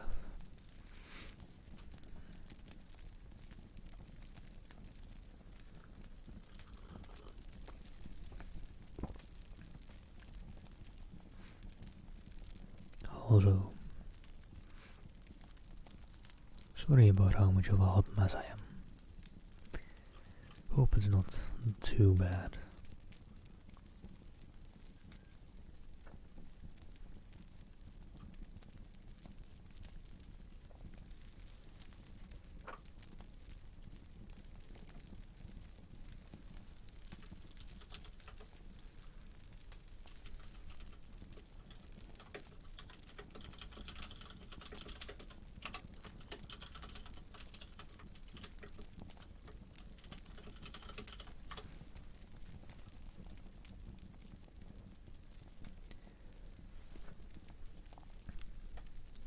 Yeah, it's still a little bit out of it, but I'm I don't know, getting there, I think.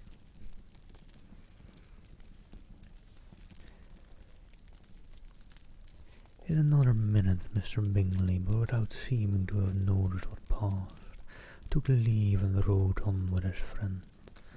Mr. Denny and Mr. Wickham walked with the young ladies to the door of Mr. Phillips's house, and then made their bows in spite of Miss Lydia's pressing entreaties that they would come in, and even in spite of Mrs. Phillips throwing up the parlour window and loudly seconding the invitation.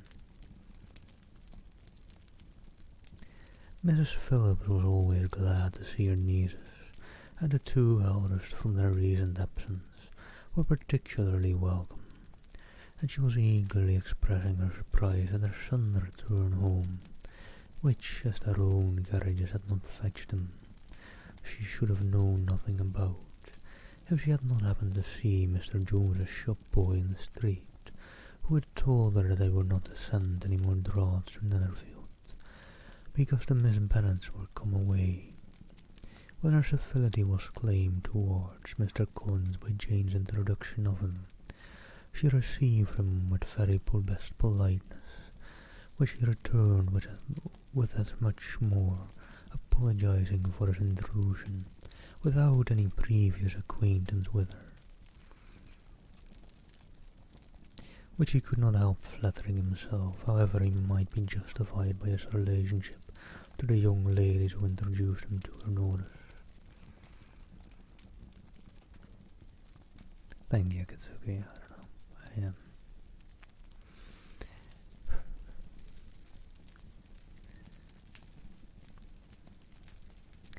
Yeah.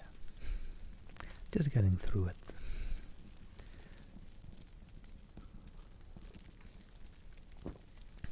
I hope. Mrs. Phillips was quite awed by such an excess of good breeding, but her contemplation of one stranger was soon put an end to by exclamations and inquiries about the other, of whom, however, she could only tell her nieces what they already knew, that Mr. Denny had brought him from London, and that he was to have lieutenant's commission in the Shire. She had been watching him the last hour, she said, as she walked up and down the street, and that Mr. Wickham appeared, Kitty and Lydia would certainly have continued the occupation. But unluckily no one passed the windows now except a few of the others, who in comparison with the stranger were become stupid, disagreeable fellows. Hello, Indica and Dill. Thank you so much for gifting us up to Katsuki. You never quite answered, Dill, but I hope you're doing well. Better than me, at least. Which shouldn't be too hard. Dill, thank you for gifting another sub to Indica as well. What are you doing?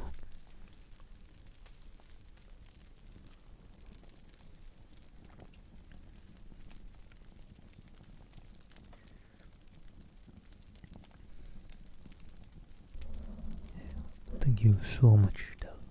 Thank you.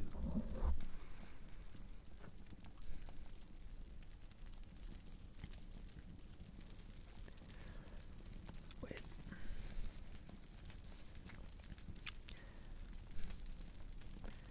Some of them were to dine with the Phillipses the next day, and their aunt promised to make her husband call Mr. Wickham and give him an invitation also.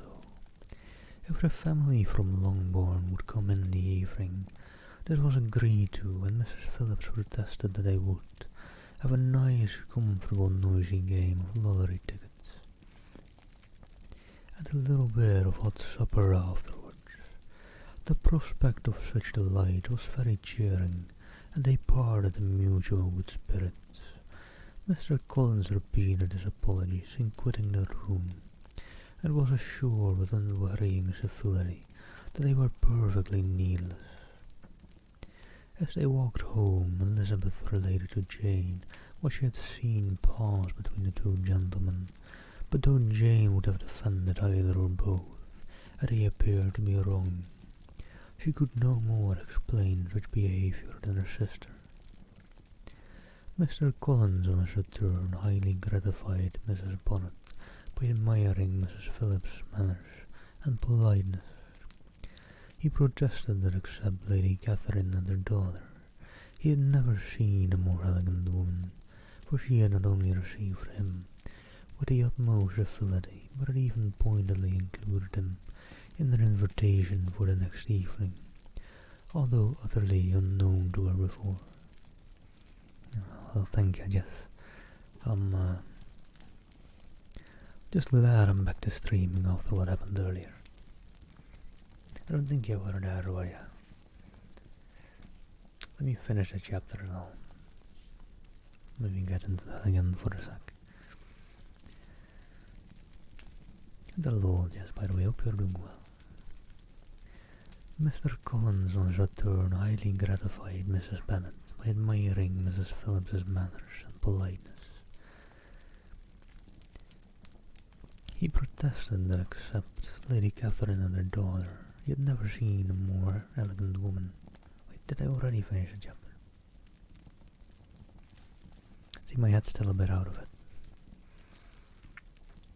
I didn't finish the chapter, I think. I had like one sentence left. something he supposed might be attributed to his connection with them, but yet he had never met with so much attention in the whole course of his life. There you go.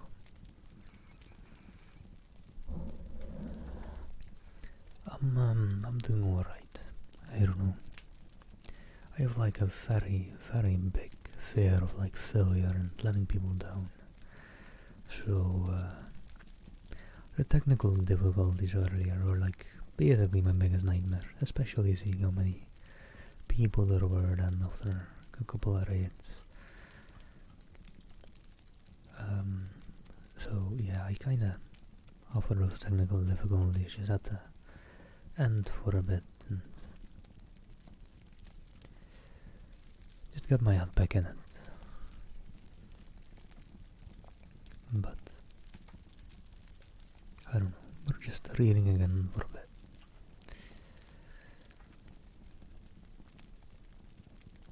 And well, the outfit isn't quite the way I wanted it to be. After that, I see with this I usually like to wear not particularly like the straight black dress pants, the dress suit pants. I don't know what they're called in English, but you don't see the pants anyways. But I would just like normal jeans stuff, but then completely black instead of the normal bluish. I usually like to pair that with something like this. But the thing that happened, might as well say it, I got my cat up on my lap, and with her on there, she managed to spill my tea over my keyboard on my lap. I mean, I can show these normal jeans, but they really don't quite fit. Yeah, I really like the black jeans with like, especially a more dressed up combination. I can stand up for a sec. I'll have to mute those, and my chair is a bit creaky.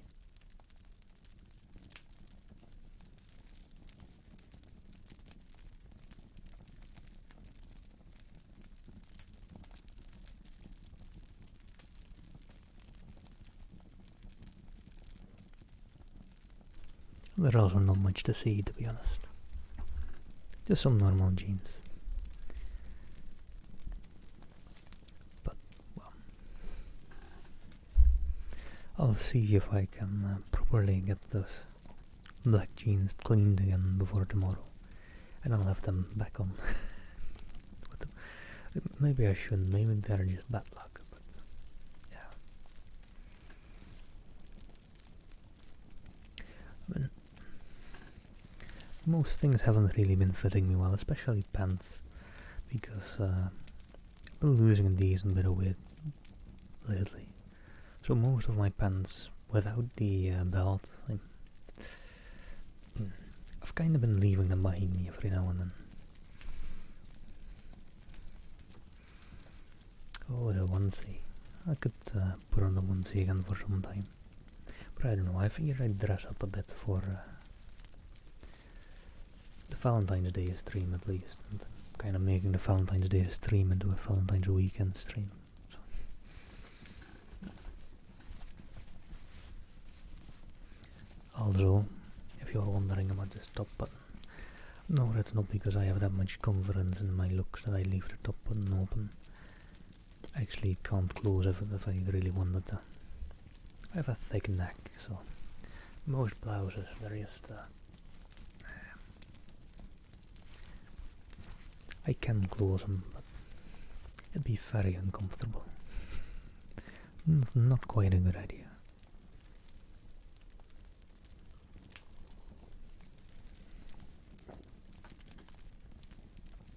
That's fair too, though, that's fair too. I don't know, I feel like you could. Especially if it's more neat, but you're like, tie is kind of unnecessary. And you could still do the top button. Leaving the top button open in like a more business-like situation would be a bit, I don't know. That I really wouldn't do it. So wait, let me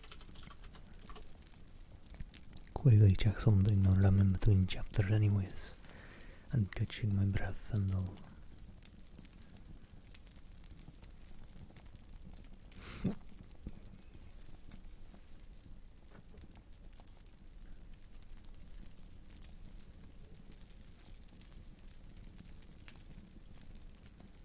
You know what? I was looking at my unbanned request real quick because I was gonna say I had another one from earlier. But I'll just leave him in there. I don't mind. Thank you for keeping me hydrated though, by the way. I'm just doing it with tea for now.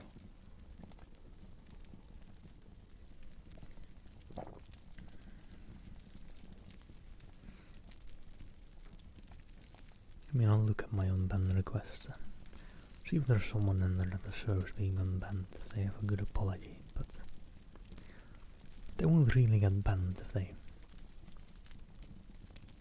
Like, usually if they're banned, even a good apology won't really do much, to be honest. I feel, I don't know, but at the very least here. But let me just jump into chapter 16, because I did want to get through a couple of chapters, get to a point where I can hopefully finish the book in the big stream tomorrow, hopefully.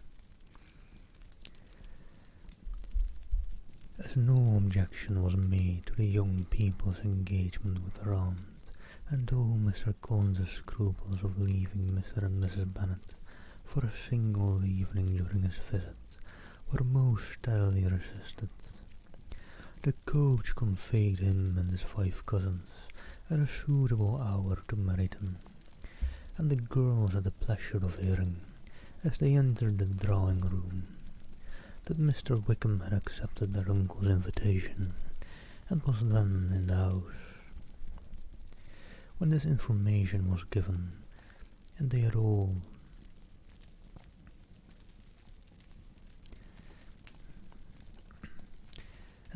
taken their seats, Mr. Collins was at leisure to look around him and admire, and he was so much struck with the size and furniture of the apartment that he declared he might almost have supposed himself in the small summer breakfast parlour at Rosings, a comparison that did not at first convey much gratification, but when Mrs. Phillips understood from him what Rosings was, and who was its proprietor, when she had listened to the description of only one of Lady Catherine's drawing-rooms, and found that the chimney-piece alone had cost £800, she felt all the force of the compliment,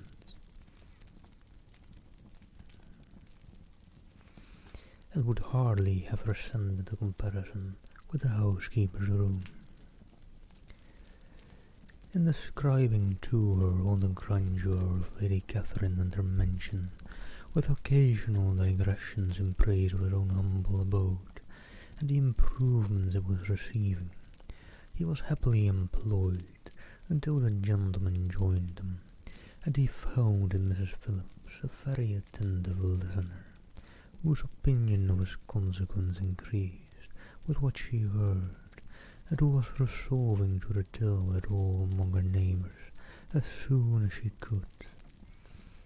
To the girls who could not listen to their cousin, and who had nothing to do but to wish for an instrument and examine their own indifferent imitations of china on the mantelpiece, the interval of waiting appeared very long.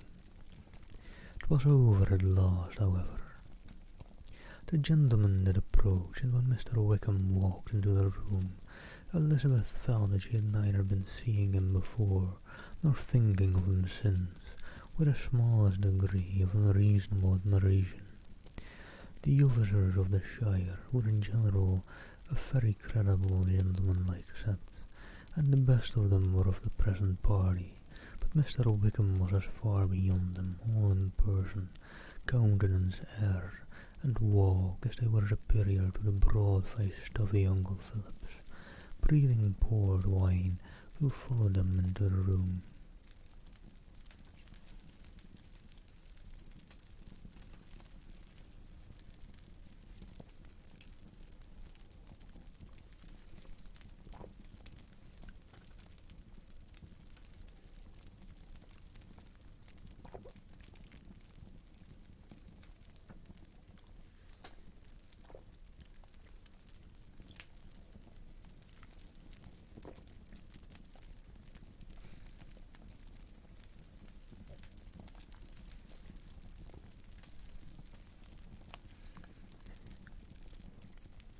Mr. Wickham was the happy man, towards whom almost every female eye was turned, and Elizabeth was the happy woman by whom he finally seated himself, and the agreeable manner in which he immediately fell into conversation, though it was only on its being a wet night, and on the probability of a rainy season, made her feel that the commonest, dullest, and most threadbare topic might be rendered interesting by the skill of the speaker.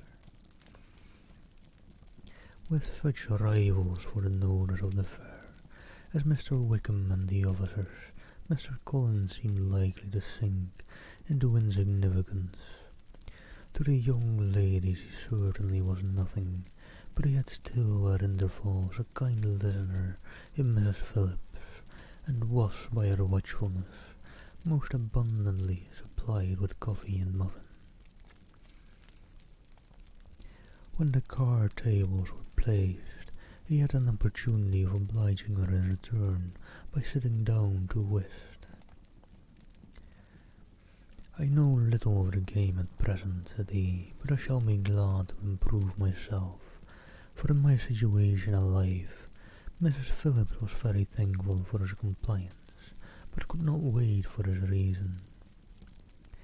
Mr. Wickham did not play at whist, and with ready delight was he received at the other table between Elizabeth and Lydia.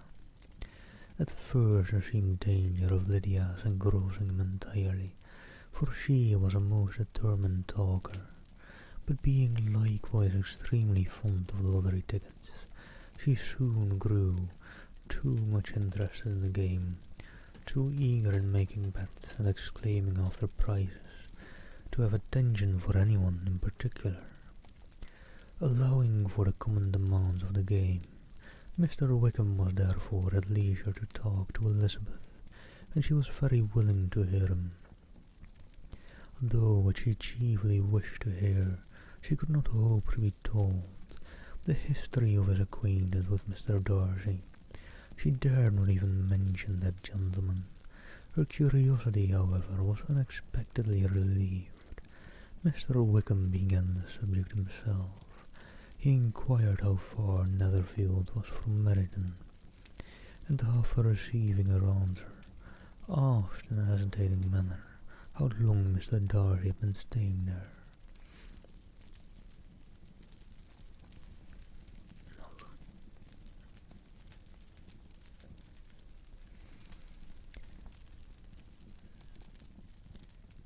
"About a month," said Elizabeth, and then, unwilling to let the subject drop, added, "He is a man of very large property.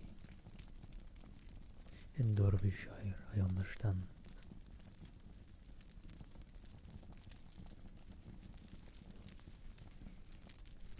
"Yes," replied Wickham. "His estate there is a noble one, a clear 10,000 per annum. You could not have met with a person more capable of giving you certain information on that head than myself."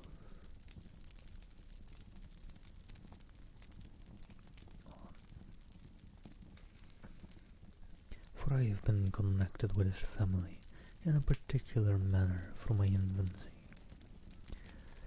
Elizabeth could not but look surprised. "You may well be surprised, Miss Bennet, at such an assertion, after seeing, as you probably might, the very cold manner of our meeting yesterday. Are you much acquainted with Mr. Darcy?" "As much as I ever wished to be," cried Elizabeth warmly.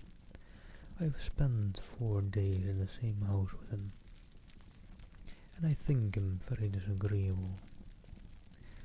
"I have no right to give my opinion," said Wickham, "as to his being agreeable or otherwise. I am not qualified to form one. I have known him too long and too well to be a fair judge.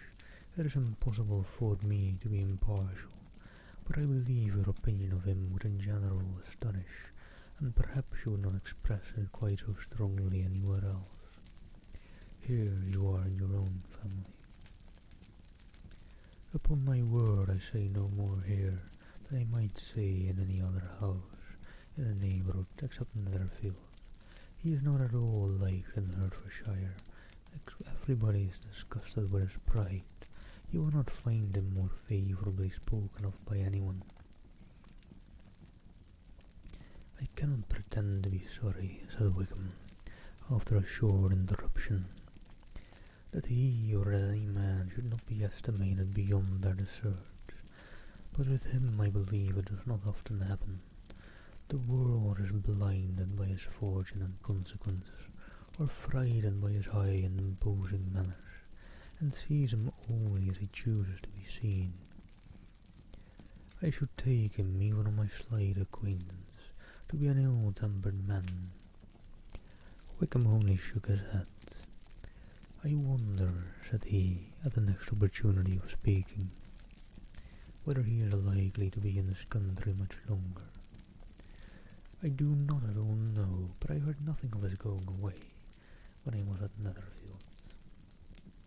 I hope your plans in favour of the Shire will not be affected by his being in the neighbourhood. Oh no, it is not for me to be driven away by Mr. Darcy. If he wishes to avoid seeing me, he must go. We are not on friendly terms, and it always gives me pain to meet him. But I have no reason for avoiding him, but what I might proclaim to all the world, a sense of very great ill-usage, and most painful regrets at his being what he is. His father, Miss Bennet, the late Mr. Darcy, was one of the best men that ever breathed, and the truest friend I ever had, and I can never be in company with this Mr. Darcy without being grieved to the soul by 1,000 tender recollections.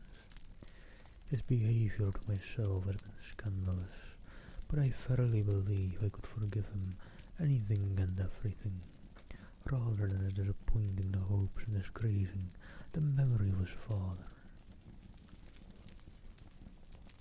Elizabeth found the interest of the subject increase, and listened with all her heart, but the delicacy of it prevented further inquiry.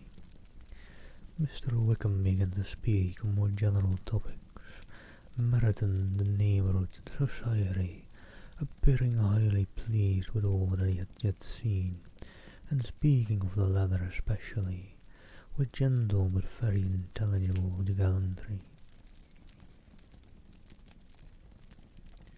It was the prospect of constant society, the good society, he added, which was my chief inducement to enter the Shire. I knew it to be a most respectable and agreeable course, and my friend Denny tempted me farther by his account of their present quarters, and the very great attentions and excellent acquaintance Meryton had procured them. Society, I own, is necessary to me. I have been a disappointed man, and my spirits will not bear solitude. I must have employment and society. A military life is not what I was intended for, but circumstances have now made it eligible. The church ought to have been my profession. I was brought up for the church. I should at this time have been in possession of a most valuable thing, had it pleased the gentleman we were speaking of just now. Indeed. Yes, the late Mr. Darcy bequeathed me the next presentation of the best living in this gift. He was my godfather and excessively attached to me. I cannot do justice to his kindness. He meant to provide for me amply, and thought he had done it, but when the living fell, it was given elsewhere. Good heavens, cried Elizabeth, but how could that be? How could his will be disregarded? Why did you not seek legal redress? There was just such an informality in the terms of the bequest as to give me no hope from law. A man of honour could not have doubted the intention, but Mr. Darcy chose to doubt it, or to treat it as a merely conditional recommendation, and to assert that I had forfeited all claims to it by extravagance, imprudence, in short, anything or nothing. Certain it is, that the living became vacant 2 years ago,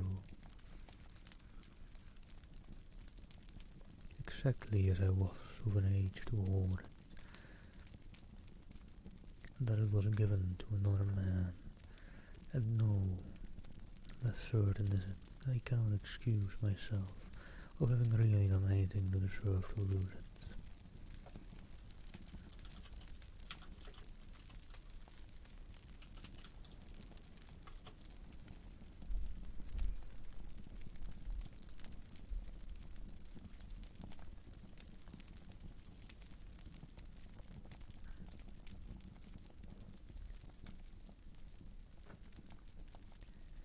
I have a warm and guarded temper, and I may perhaps have sometimes spoken my opinion of him and to him too freely.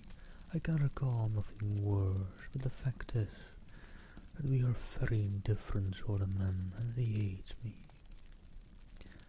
This is quite shocking. He deserves to be publicly disgraced.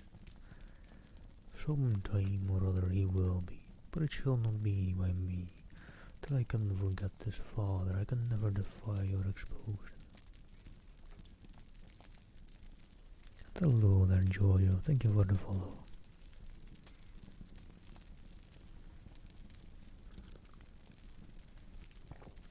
Also, alright, loneliness. But this is not a comedy bar, so. Or well. Suppose they wouldn't even want that bad joke there, but. Please chill a bit. Calm down.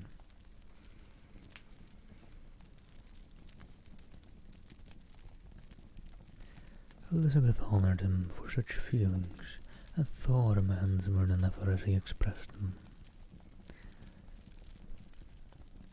But what, said she after a pause, can have been his motive? What can have induced him to behave so cruelly? A thorough, determined dislike of me, a dislike which I cannot but attribute in some measure to jealousy. At the late Mr. Darcy liked me less, his son might have borne with me better, but his father's uncommon attachment to me irritated him, I believe, very early in life. He had not a temper to bear the sort of competition in which we stood, the sort of preference which was often given me. I had not thought Mr. Darcy so bad as this, though I have never liked him. I had not thought so very ill of him. I had supposed him to be despising his fellow creatures in general, but did not suspect him of descending to such malicious revenge, such injustice, such inhumanity as this. After a few minutes' reflection, however, she continued, I do remember his boasting one day at Netherfield of the implacability of his resentments, always having an unforgiving temper. His disposition must be dreadful. I will not trust myself on the subject, replied Wickham. I can hardly be just to him. Elizabeth was again deep in thought, and after a time exclaimed, to treat in such a manner the godson, the friend, the favourite of his father. She could have had it.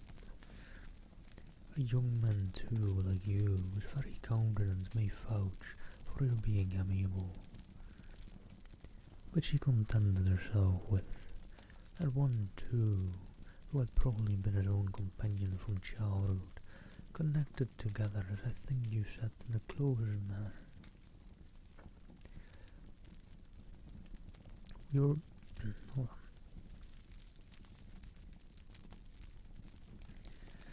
We were born in the same parish, within the same park, the greatest part of our youth.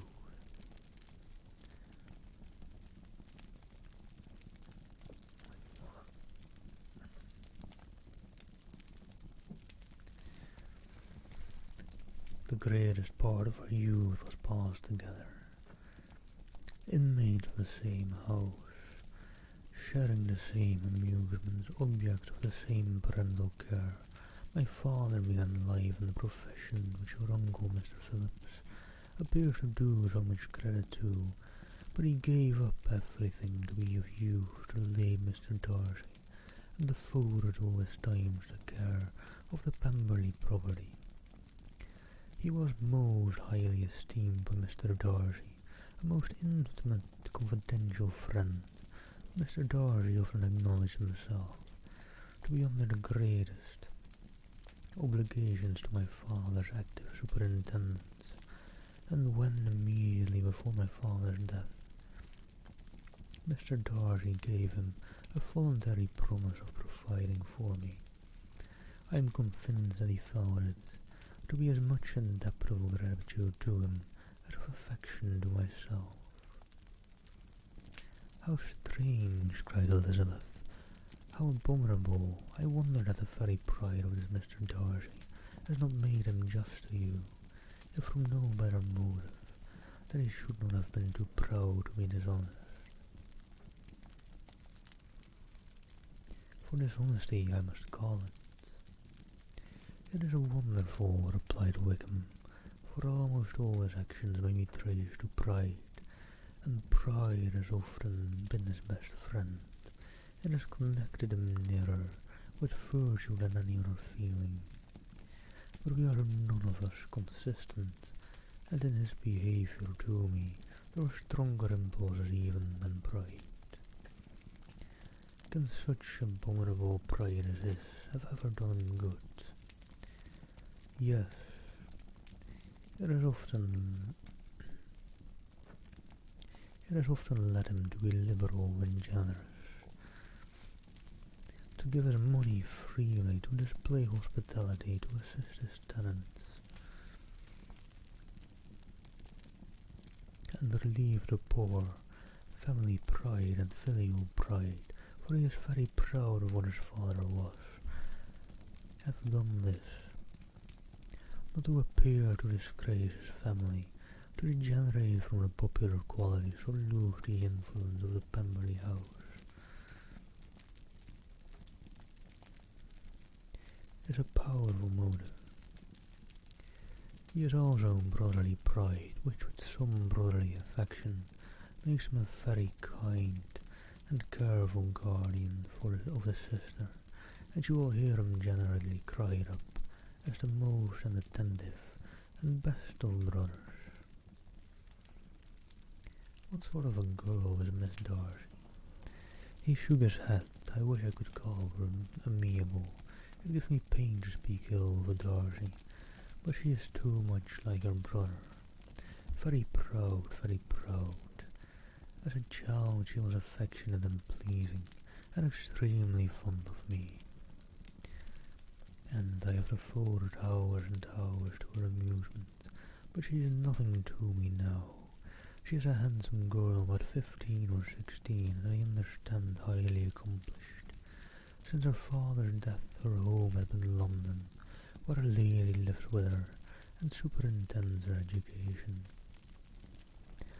After many pauses and many trials of other subjects, Elizabeth could not help reverting once more to the first and saying, I am astonished at this intimacy with Mr. Bingley.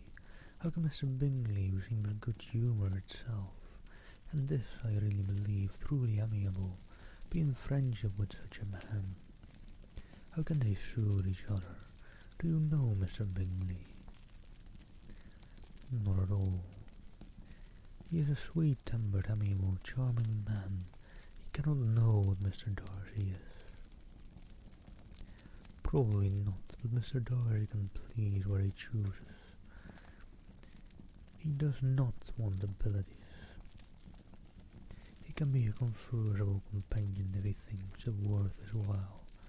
Among those who are at all his equals in consequence, he is a very different man from what he is to the less prosperous. His pride never deserts him, but with the rich he is liberal-minded, just sincere, rational, honourable, and perhaps agreeable, allowing something for fortune and figure.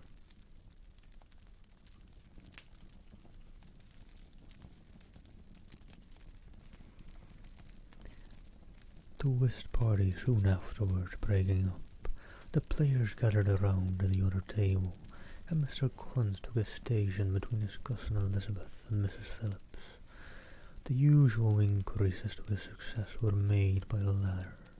It had not been very great, he had lost every point, but when Mrs. Phillips began to express her concern thereupon, he assured her with much earnest gravity that it was not of the least importance, that he considered the money as a mere trifle, and he begged she would not make herself uneasy. "I know very well, madam," said he, "that when persons sit down to a card table, they mistake their chance of these things, and happily I am not in such circumstances as to make 5 shillings any object. There are undoubtedly many who could not say the same, but thanks to Lady Catherine de Bourgh, I am removed far beyond the necessity of regarding little matters." Mr. Wickham's attention was caught.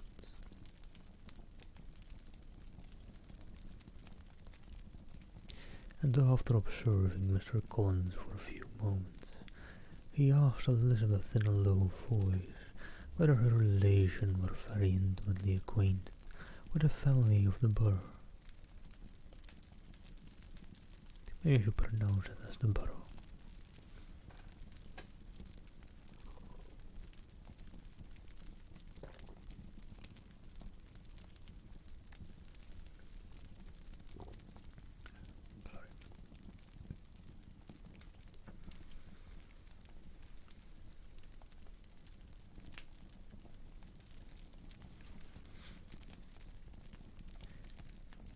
"Lady Catherine de Bourgh," she replied, "has very lately given him a living. I hardly know how Mr. Collins was first introduced or noticed, but he certainly has not known her long.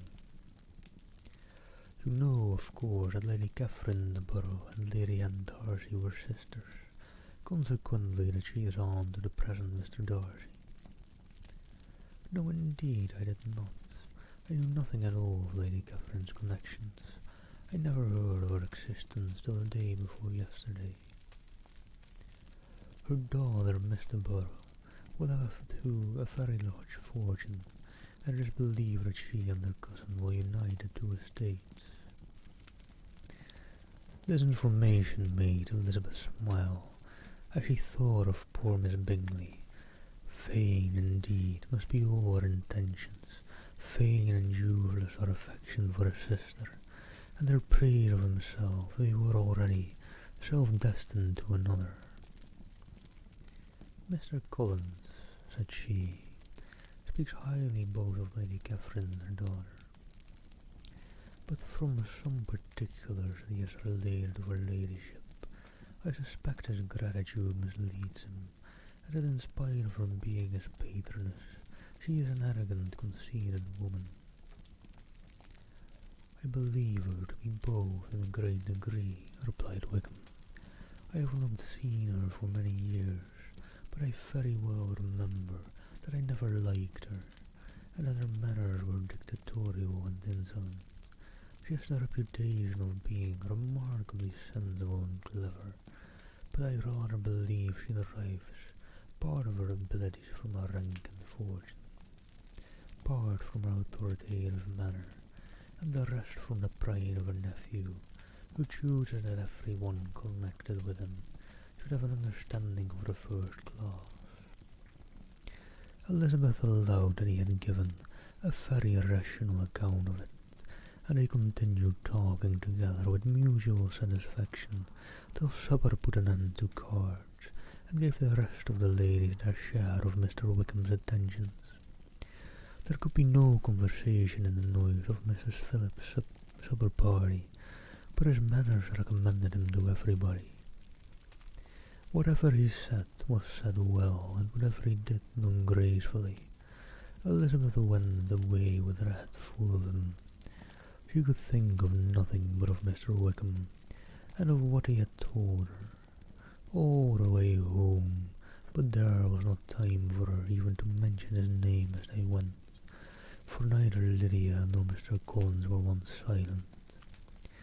Lydia talked incessantly of lottery tickets, of the fish she had lost and the fish she had won, and Mr. Collins, in describing the civility of Mr. and Mrs. Phillips, protesting that he did not in the least regard his losses at whist, enumerating all the dishes at supper, and repeatedly fearing that he crowded his cousins, had more to say than he could well manage before the carriage stopped at Longbourn House.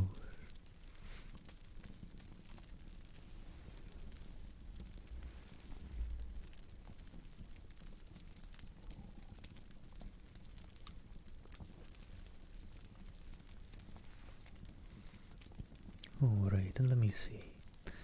I have about 2 hours left. I would like to get to chapter 20, but let me quickly get a stretch in for my back. It's feeling a bit not amazing. So I'll do a quick stretch. Back in a sec.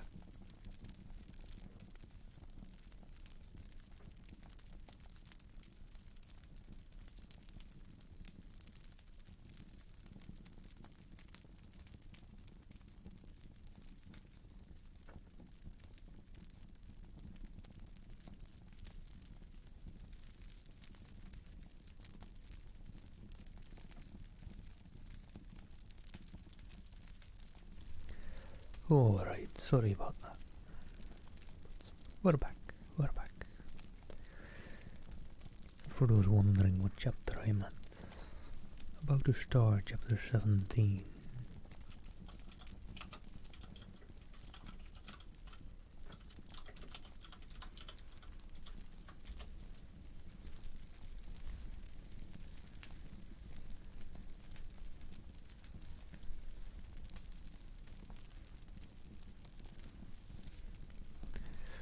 And let me see.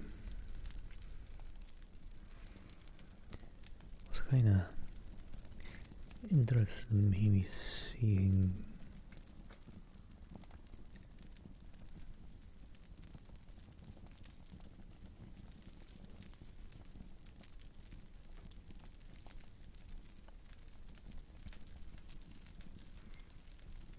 might be interesting. Just kind of looking real quick for like a bit of a character map or the likes.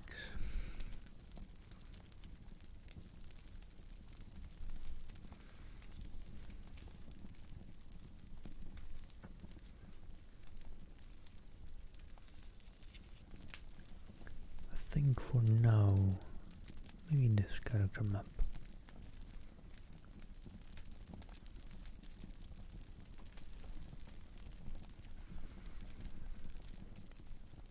On Wikipedia, let me just see, can I just like link to the page that it's on, or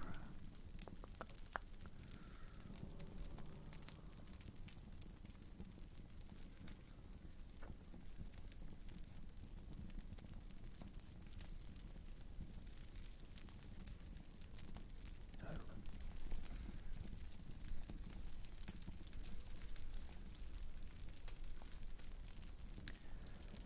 Let me just see if I can quickly make a command out of that, shall I? Just a character map, rather.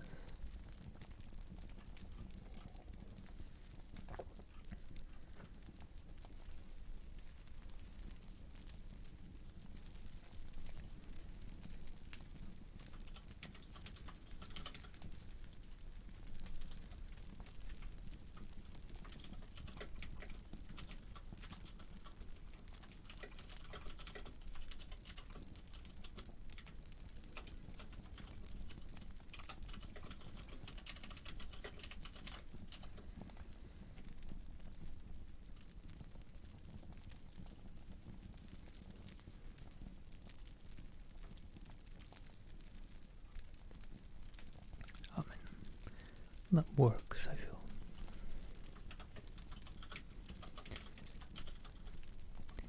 If anyone's interested, there you go. Let me see if the link actually works. Yeah, it does.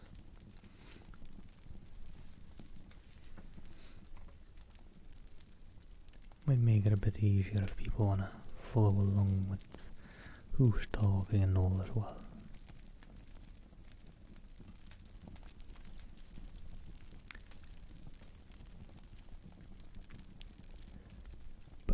Right, let me continue. Gonna try and get to chapter 20 at least-ish. In the next 2 hours. That's probably not gonna happen, actually. We're gonna try. Chapter 17. Elizabeth related to Jane the next day what had passed between Mr. Wickham and herself. Jane listened with astonishment and concern. She knew not how to believe that Mr. Darcy could be so unworthy of Mr. Bingley's regard. And yet it was not in her nature to question the veracity of a young man of such amiable appearance as Wickham. Hello, Mary Wardy. Thank you very much. Dressed up a little bit for Valentine's Day weekend-ish. It is, I think, officially Valentine's Day in some of the more eastern parts of the world. I can call it Valentine's Day already.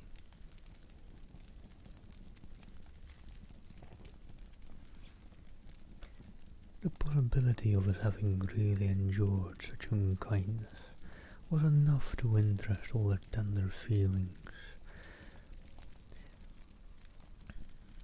and nothing therefore remained to be done but to think well of them both, to defend the conduct of each, and throw into the account of accident or mistake whatever could not be otherwise explained.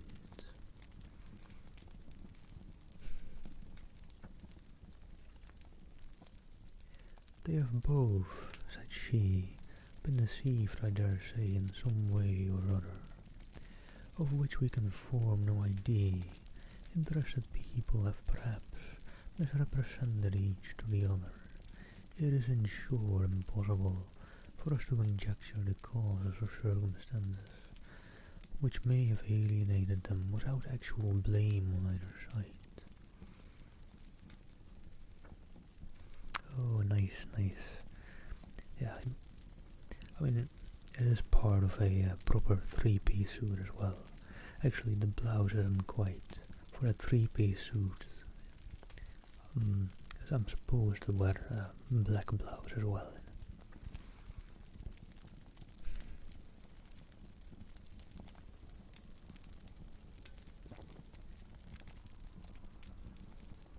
But yeah, it's a bit warm to put a coat and jacket on as well now. Maybe a bit much, so I thought just this for today would be nice. Very true indeed. And now, my dear Jane, what have you got to say in behalf of the interested people who have probably been concerned in the business? Do clear them too, or we shall be obliged to think ill of somebody. Laugh as much as you choose, but you will not laugh me out of my opinion, my dearest Lizzie.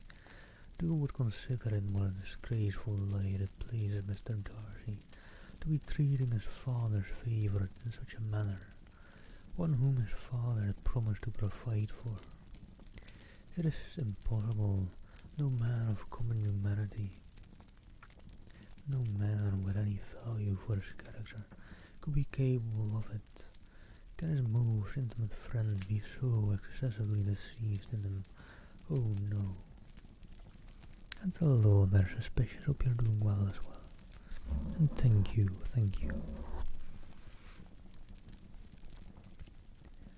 I can much more easily believe Mr. Bingley's being imposed on than that Mr. Wickham should invent such a history of himself, as he gave me last night, names, facts, everything mentioned without ceremony. If it be not so that Mr. Darcy contradicted, besides there was truth in his looks. It is difficult indeed, it is distressing, one does not know what to think. I beg your pardon, one knows exactly what to think.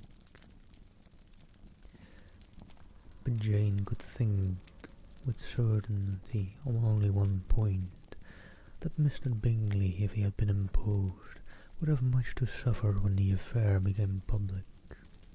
The two young ladies were summoned from the shrubbery, where this conversation paused by the arrival of some of the very persons of whom they had been speaking.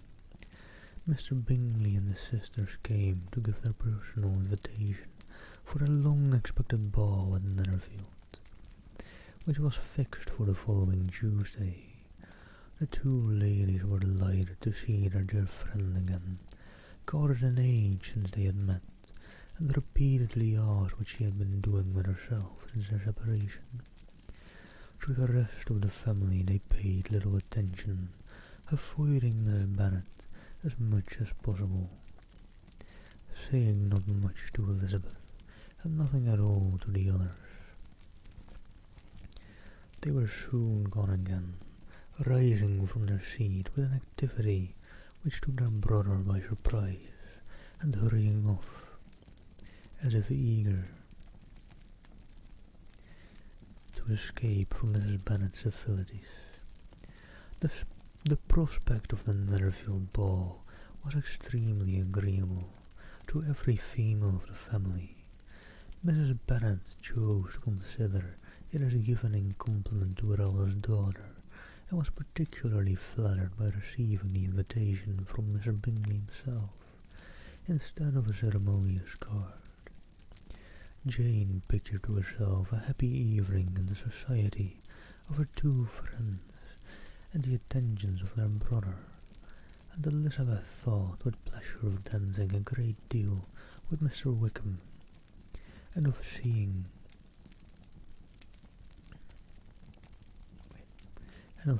a confirmation of everything in Mr. Darcy's looks and behaviour.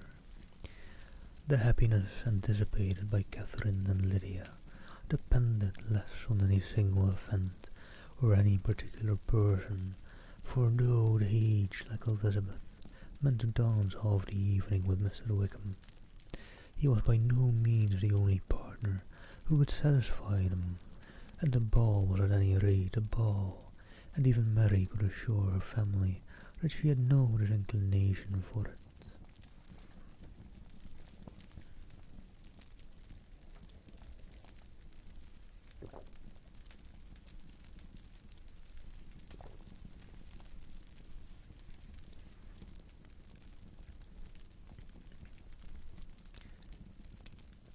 "Well, I can have my mornings to myself," said she.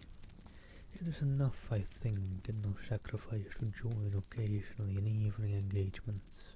Society has claims on it all,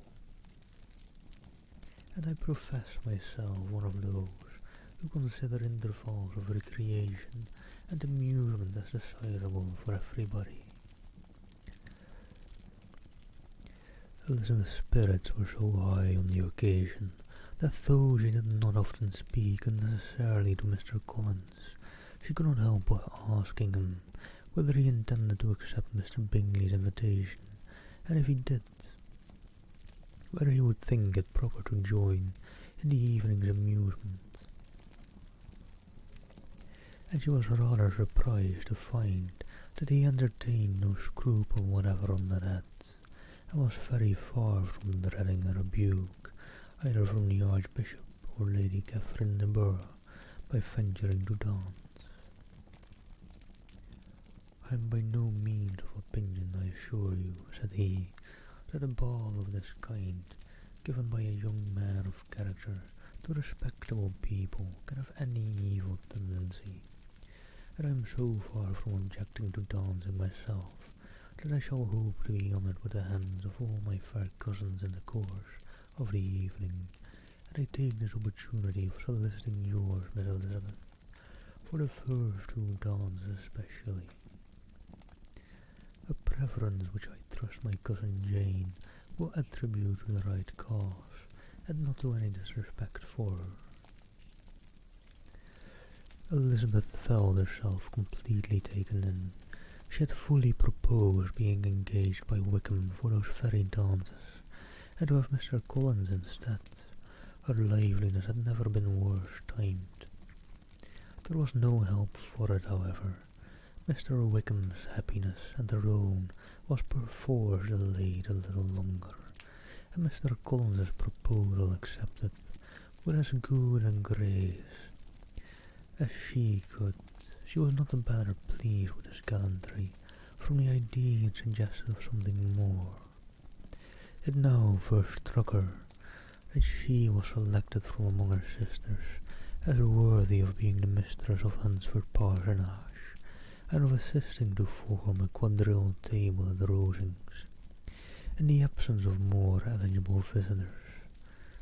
The idea soon reached a conviction, as she observed his increasing civilities toward herself, and her frequent attempt at a compliment on her wit and vivacity, and though more astonished than gratified herself by this effect of her charms, it was not long before her mother gave her to understand that the probability of their marriage was exceedingly agreeable to her.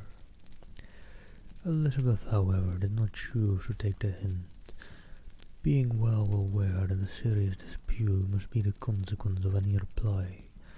Mr. Collins might never make the offer, and till he did, it was useless to quarrel about him. If there had not been a Netherfield ball to prepare for and talk of, the younger Miss Bennet would have been in a pitiable state at this time, for from the day of the invitation to the day of the ball there was such a succession of rain as prevented their walking to Meryton once. No aunts, no officers, no news could be sought after. The very sure roses for Netherfield were got by proxy. Even Elizabeth might have found some trial of her patience in weather, which totally suspended her improvement of her acquaintance with Mr. Wickham, and nothing less than a dance on Tuesday could have made such a Friday, Saturday, Sunday, and Monday endurable to Kitty and Lydia. Alright. Let me rest my voice real quick in between chapters.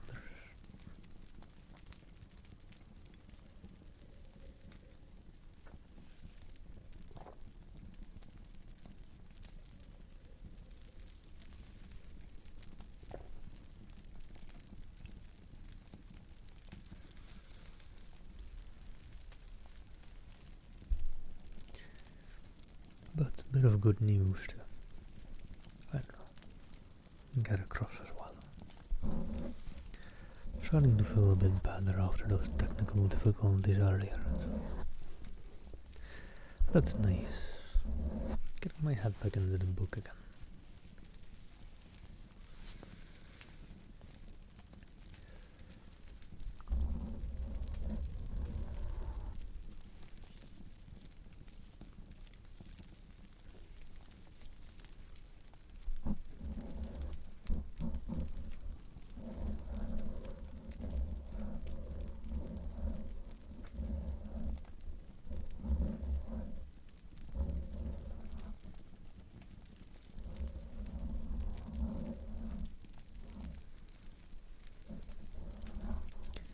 Oh, right. Sorry. Just a small bit of a breather in between chapters there. But let's jump into chapter 18. For anyone that happens to be joining.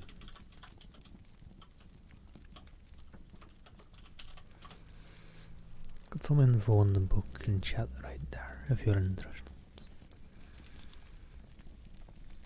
And exclamation mark characters will link you a bit of a character map. Since there are quite some characters in this book, it might be nice if you're getting lost in all the characters that there are.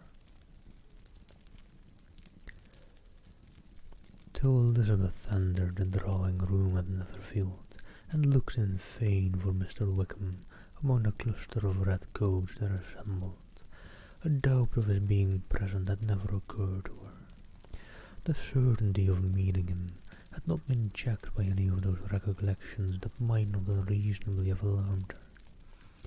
She had dressed with more than usual care, and prepared in the highest spirits for the conquest of all that remained unsubdued of his heart, trusting that it was not more than might be won in the course of the evening. But in an instant arose the dreadful suspicion of his being purposely omitted for Mr. Darcy's pleasure, in the Bingley's invitation to the officers, and though this was not exactly the case, the absolute fact of his absence was pronounced by his friend Mr. Denny, to whom Lydia eagerly applied, and who told them that Wickham had been obliged to go to town on business the day before, and was not yet returned, adding, with a significant smile, "I do not imagine his business would have called him away just now if he had not wished to avoid a certain gentleman here. And hello there, Fox, hope you're doing well."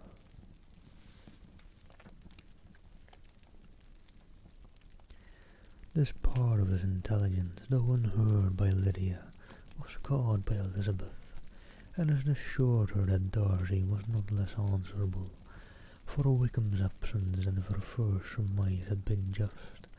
Every feeling of displeasure against the former was so sharpened by immediate disappointment that she could hardly reply with thorough civility to the polite inquiries which he directly afterwards approached to make. Attention, forbearance, patience with Darby was injured to Wickham. She was resolved against any sort of conversation with him, and turned away with a degree of ill humour which he could not wholly surmount even in speaking to Mr. Bingley, whose blind partiality provoked her.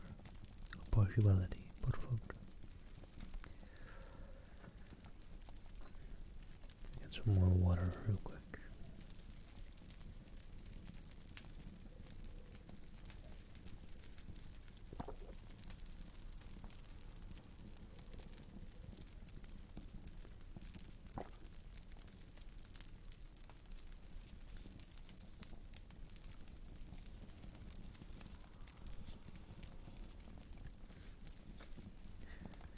But Elizabeth was not formed for ill humour, and though every prospect of her own was destroyed for the evening, it could not dwell long on her spirits, and having told all her griefs to Charlotte Lucas, whom she had not seen for a week, she was soon able to make a voluntary transition to the oddities of her cousin, and to point them out to her particular notice. The two first dances, however, brought a return of her distress.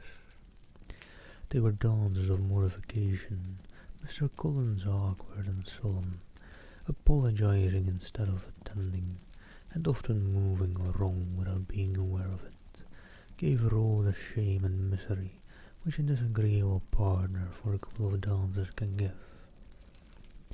The moment of her release from him was ecstasy.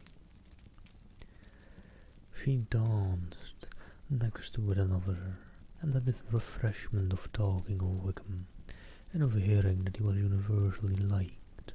When those dances were over, she returned to Charlotte Lucas, and was in conversation with her, when she found herself suddenly addressed by Mr. Darcy, who took her so much by surprise in his application for her hand, that without knowing what she did, she accepted him. He walked away again immediately, and she was left to fret over her own want of presence of mind. Charlotte tried to console her. "I dare say you will find him very agreeable. Heaven forbid, that would be the greatest misfortune of all, to find him an agreeable whom one is determined to hate. Do not wish me such an evil."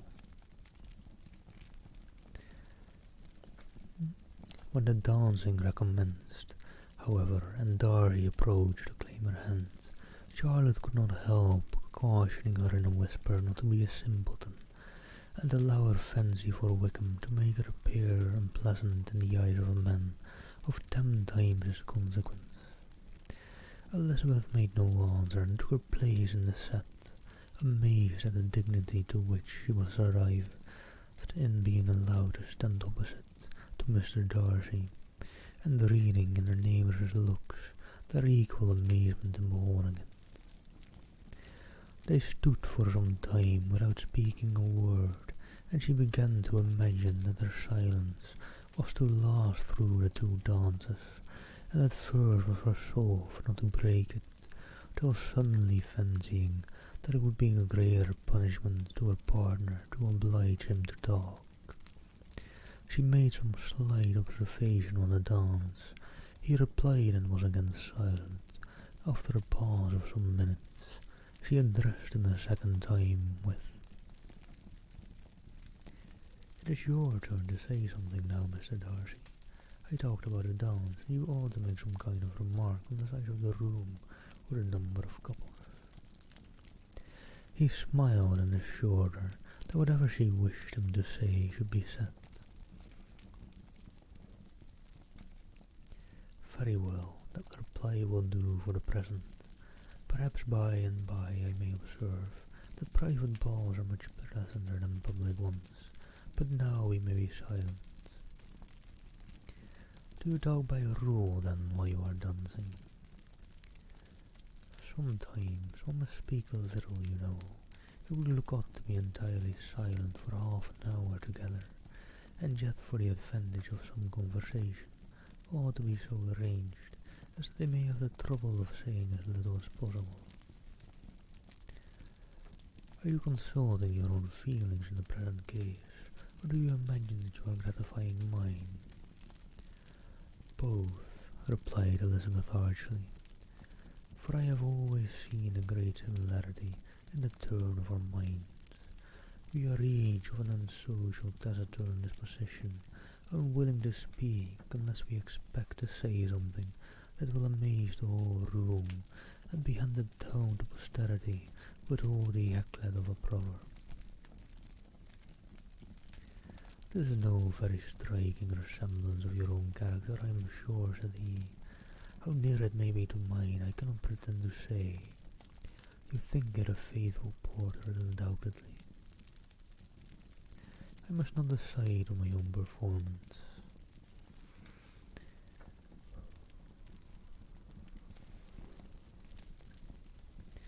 He made no answer, and they were again silent till they had gone down the dance, when he asked her if she and her sisters did not very often walk to Meryton. She answered in the affirmative, and unable to resist the temptation added, "When you met us there the other day, we had just been forming a new acquaintance."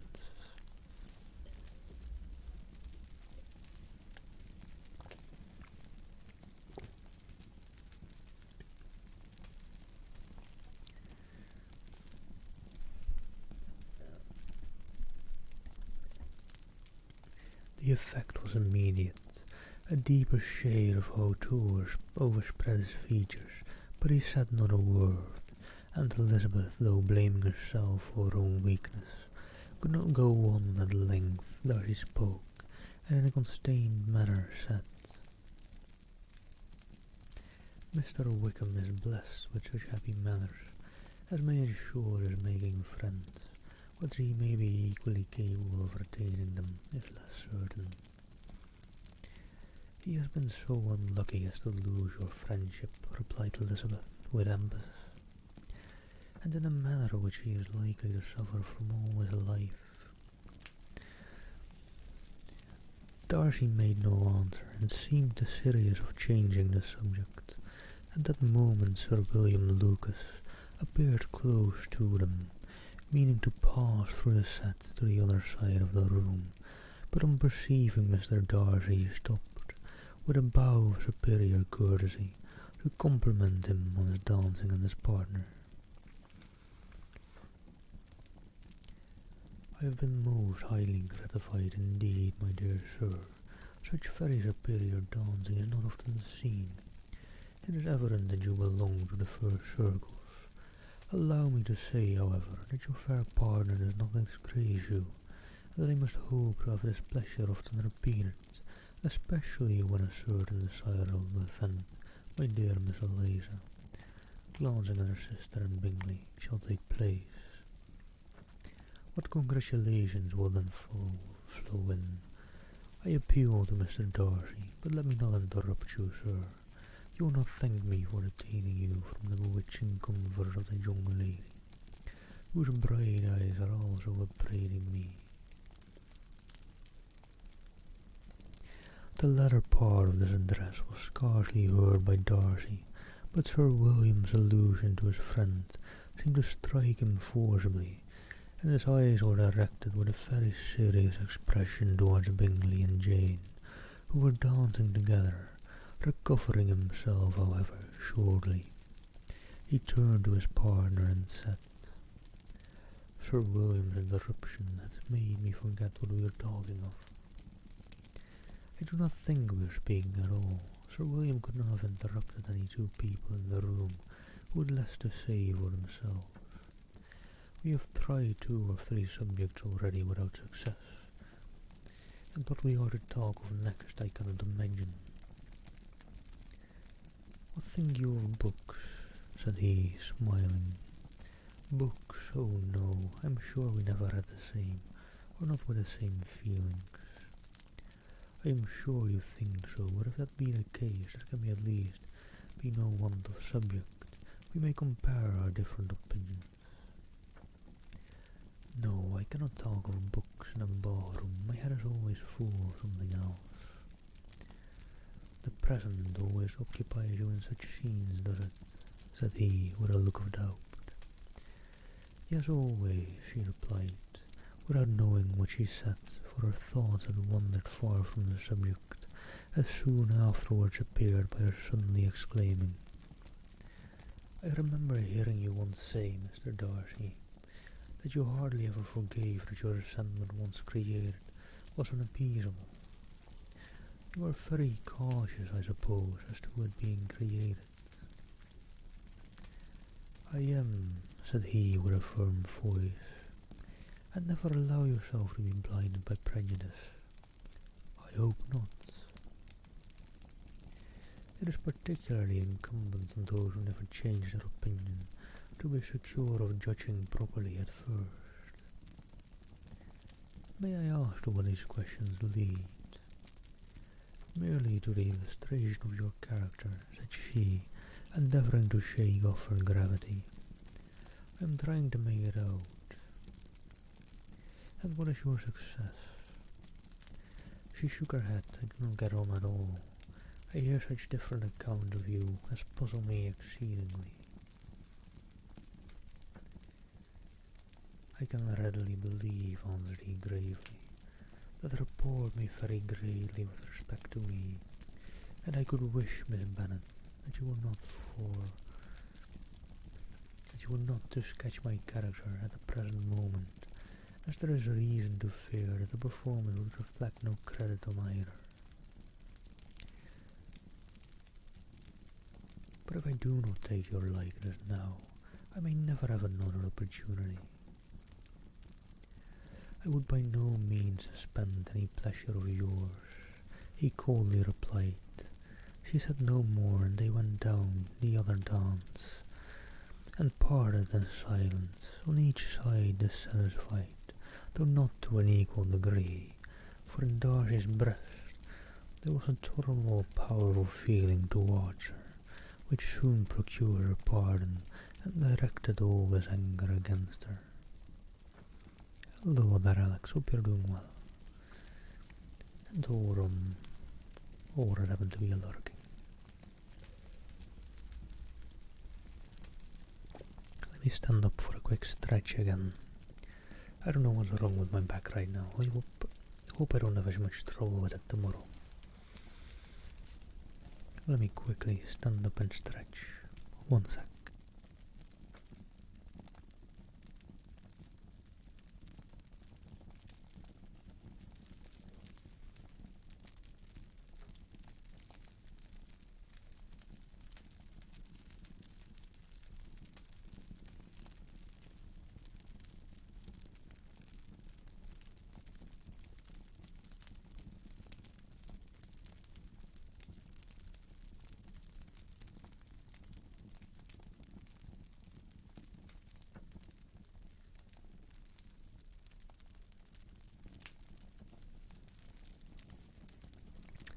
Alright.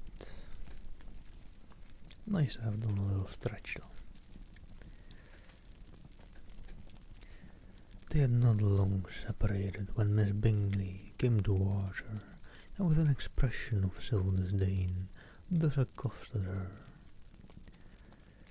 "So, Miss Eliza, I hear you are quite a liar with George Wickham. Your sister has been talking to me about him, and asking me 1,000 questions, and I find that the young man forgot to tell you, among his other communications, that he was the son of old Wickham, the late Mr. Darcy Stewart. Let me recommend you, however, as a friend, not to give implicit confidence to all his assertions. For as to Mr. Darcy's using him ill, it is perfectly false, for, on the contrary, he has been always remarkably kind to him, though George Wickham has treated Mr. Darcy in a most infamous manner. I do not know the particulars, but I know very well that Mr. Darcy is not in the least to blame, that he cannot bear to hear George Wickham mentioned, and that though my brother thought he could not well avoid including him in his invitation to the officers, he was excessively glad to find that he had taken himself out of the way. His coming into the country at all is a most insolent thing indeed, and I wonder how he could presume to do it. I pity you, Miss Eliza, for the discovery of your favourite's guilt, but really considering his descent, one could not expect much better. His guilt and his descent appear by your account to be the same, said Elizabeth angrily, for I have heard you accrue him of nothing worse than of being the son of Mr. Darcy Stewart, and of that I can assure you he informed me himself. I beg your pardon, replied Miss Bingley, turning away with a sneer. Excuse my interference, it was kindly meant. Insolent girl, said Elizabeth to herself. You are much mistaken if you expect to influence me by such a paltry attack as this. I see nothing in it but your own wilful ignorance and the malice of Mr. Darcy. She then saw their eldest sister, who had undertaken to make inquiries on the same subject of Bingley. Jane met at her with a smile of such sweet complacency, a glow of such happy expression, as sufficiently marked how well she was satisfied with the occurrences of the evening. Elizabeth instantly read her feelings, and at that moment solicitude for Wickham, resentment against his enemies, and everything else gave way before the hope of Jane's being in the fairest way for happiness.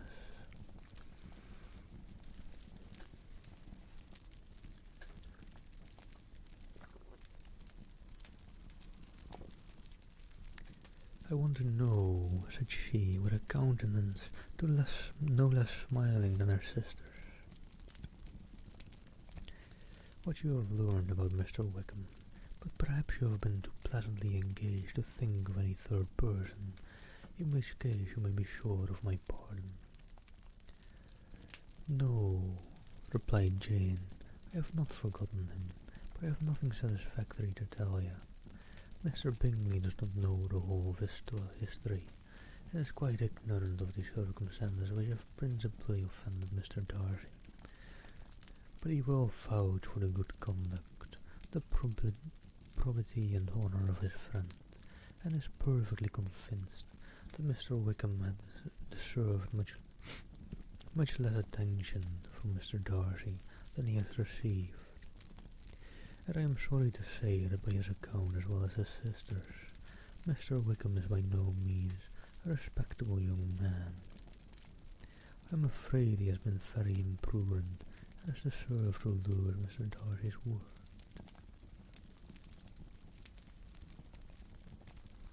Hello, Isa Deora.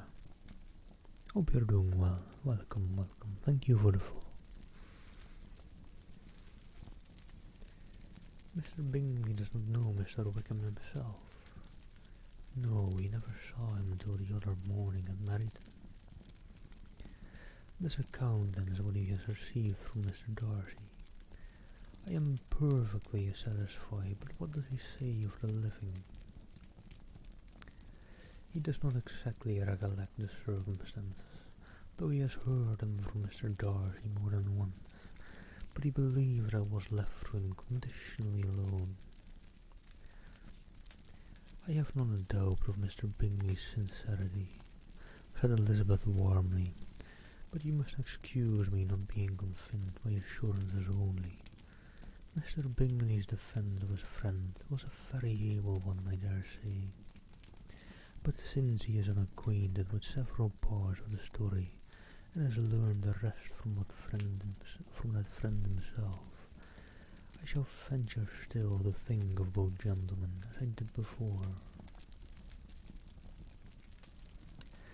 She then changed the discourse to one more gratifying to each, and on which there could be no difference of sentiment. Elizabeth listened with delight to be happy, though modest hopes which Jane entertained of Bingley's regard, and set all in her power to heighten her confidence in it. And there being joined by Mr. Bingley himself, Elizabeth withdrew to Miss Lucas, to whose inquiry, after the pleasantness of her last partner, she had scarcely replied before Mr. Collins came up to them, and told her with great exultation that he had just been so fortunate as to make a most important discovery.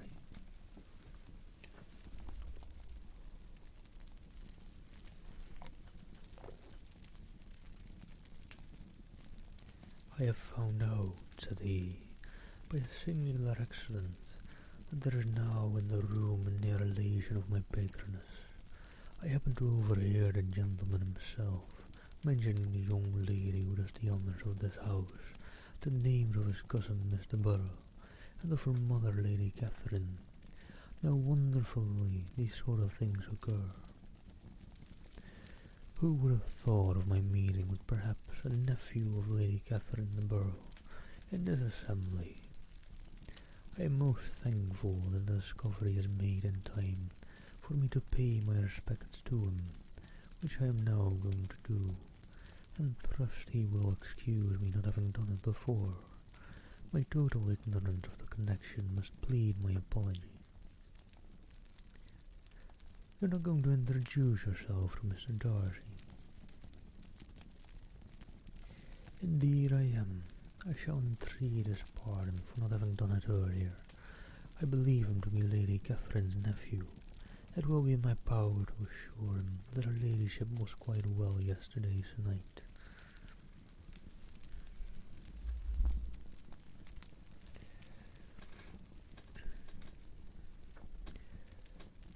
Elizabeth tried hard to dissuade him from such a scheme, assuring him that Mr. Darcy would consider his addressing him without introduction as not in the least necessary. There should be any notice on either side, and that if it were, it must belong to Mr. Darcy. The superior in consequence to begin the acquaintance. Mr. Collins listened to her with a determined air of following his own inclination, and when she ceased speaking, replied thus: "My dear Elizabeth, I have the highest opinion in the world of your excellent judgment in all matters, within the scope of your understanding, but permit me to say that there must be a wide difference between the established forms of ceremony amongst the lady, and those which regulate the least forms of ceremony, and those which regulate the clergy. Forgive me leave to observe that I consider the clerical office as equal in point of dignity with the highest rank and at the same time maintained. You must therefore allow me to follow the dictates of my conscience on this occasion, which leads me to perform what I look on as a point of duty. Pardon me for neglecting to profit by your advice, which on every other subject shall be my constant guide, though, in the case before us, I consider myself more fitted by education and habitual study to decide on what is right than a young lady like yourself. And with a low bow he left her to attack Mr. Darcy, whose reception of his advance she eagerly watched, and whose astonishment at being so addressed was very evident. Her cousin prefaced his speech with a solemn bow, and though he could not hear a word of it, she felt as if hearing it all, and saw in the motion of his lips the words, "Apology, Hunsford, and Lady Catherine de Boroughs."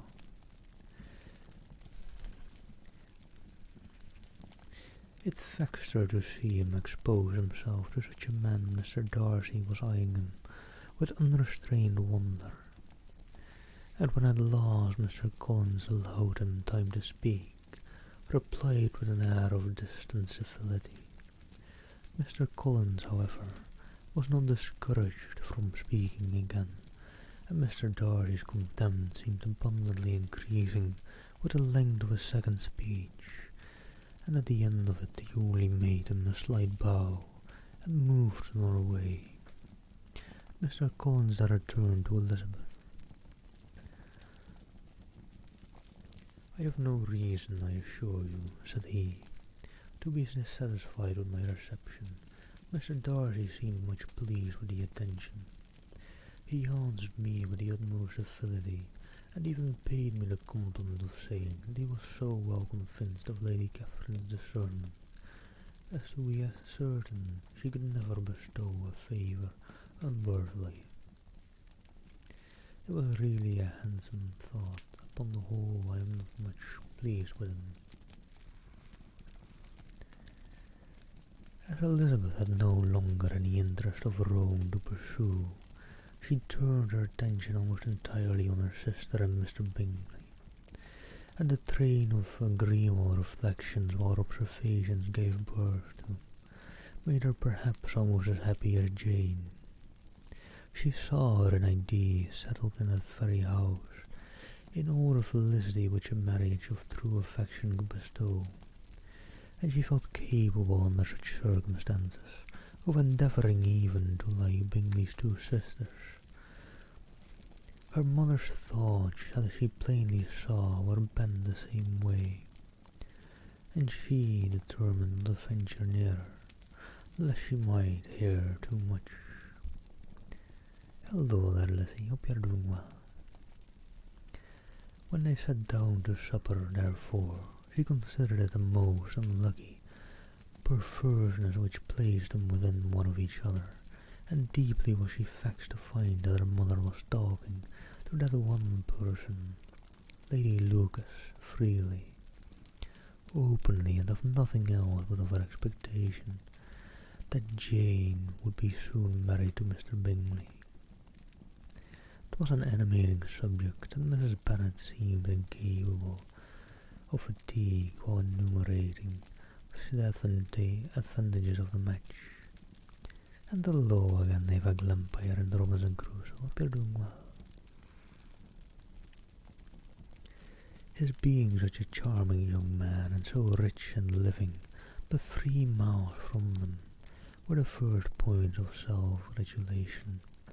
And then it was such a comfort to think how fond the two sisters were of Jane, and to be certain that they must desire the connection as much as she could do. It was moreover such a promising thing for her younger daughters, as Jane's marrying so greatly must throw them in the way of other rich men. And lastly, it was so pleasant at her time of life to be able to consign her single daughters to the care of their sister, that she might not be obliged to go into company more than she liked. It was necessary to make this circumstance a matter of pleasure, because on such occasions it is the adequate, but no one was less likeable than Mrs. Bennet to find comfort in staying at home at any period of her life.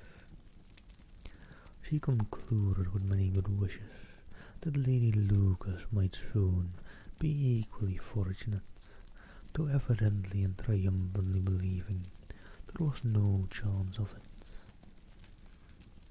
Alright, sorry, that was a long paragraph. Hello, Lizzie, hope you're doing well, and hello again, Eva Glampire. Same to ya, and same to you, Robinson Crusoe.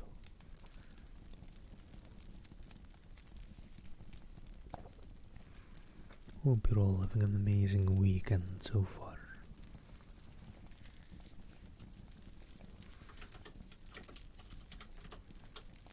Let me give a quick shout out to the lovely Lizzie. She makes some lovely ASMR, so if you don't follow her already, go give her a follow.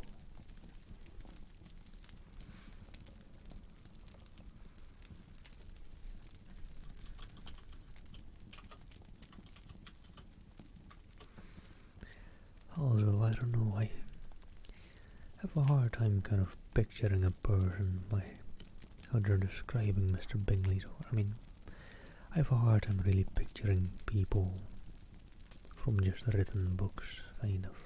I'm not much of a, whatever they call that again, when you think with like pictures and stuff. I don't really see pictures or likes in my mind. I'm doing alright, Lizzie. I wasn't doing too good when earlier I had to cut the stream off for a bit because I had some technical difficulties. But we're past that, we're over that, we're doing better. So we're back at it, and hopefully getting enough of the book read today to make sure that I can finish it tomorrow, hopefully.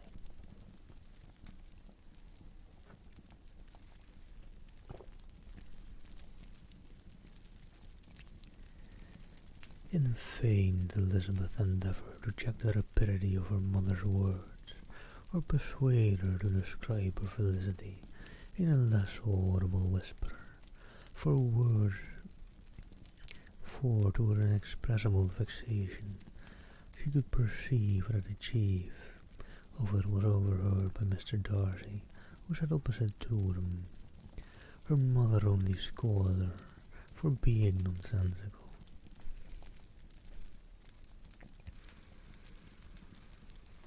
Thank you, Lizzie. I am sitting a bit close to the fire, ain't I? Ah, well, it's nice and warm.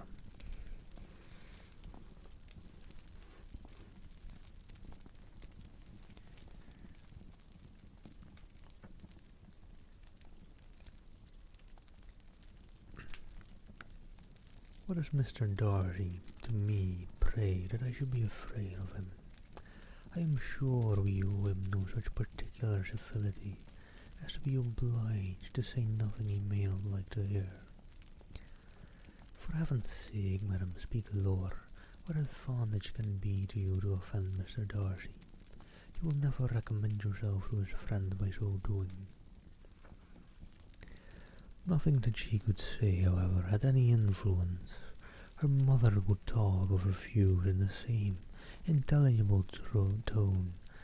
Elizabeth blushed and blushed again with shame and vexation. She could not help frequently glancing her eye at Mr. Darcy, though every glance convinced her of what she dreaded, for though he was not always looking at her mother, she was convinced that his attention was invariably fixed by her. The expression of his face changed gradually from indignant contempt to a composed and steady gravity. At length, however, Mrs. Bennet had no more to say, and Lady Lucas, who had been long yawning at the repetition of the lights, which she saw no likelihood of sharing, was left to the comforts of cold ham and chicken. Elizabeth now began to revive, but not long was the interval of tranquillity, for when supper was over, singing was talked of, and she had the mortification of seeing Mary, after very little entreaty, preparing to oblige the company. By many significant looks and silent entreaties did she endeavour to prevent them. Such an opportunity of exhibiting was delightful to her, and she began her song.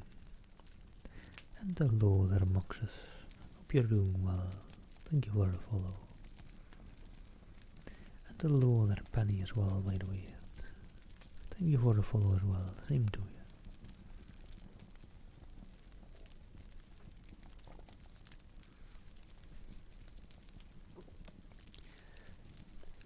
Elizabeth's eyes were fixed on her with most painful sensations, and she watched her progress through the several stanzas with an impatience which was very ill rewarded at her close, for Mary on receiving amongst the things of the table.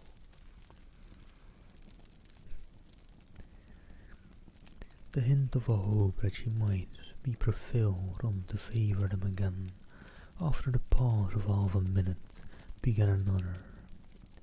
Mary's powers were by no means fitted for such a display.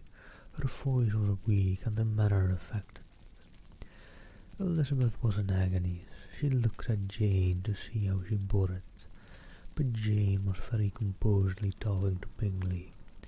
She looked at his two sisters and saw them making signs of their derision at each other, and at Darcy, who continued, however, impenetrably grave. She looked at her father to entreat his interference, lest Mary should be singing all night. He took the hint, and when Mary had finished her second song, said aloud, "Thank you for keeping me hydrated."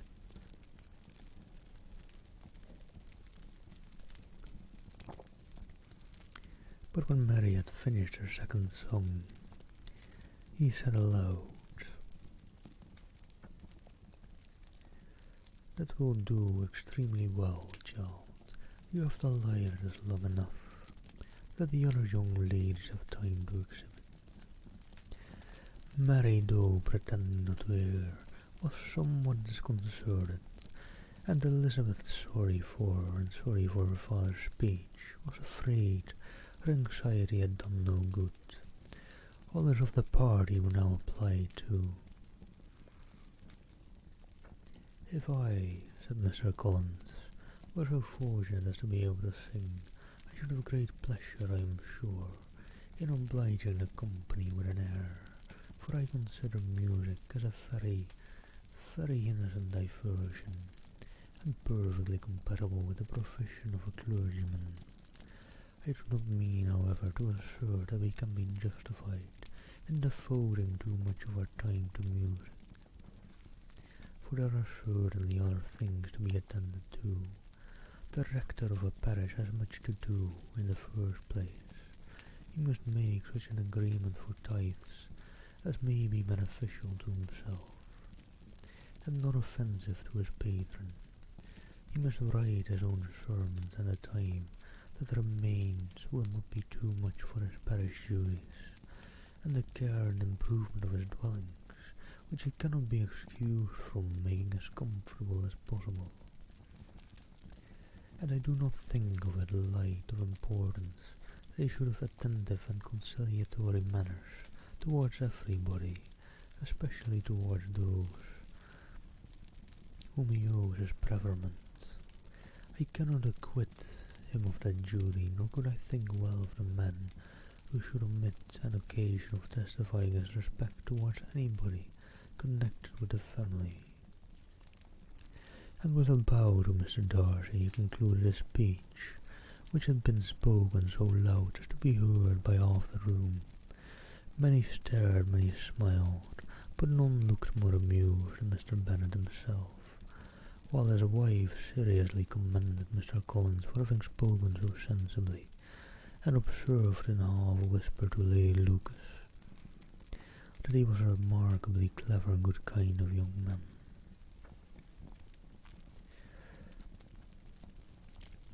To Elizabeth it appeared that as their family made an agreement to expose themselves as much as they could during the evening, it would have been impossible for them to play their part with more spirit or finer success, and happy did she think it for Bingley and their sister that some of the exhibition had escaped his notice, and that his feelings were not of a sort to be much distressed by the folly which he must have witnessed.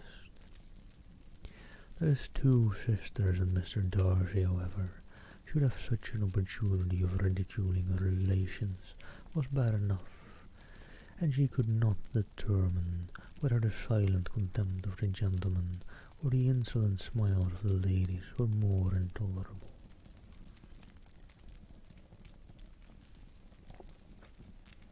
The rest of the evening brought her little amusement. She was teased by Mr. Collins, who continued most perseveringly by her side, and though he could not prevail with her to dance with him again, put it out of her power to dance with others. In vain did she entreat him to stand up with somebody else, and offer to introduce him to any young lady in the room. He assured her that as to dancing, he was perfectly indifferent to it, that his chief object was to meet delicate attentions, to recommend himself to her, and that he should therefore make a point of remaining close to her the whole evening. There was no arguing upon such a project.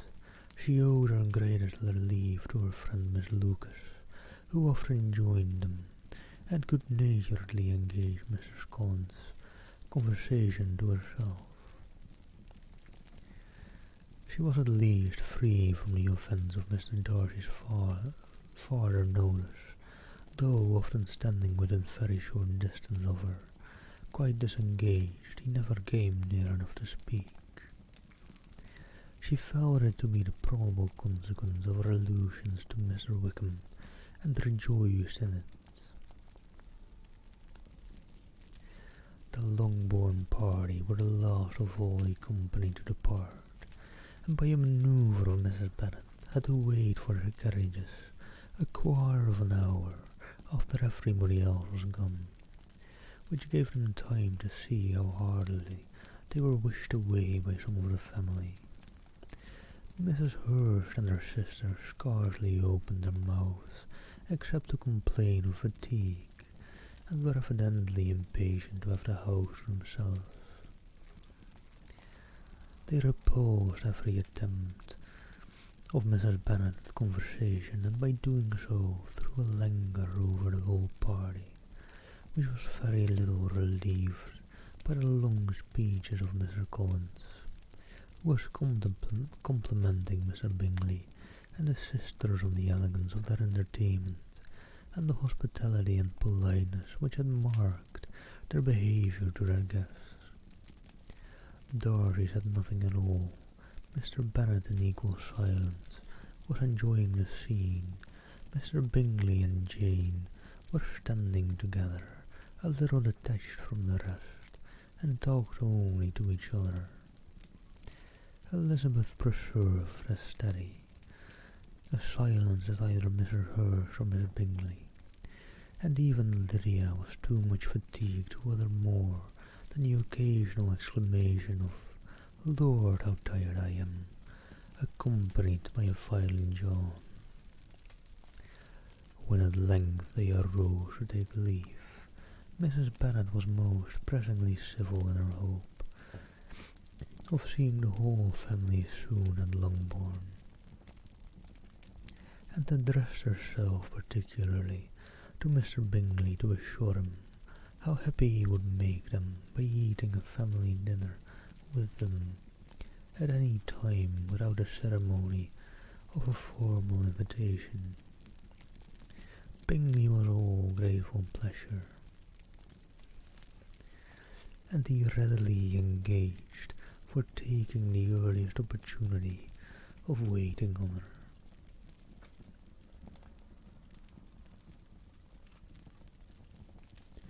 After his return from London, whither he was obliged to go the next day for a short time, Mrs. Bennet was perfectly satisfied, and quitted the house under the delightful persuasion that, allowing for the necessary preparations of settlements, new carriages and wedding clothes, she should undoubtedly see her daughter settled at Netherfield, in the course of 3 or 4 months of having another daughter married to Mr. Collins. She thought with equal certainty I would consider both, though not equal, pleasure. Elizabeth was the least dear to her of all her children, and though the man and the match were quite good enough for her, the worth of each was eclipsed by Mr. Bingley and Netherfield. And alright, let me take a quick breather again before I hop into chapter 19. I hope I can finish chapter 19 and 20 in this upcoming hour. I'll have to get going after that. Also, that last chapter was very, very long. And I'm kind of just hoping that I'm shaving off enough of the book now to be able to finish it tomorrow. I don't know, I'm actually getting a bit nervous that I might not be able to finish it tomorrow. I don't know. But let me take a quick breather.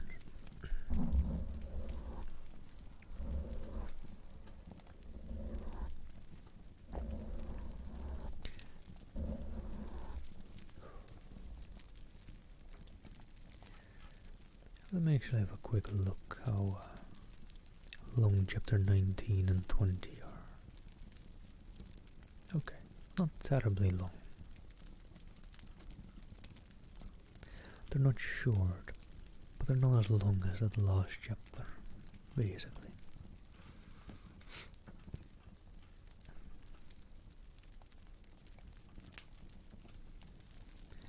But let me first get a quick bathroom break, and sorry about that, but I'll be back in a bit. Let me turn the fire up a nice bit. See you all in a sec. Sorry.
Alright.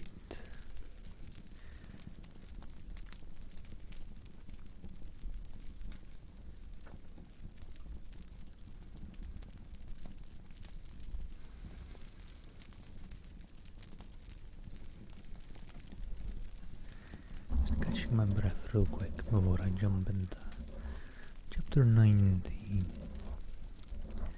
And hello there, Tojimunas. Let me turn the fire down a little bit. Thank you for the follow. Hope you're doing well.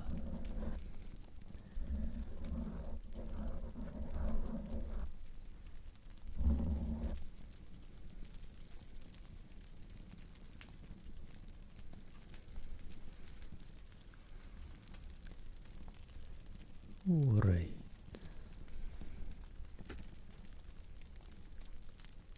Yes.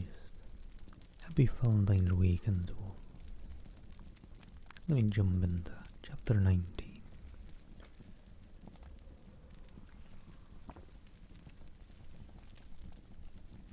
The next day opens a new scene at Longbourn. Mr. Collins made his declaration in form, having resolved to do it without loss of time, as his leave of absence extended only to the following Saturday, and having no feelings of diffidence to make it distressing to himself even at the moment. He set about it in a very orderly manner, with all the observances which he supposed a regular part of the business. On finding Mrs. Bennet, Elizabeth and one of the younger girls together, soon after breakfast he addressed the mother in these words: "May I hope, madam, for your interest with your fair daughter Elizabeth, when I solicit for the honour of a private audience with her in the court of this morning?" Before Elizabeth had time for anything but a blush of surprise, Mrs. Bennet instantly answered, "Oh dear, yes, certainly. I am sure Lizzie will be very happy. I am sure you can have no objection.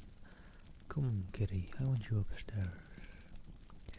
And gathering her work together, she was hastening away when Elizabeth called out, "Dear madam, do not go. I beg you will not go.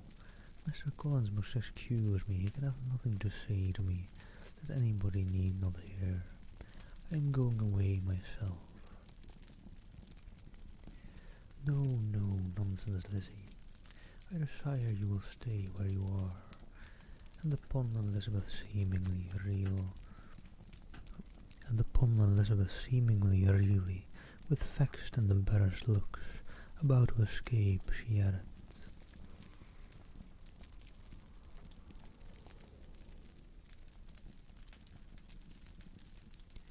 "Lizzie, I insist upon your staying and hearing Mr. Collins." Elizabeth would not oppose such an injunction, at a moment's consideration making her also sensible that it would be wisest to get it over as soon and as quietly as possible. She sat down again and tried to conceal by incessant employment the feelings which were divided between distress and aversion. Mrs. Bennet and Kitty walked off, and as soon as they were gone, Mr. Collins began. "Believe me, my dear Miss Elizabeth, that your modesty, so far from doing you any disservice, rather adds to your other perfections. You would have been less amiable in my eyes had there not been this little unwillingness, but allow me to assure you that I have your respected mother's permission for this address. You can hardly doubt the purport of my discourse, however your natural delicacy may lead you to dissemble. My intentions have been too marked to be mistaken. Almost as soon as I entered the house, I singled you out as the companion of my future life, but before I am run away with by my feelings on the subject, perhaps it will be advisable for me to state my reasons for marrying. and moreover for coming into Hertfordshire with a design of selecting a wife, as I certainly did. The idea of Mr. Collins, with all his solemn composure, being run away with by his feelings, made Elizabeth so near laughing that she could not use the short pause he allowed in any attempt to stop him farther, and he continued.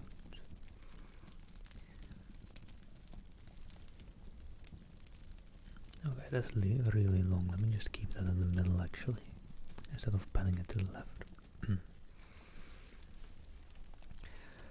My reasons for marrying are, first, that I think it a right thing for every clergyman in easy circumstances, like myself, to set the example of matrimony in his parish. Secondly, that I am convinced it will add very greatly to my happiness, and thirdly, which perhaps I ought to have mentioned earlier, that it is the particular advice and recommendation of the very noble lady whom I have the honour of calling patroness. Twice has she condescended to give me her opinion, and asked too, on this subject, and it was but the very Saturday night before I left Hunsford, between our pools at quadrille, while Mrs. Jenkins was arranging Mr. Burr's footstool, that she said, "Mr. Collins, you must marry. A clergyman like you must marry. Choose properly, choose a gentlewoman for my sake and for your own.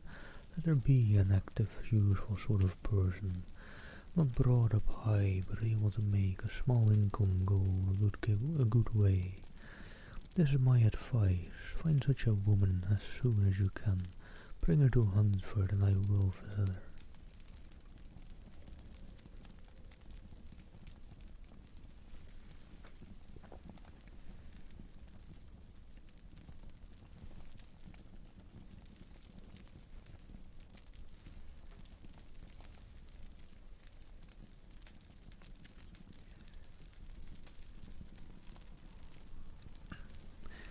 Allow me, by the way, to observe, my fair cousin, that I do not reckon the notice and kindness of Lady Catherine de Boroughs as among the least of the advantages in my power to offer.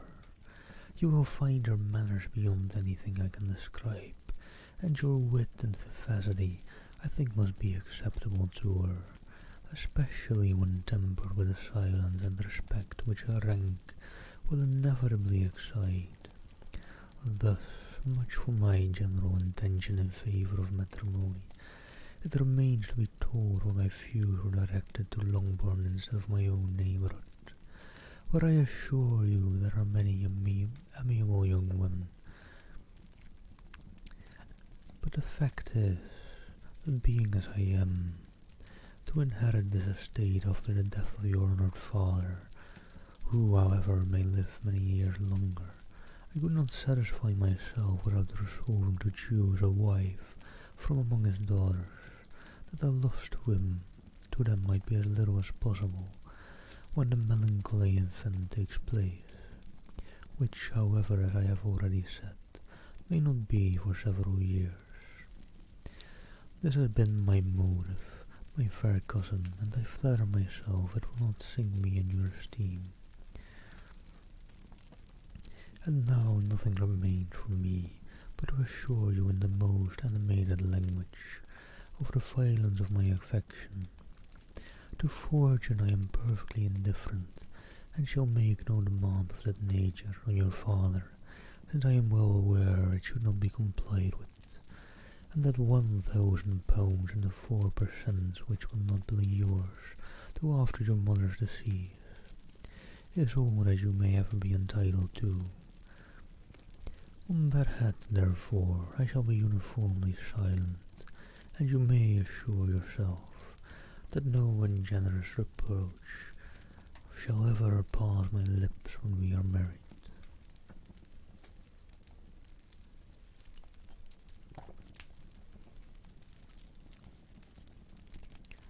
It was absolutely necessary to interrupt him now.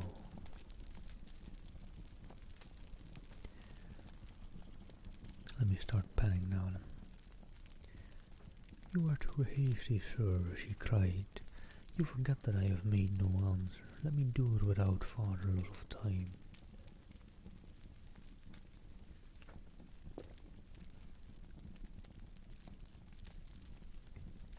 Accept my thanks for the compliment you are paying me.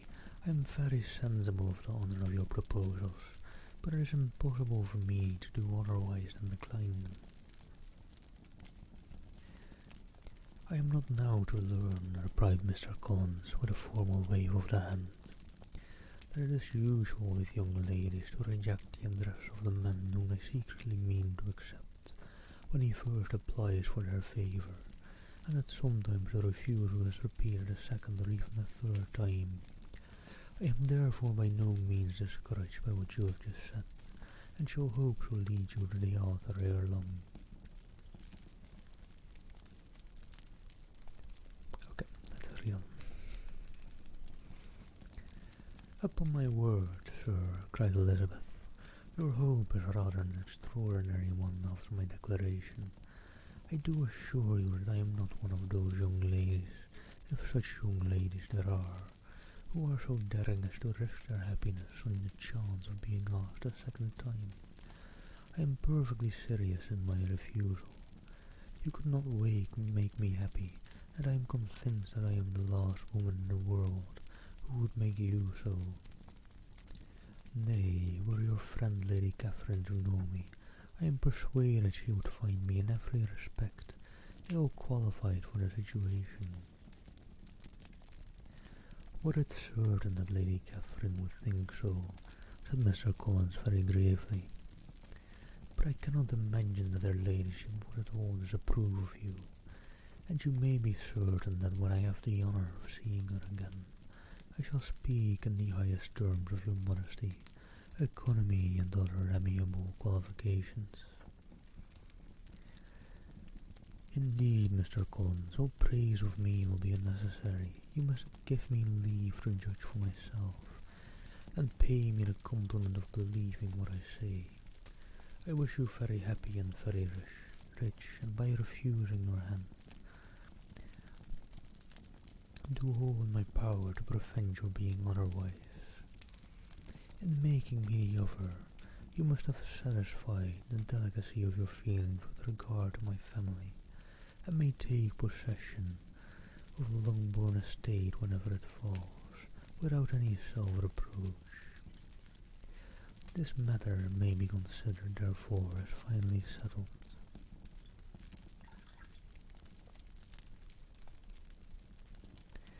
And rising as she thus spoke, she would have quitted the room had not Mr. Collins thus addressed her. And hello, Letter Toxo, thank you for the follow. Hope you're doing well. When I do myself the honour of speaking to you next on this subject, I shall hope to receive a more favourable answer than you have now given me, though I am far from accusing you of cruelty at present.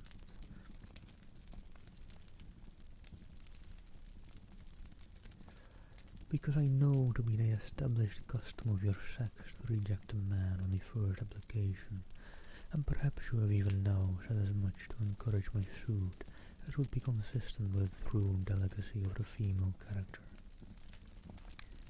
Really, Mr. Collins, cried Elizabeth with some warmth, you puzzle me exceedingly. If what I have hitherto said can appear to you in the form of encouragement, I know not how to express my refusal in such a way as may convince you of its being one. You must give me leave to flatter myself, my dear cousin, that your refusal of my addresses is merely words of course. My reasons for believing it are briefly these. It does not appear to me that my hand is unworthy your acceptance, or the establishment I can offer would be any other than highly desirable. My situation in life, my connections with the family of the borough, and my relationship to your own, are circumstances highly in my favour, and you should take it into further consideration that in spite of your manifold attractions, it is by no means certain that another offer of marriage may ever be made you. Your portion is unhappily so small that it will in all likelihood undo the effects of your loveliness and amiable qualifications, and I must therefore conclude that you are not serious in your rejections of me. I shall choose to attribute it to your wish of increasing my love by suspense, according to the usual practice of elegant females.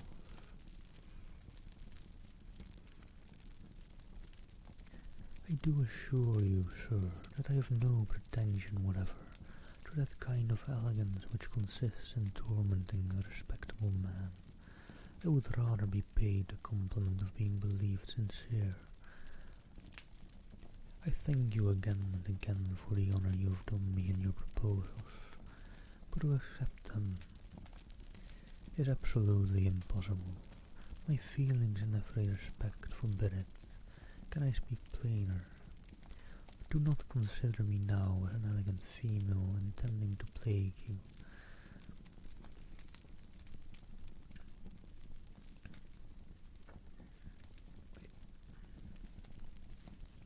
But as a rational creature speaking the truth from her heart.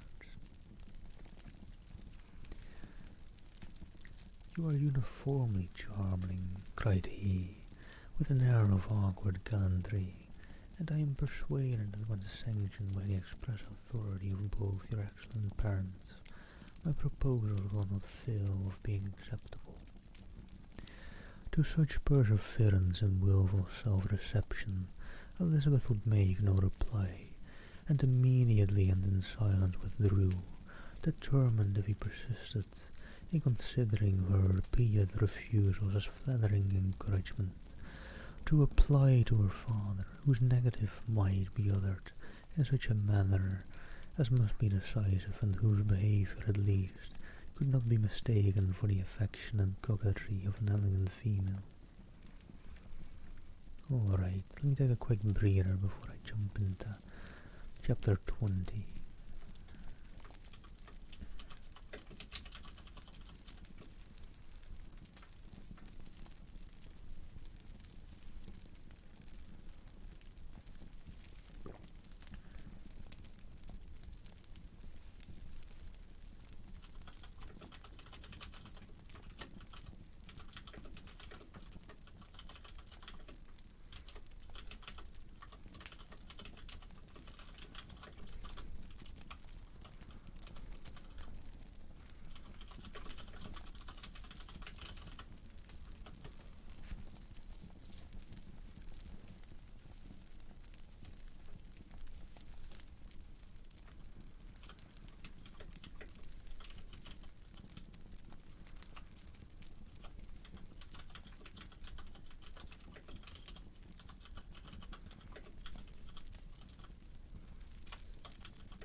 Sorry, just typing away for a bit.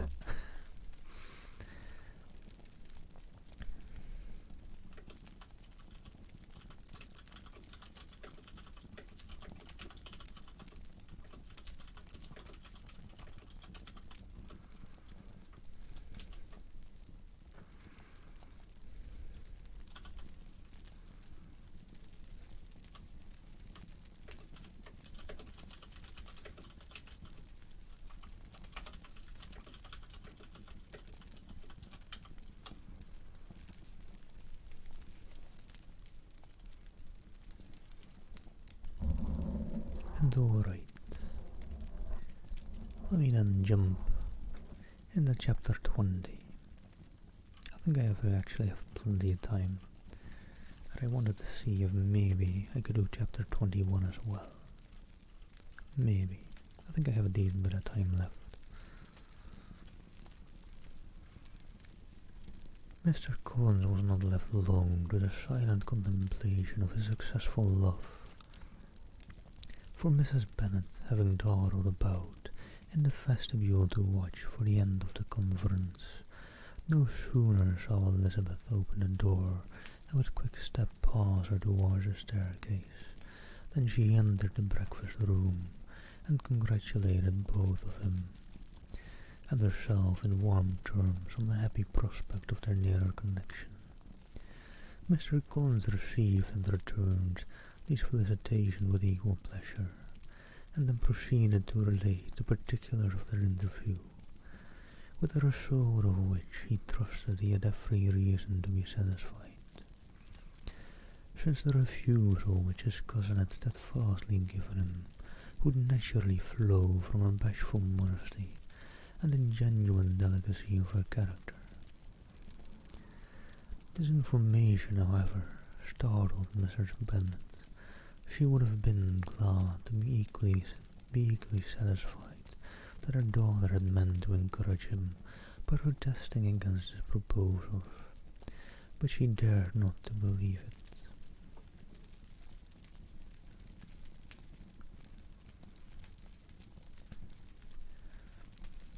And could not help saying so.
We jump into the conversation, starting with Mrs. Bennet. But depend upon it, Mr. Collins, she added, that Lizzie shall be brought to reason. I will speak to her about it myself directly. She is very headstrong, foolish girl, and does not know her own interest, but I will make her know it. Pardon me for interrupting you, madam, cried Mr. Collins, but if she is really headstrong and foolish, I know not whether she would altogether be a very desirable wife to a man in my situation, who naturally looks for happiness in the marriage state.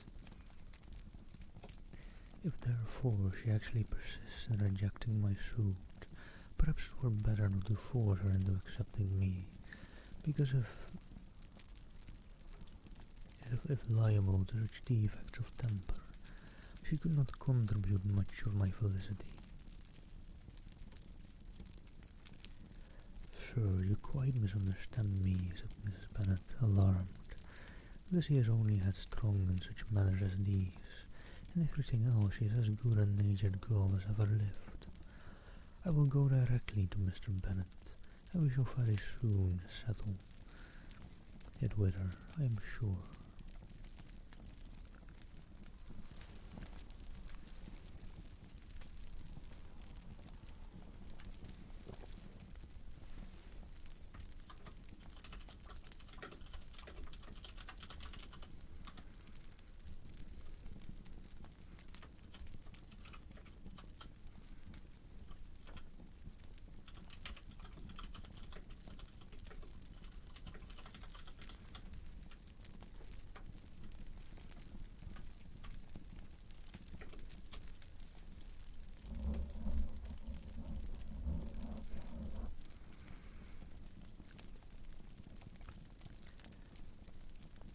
She would not give him time to reply, but hurrying instantly to her husband, called out as she entered the library.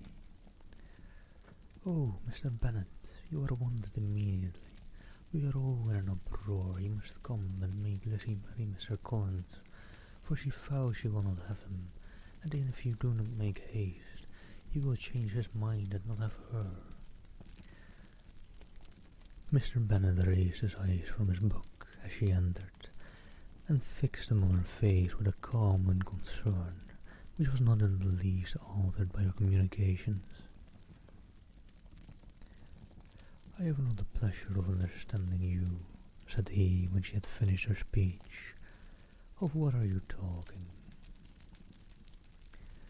"Of Mr. Collins and Lizzie. Lizzie declares she will not have Mr. Collins, and Mr. Collins begins to say that he will not have Lizzie. And what am I to do on the occasion? It seems a hopeless business. Speak to Lizzie about it yourself. Tell her that you insist upon her marrying. Let her be called down. She shall hear my opinion." Mrs. Bennet rang the bell, and Miss Elizabeth was summoned to the library.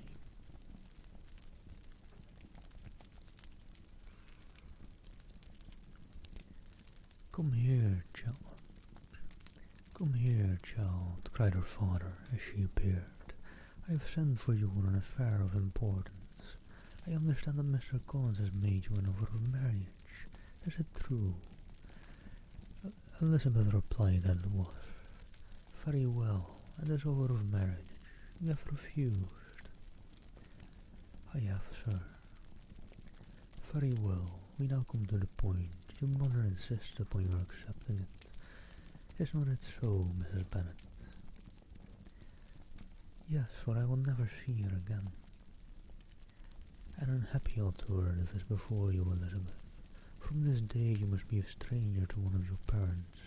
Your mother will never see you again if you do not marry Mr. Collins, and I will never see you again if you do." Elizabeth could not but smile at such a conclusion of such a beginning, but Mrs. Bennet, who had persuaded herself that her husband regarded the affair as he wished, was excessively disappointed. "What do you mean, Mr. Bennet, by talking in this way? You promised me to insist upon her marrying him." "My dear," replied her husband, "I have two small favours to request. First, that you will allow me the free use of my understanding on the present occasion, and secondly of my room. I shall be glad to have the library to myself as soon as I may be."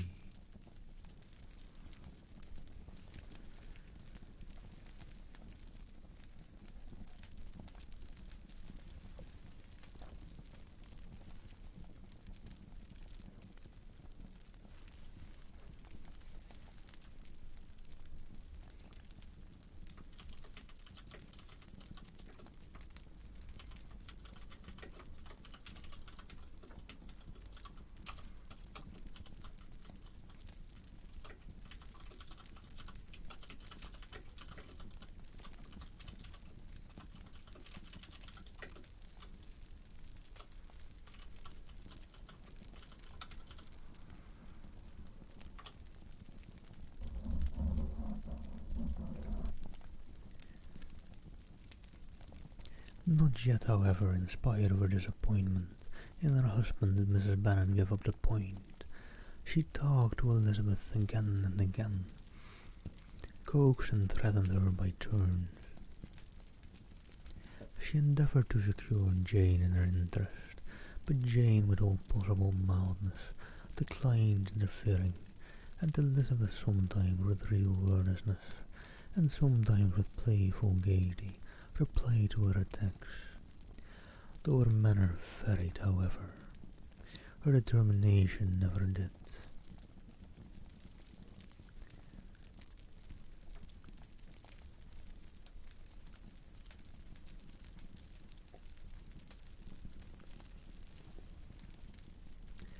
Mr. Collins, meanwhile, was meditating in solitude on what had passed. He thought too well of himself to comprehend on what motive his cousin could refuse him, and though his pride was hurt, he suffered in no other way. His regard for her was quite imaginary, and the possibility of her deserving her mother's reproach prevented his feeling any regret. What a family were in this confusion Charlotte Lucas came to spend the day with him. She was met in the vestibule by Lydia, who, flying to her, cried in a half-whisper, "I am glad you are come, for there is such fun here. What do you think has happened this morning? Mr. Collins has made an offer to Lizzie, and she will not have him." Charlotte had hardly time to answer before they were joined by Kitty, who came to tell her the same news, and no sooner had they entered the breakfast room where Mrs. Bennet was alone than she likewise began on the subject, calling on Miss Lucas for her compassion, and entreating her to persuade her friend Lizzie to comply with the wishes of all her family. "Pray do, my dear Miss Lucas," she added in a melancholy tone, "for nobody is on my side. Nobody takes part with me. I am cruelly used. Nobody feels for my poor nerves." Charlotte's reply was spared by the entrance of Jane and Elizabeth. "Aye, there she comes," continued Miss Bennet, looking as unconcerned as may be, and caring no more for us than if we were a York, provided she can have her own way. "But I tell you what, Miss Lizzie, if you take it into your head to go on refusing every offer of marriage in this way, you will never get a husband at all, and I am sure I do not know who is to maintain you when your father is dead."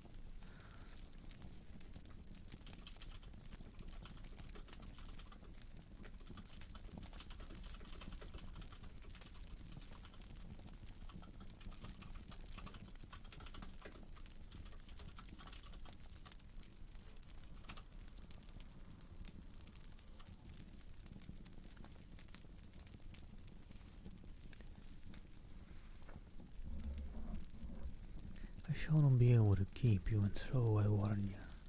I have done with you from this very day. I told you in the library, you know, that I done with you from that I should never speak to you again, and you will find me as good as my word. I have no pleasure in talking to undutiful children. Not that I have much pleasure indeed in talking to anybody. People who suffer as I do from nervous complaints can have no great inclination for talking. Nobody can tell what I suffer. But it is always so. Those who do not complain are never pitied." Her daughters listened in silence to this effusion, sensible that any attempt to reason with or soothe her would only increase the irritation. She talked on, therefore, without interruption from any of them, till they were joined by Mr. Collins, who entered with an air more stately than usual, and on perceiving whom, she said to the girls, "Now I do insist upon it, that you, all of you, hold your tongues, and let Mr. Collins and me have a little conversation together."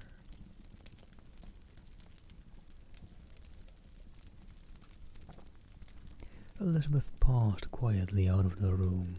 Jane and Kitty followed, but Lydia stood her ground, determined to hear all she could, and Charlotte detained first by the civility of Mr. Collins, whose inquiries after herself and all her family were very minute, and then by a little curiosity satisfied herself with walking to the window and pretending not to hear. In a doleful voice Mrs. Bennet thus began the projected conversation. "Oh, Mr. Collins, my dear madam," replied he, "let us be forever silent on this point, far be it from me." He presently continued in a voice that marked his displeasure. "To resent the behaviour of your daughter, resignation to inevitable evils is the duty of us all, the peculiar duty of a young man who has been so unfortunate as I have been in early preferment, and I trust I am resigned, perhaps not the less so from feeling in doubt of my positive happiness, had my fair cousin honoured me with her hand, for I have often observed that the resignation is never so perfect as when the blessing denied begins to lose somewhat of its value in her estimation. You will not, I hope, consider me as showing any disrespect to your family, my dear madam, by thus withdrawing my pretensions to your daughter's favour, without having paid yourself and Mr. Bennet the compliment of requesting you to interpose your authority in my behalf. My conduct may be objectionable in having accepted my dismission from your daughter's lips instead of your own, but we are all liable to error. I have certainly meant well through the whole affair. My object has been to secure an amiable companion for myself, with due consideration for the advantage of all your family, and if my manner has been at all reprehensible, I here beg leave to apologize.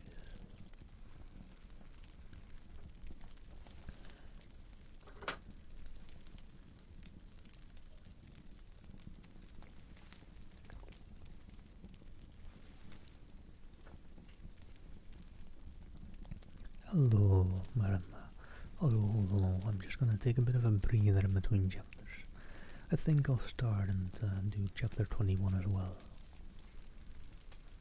Get that done today, and then do the other 40 chapters, or try to at least do them all tomorrow. I hope I can. I may not be able to.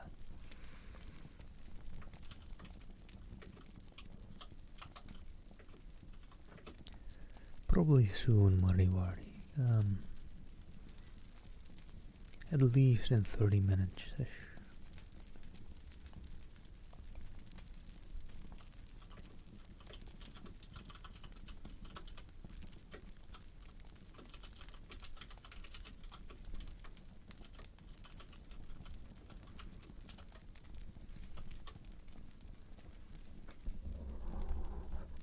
Well, alright, Marty.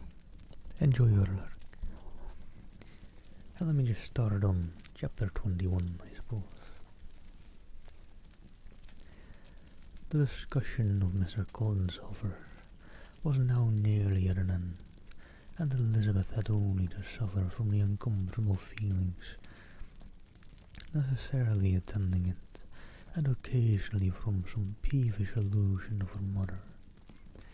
As for the gentleman himself, his feelings were chiefly expressed, not by embarrassment or dejection, or by trying to avoid her, but by stiffness of manner and resentful silence. He scarcely ever spoke to her, and the assiduous attentions which he had been so sensible of himself were transferred for the rest of the day to Miss Lucas, whose civility in listening to him was a seasonable relief to them all, and especially to her friend. The morrow produced no abatement of Mrs. Bennet's ill humour or ill health. Mr. Collins was also in the same state of angry pride. Elizabeth had hoped that his resentment might shorten his visit, but his plan did not appear in the least affected by it. He was always to have gone on Saturday, and to Saturday he still meant to stay.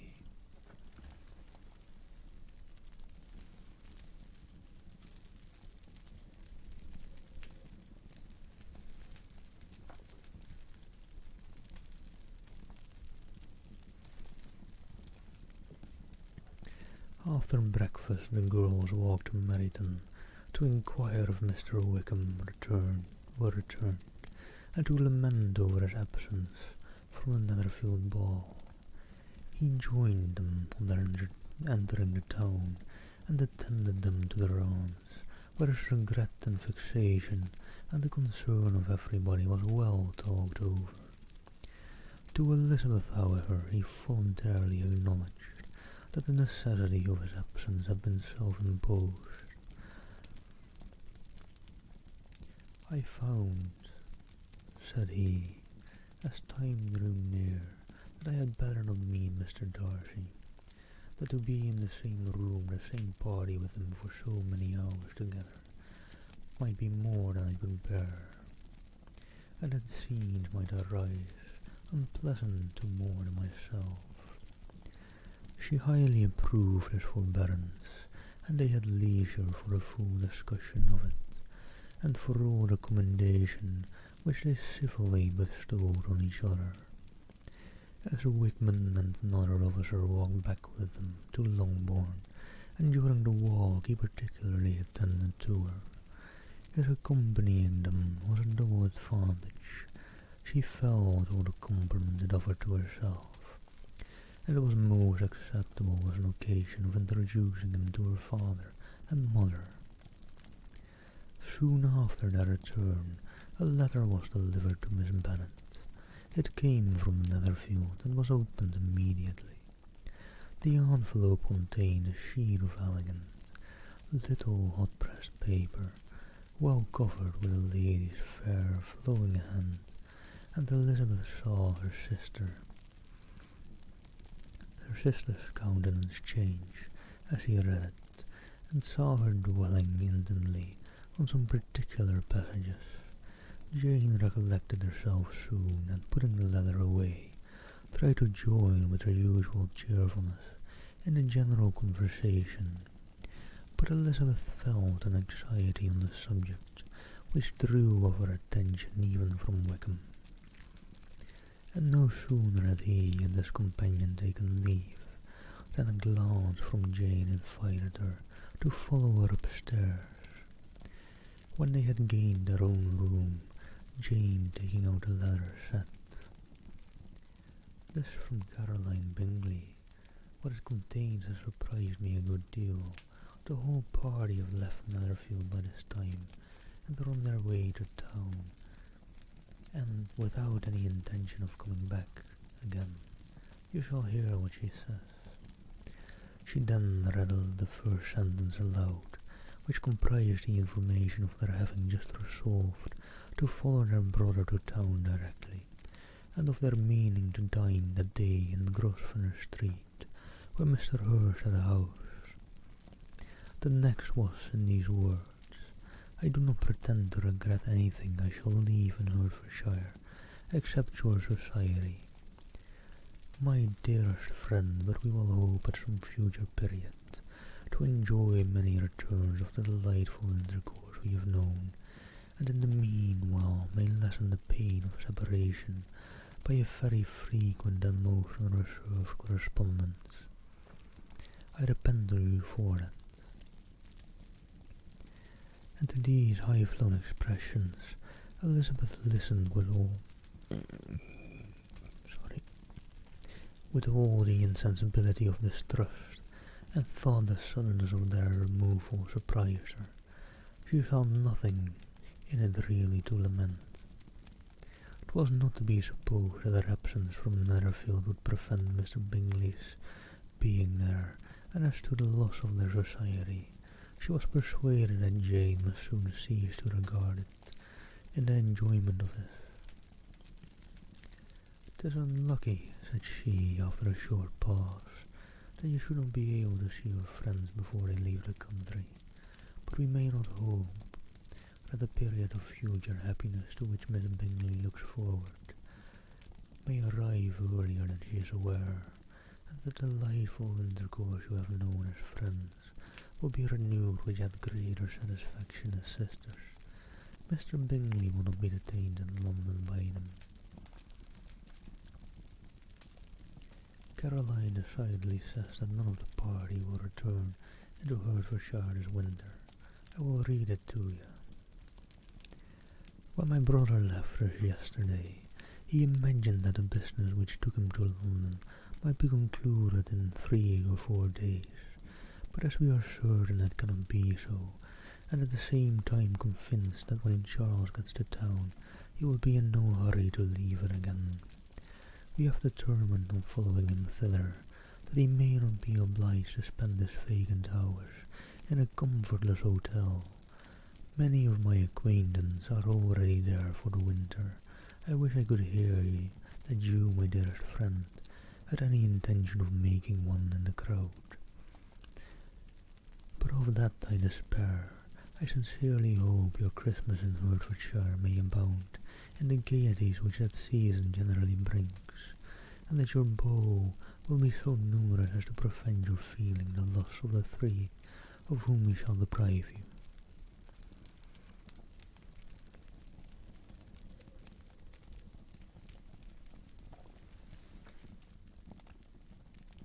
It is evident by this, added Jane, that he comes back no more this winter. It is only evident that Miss Bingley does not mean he should. Why will you think so? It must be his own doing. He is his own master, but you do not know all. I will read you the passage which particularly hurts me. I will have no reserve from you. Mr. Darcy is impatient to see his sister, and to confess the truth, we are scarcely less eager to meet her again. I really do not think Georgiana Darcy was her equal for beauty, elegance and accomplishments, and the affection she inspires in Louisa and myself is heightened into something still more interesting, from the hope we dare to entertain of her being hereafter our sister. I do not know whether I ever before mentioned to you my feelings on this subject, but I will not leave the country without confiding them, and I trust you will not esteem them unreasonable. My brother admires her greatly already. He will have frequent opportunity now of seeing her on the most intimate footing.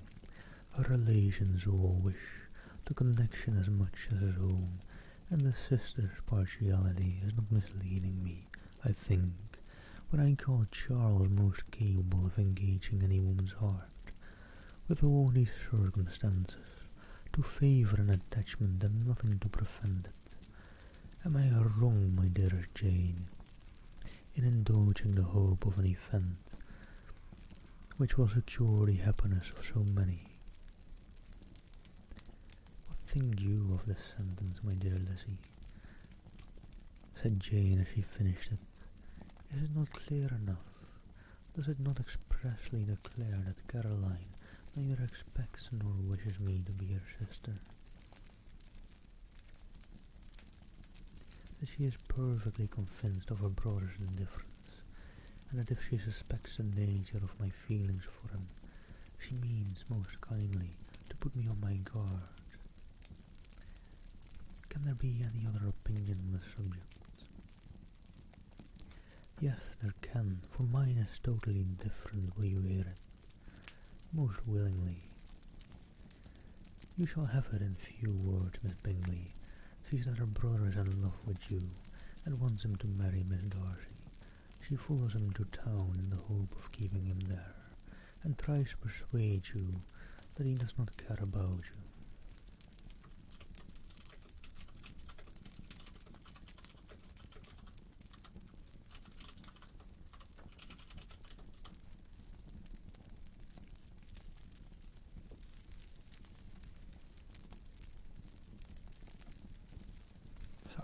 Had to crack a joke real quick. Jane shook her head. Indeed, Jane, you ought to believe me. No one who has ever seen you together can doubt this affection. Miss Bingley, I am sure, cannot. She is not such a simpleton. Could she have seen half as much love in Mr. Darcy for herself, she would have ordered her wedding clothes. But the case is this: we are not rich enough or grand enough for them, and she is the more anxious to get Miss Darcy for her brother, from the notion that when there has been one intermarriage, she may have less trouble in achieving a second, in which there is certainly some ingenuity. And I dare say it would succeed, if Miss Borough were out of the way. But my dearest Jane, you cannot seriously imagine that because Miss Bingley tells you her brother greatly admires Miss Darcy, he is in the smallest degree less sensible of you on Tuesday, or that it will be in her power to persuade him that instead of being in love with you, he is very much in love with her friend.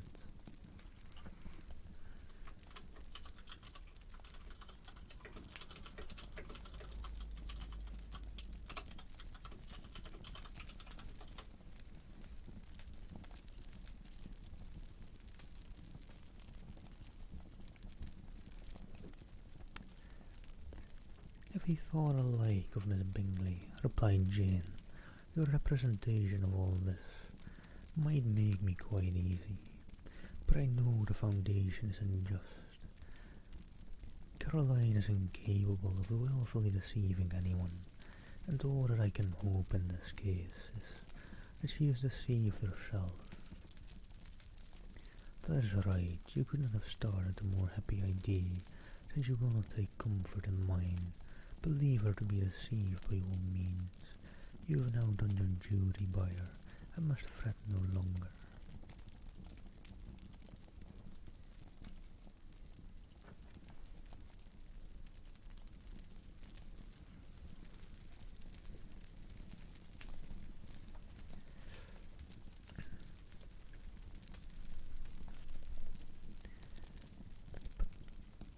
But my dear sister,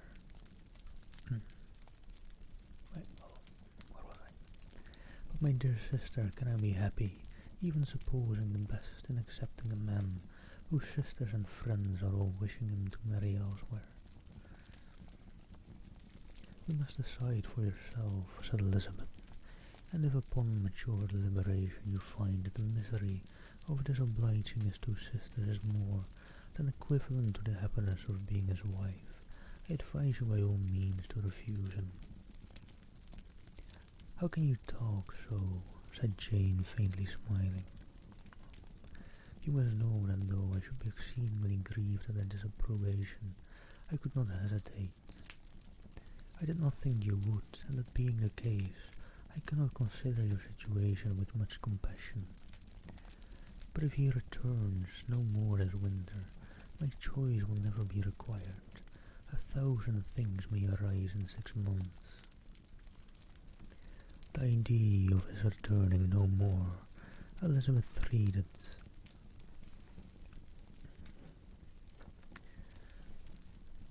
with the utmost contempt.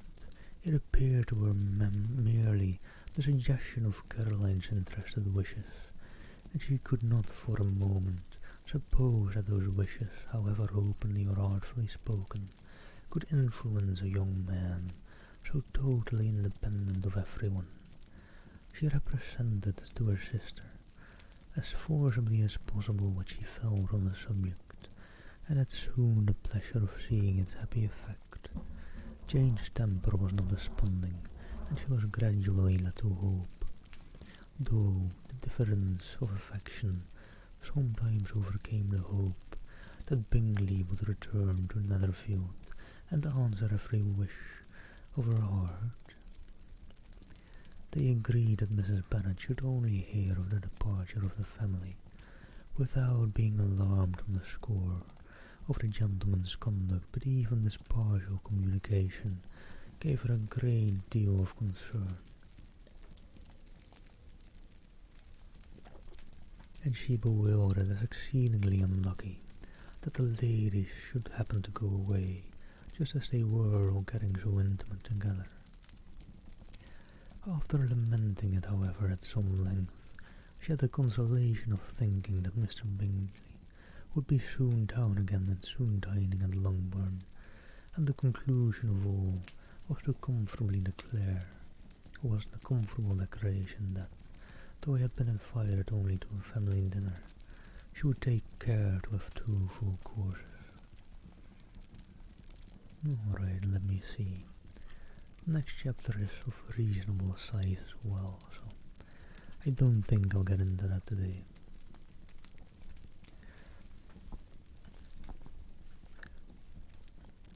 So let me slowly send you all off on your ways.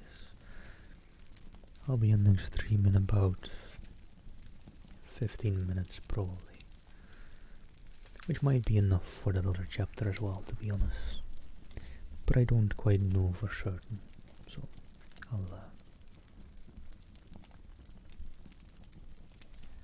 leave it as for now. And I duly hope, that I tomorrow can hopefully finish all the other chapters left in the book. I don't know if I can. I think I'm decently far in, but I am on chapter 21 out of 61, I think. And that took me quite a bit today. But we'll have to see if I can get through it all tomorrow. I think if push comes to shove, I want to start early at the very least. Around 6 AM my time. Which is UTC +1 if I remember correctly. And I kind of want to probably go till about, or well, from that 6 AM my time. I can, if I have to finish the book, push it to about, I think, 14 to 15 hours. I'll actually see on that real quick. 15 hours after 6 AM would be 9 in the afternoon, yeah, then 15 would be about my max actually. But if I need that to finish this book, I'll push it to that time. If that time isn't enough tomorrow to finish this book though, I'll leave some of it unfinished and hopefully have the energy to finish it on Monday in between my work and dinner. But I can't say that for sure.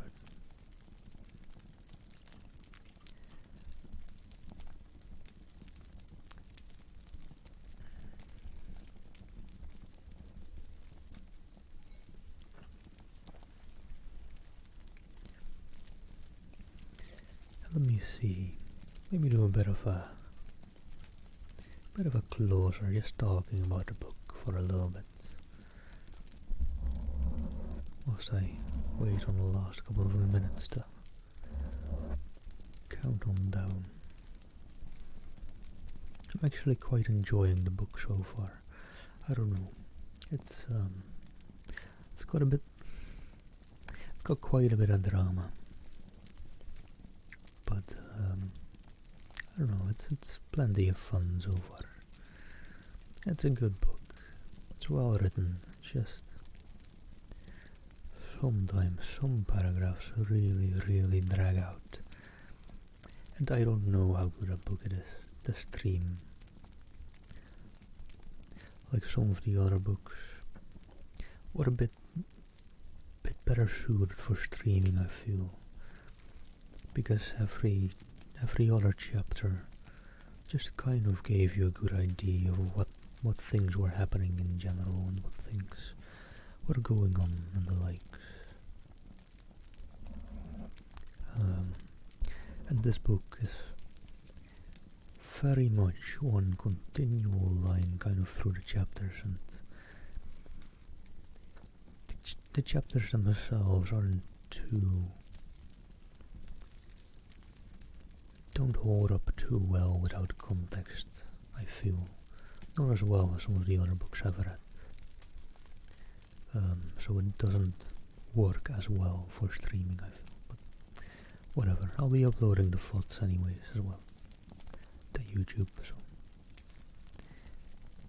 in the end all of my stuff becomes both forms, live and on YouTube.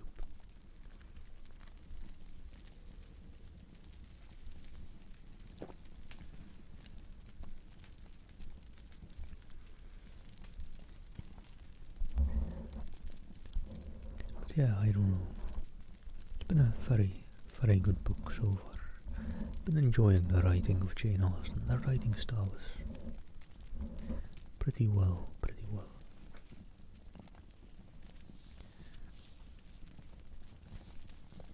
Just another small thing though. For reading it aloud or audiobook style. The big conversations in this book with sometimes quite a lot of people. I think I've come across a conversation in this book where I've swapped across 5 different people that were talking. And it's kinda hard to keep organized or whatever in reading aloud. But that's alright, I'm just trying my best on them, and well, whatever happens, basically. the best for me, I feel, is just conversations between two people. Works basically the best. Now also, with padding from left to right, it makes it quite doable for people to keep up with the dialogue, I feel. Just one person, usually on the left, one person, usually on the right. But when it gets to more than two people in a conversation, that the technique kind of doesn't work that well anymore.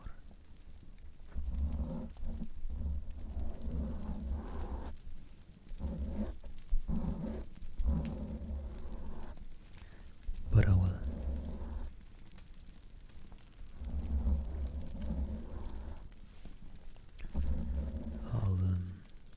As I said before, I'll be back with quite a long stream tomorrow. Reading this book, hopefully finishing it that day, as a bit of a Valentine special. So if you want, let me be your Valentine tomorrow. Let me read Pride and Prejudice for you.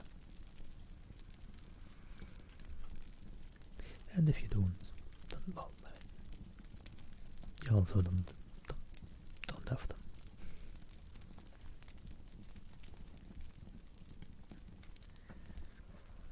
Let me see, I'm kinda signing off, but I've still got like 5 minutes left in what I'm waiting.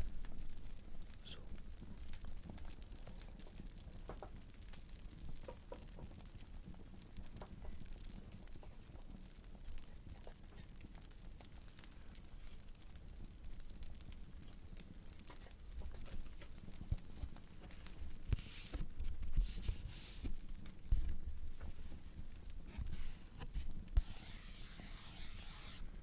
gonna do some random triggers to one and off.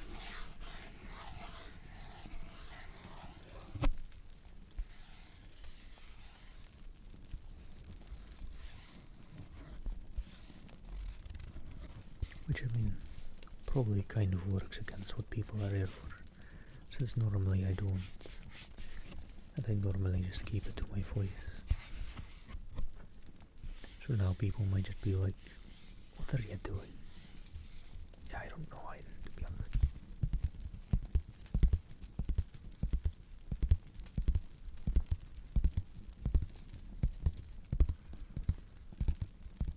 Expanding my comfort zone.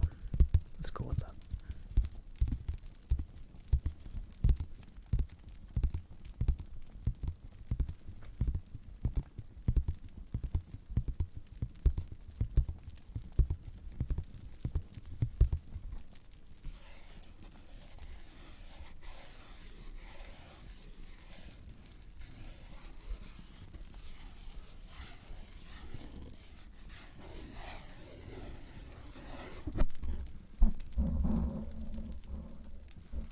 And hello, ASMR Warlock. Thank you for hope you're doing well. Sorry to say, I'm just about to sign off fish. Probably in about 5 minutes. I've got to chapter 21 in Pride and Prejudice. And I'll be continuing tomorrow, hopefully finishing. That'll be about all for today.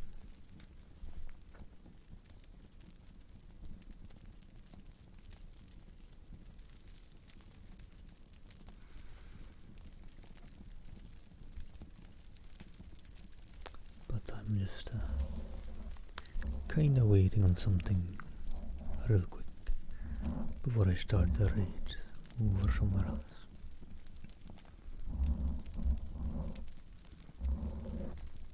You all may not really like it, but I don't really like raiding some place that I can't be or can't hang around for a while. And if I were to raid any other place than the one I'll be raiding in a bit, I wouldn't be able to stick around for a bit. So, some of you may know that means I'll be reading Foxenkin in a sec, since I'll be over there moderating the chats for a while.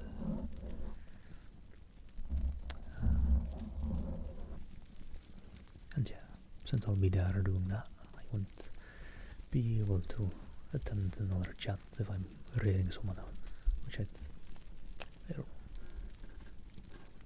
find a bit of a shame. So usually if I happen to make it this late, I'll read her. Although, money, sorry to say, I'm about to sign off in a sec. Probably about 3 more minutes or so.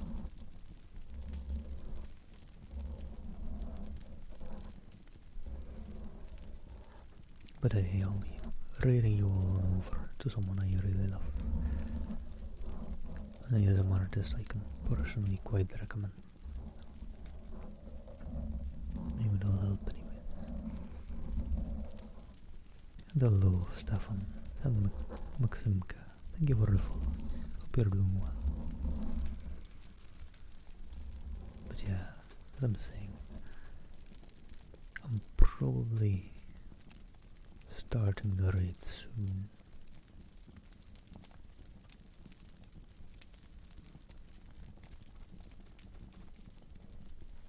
Just gonna be keeping an eye on the time. Yeah, I'm probably. Let me just get it ready to start.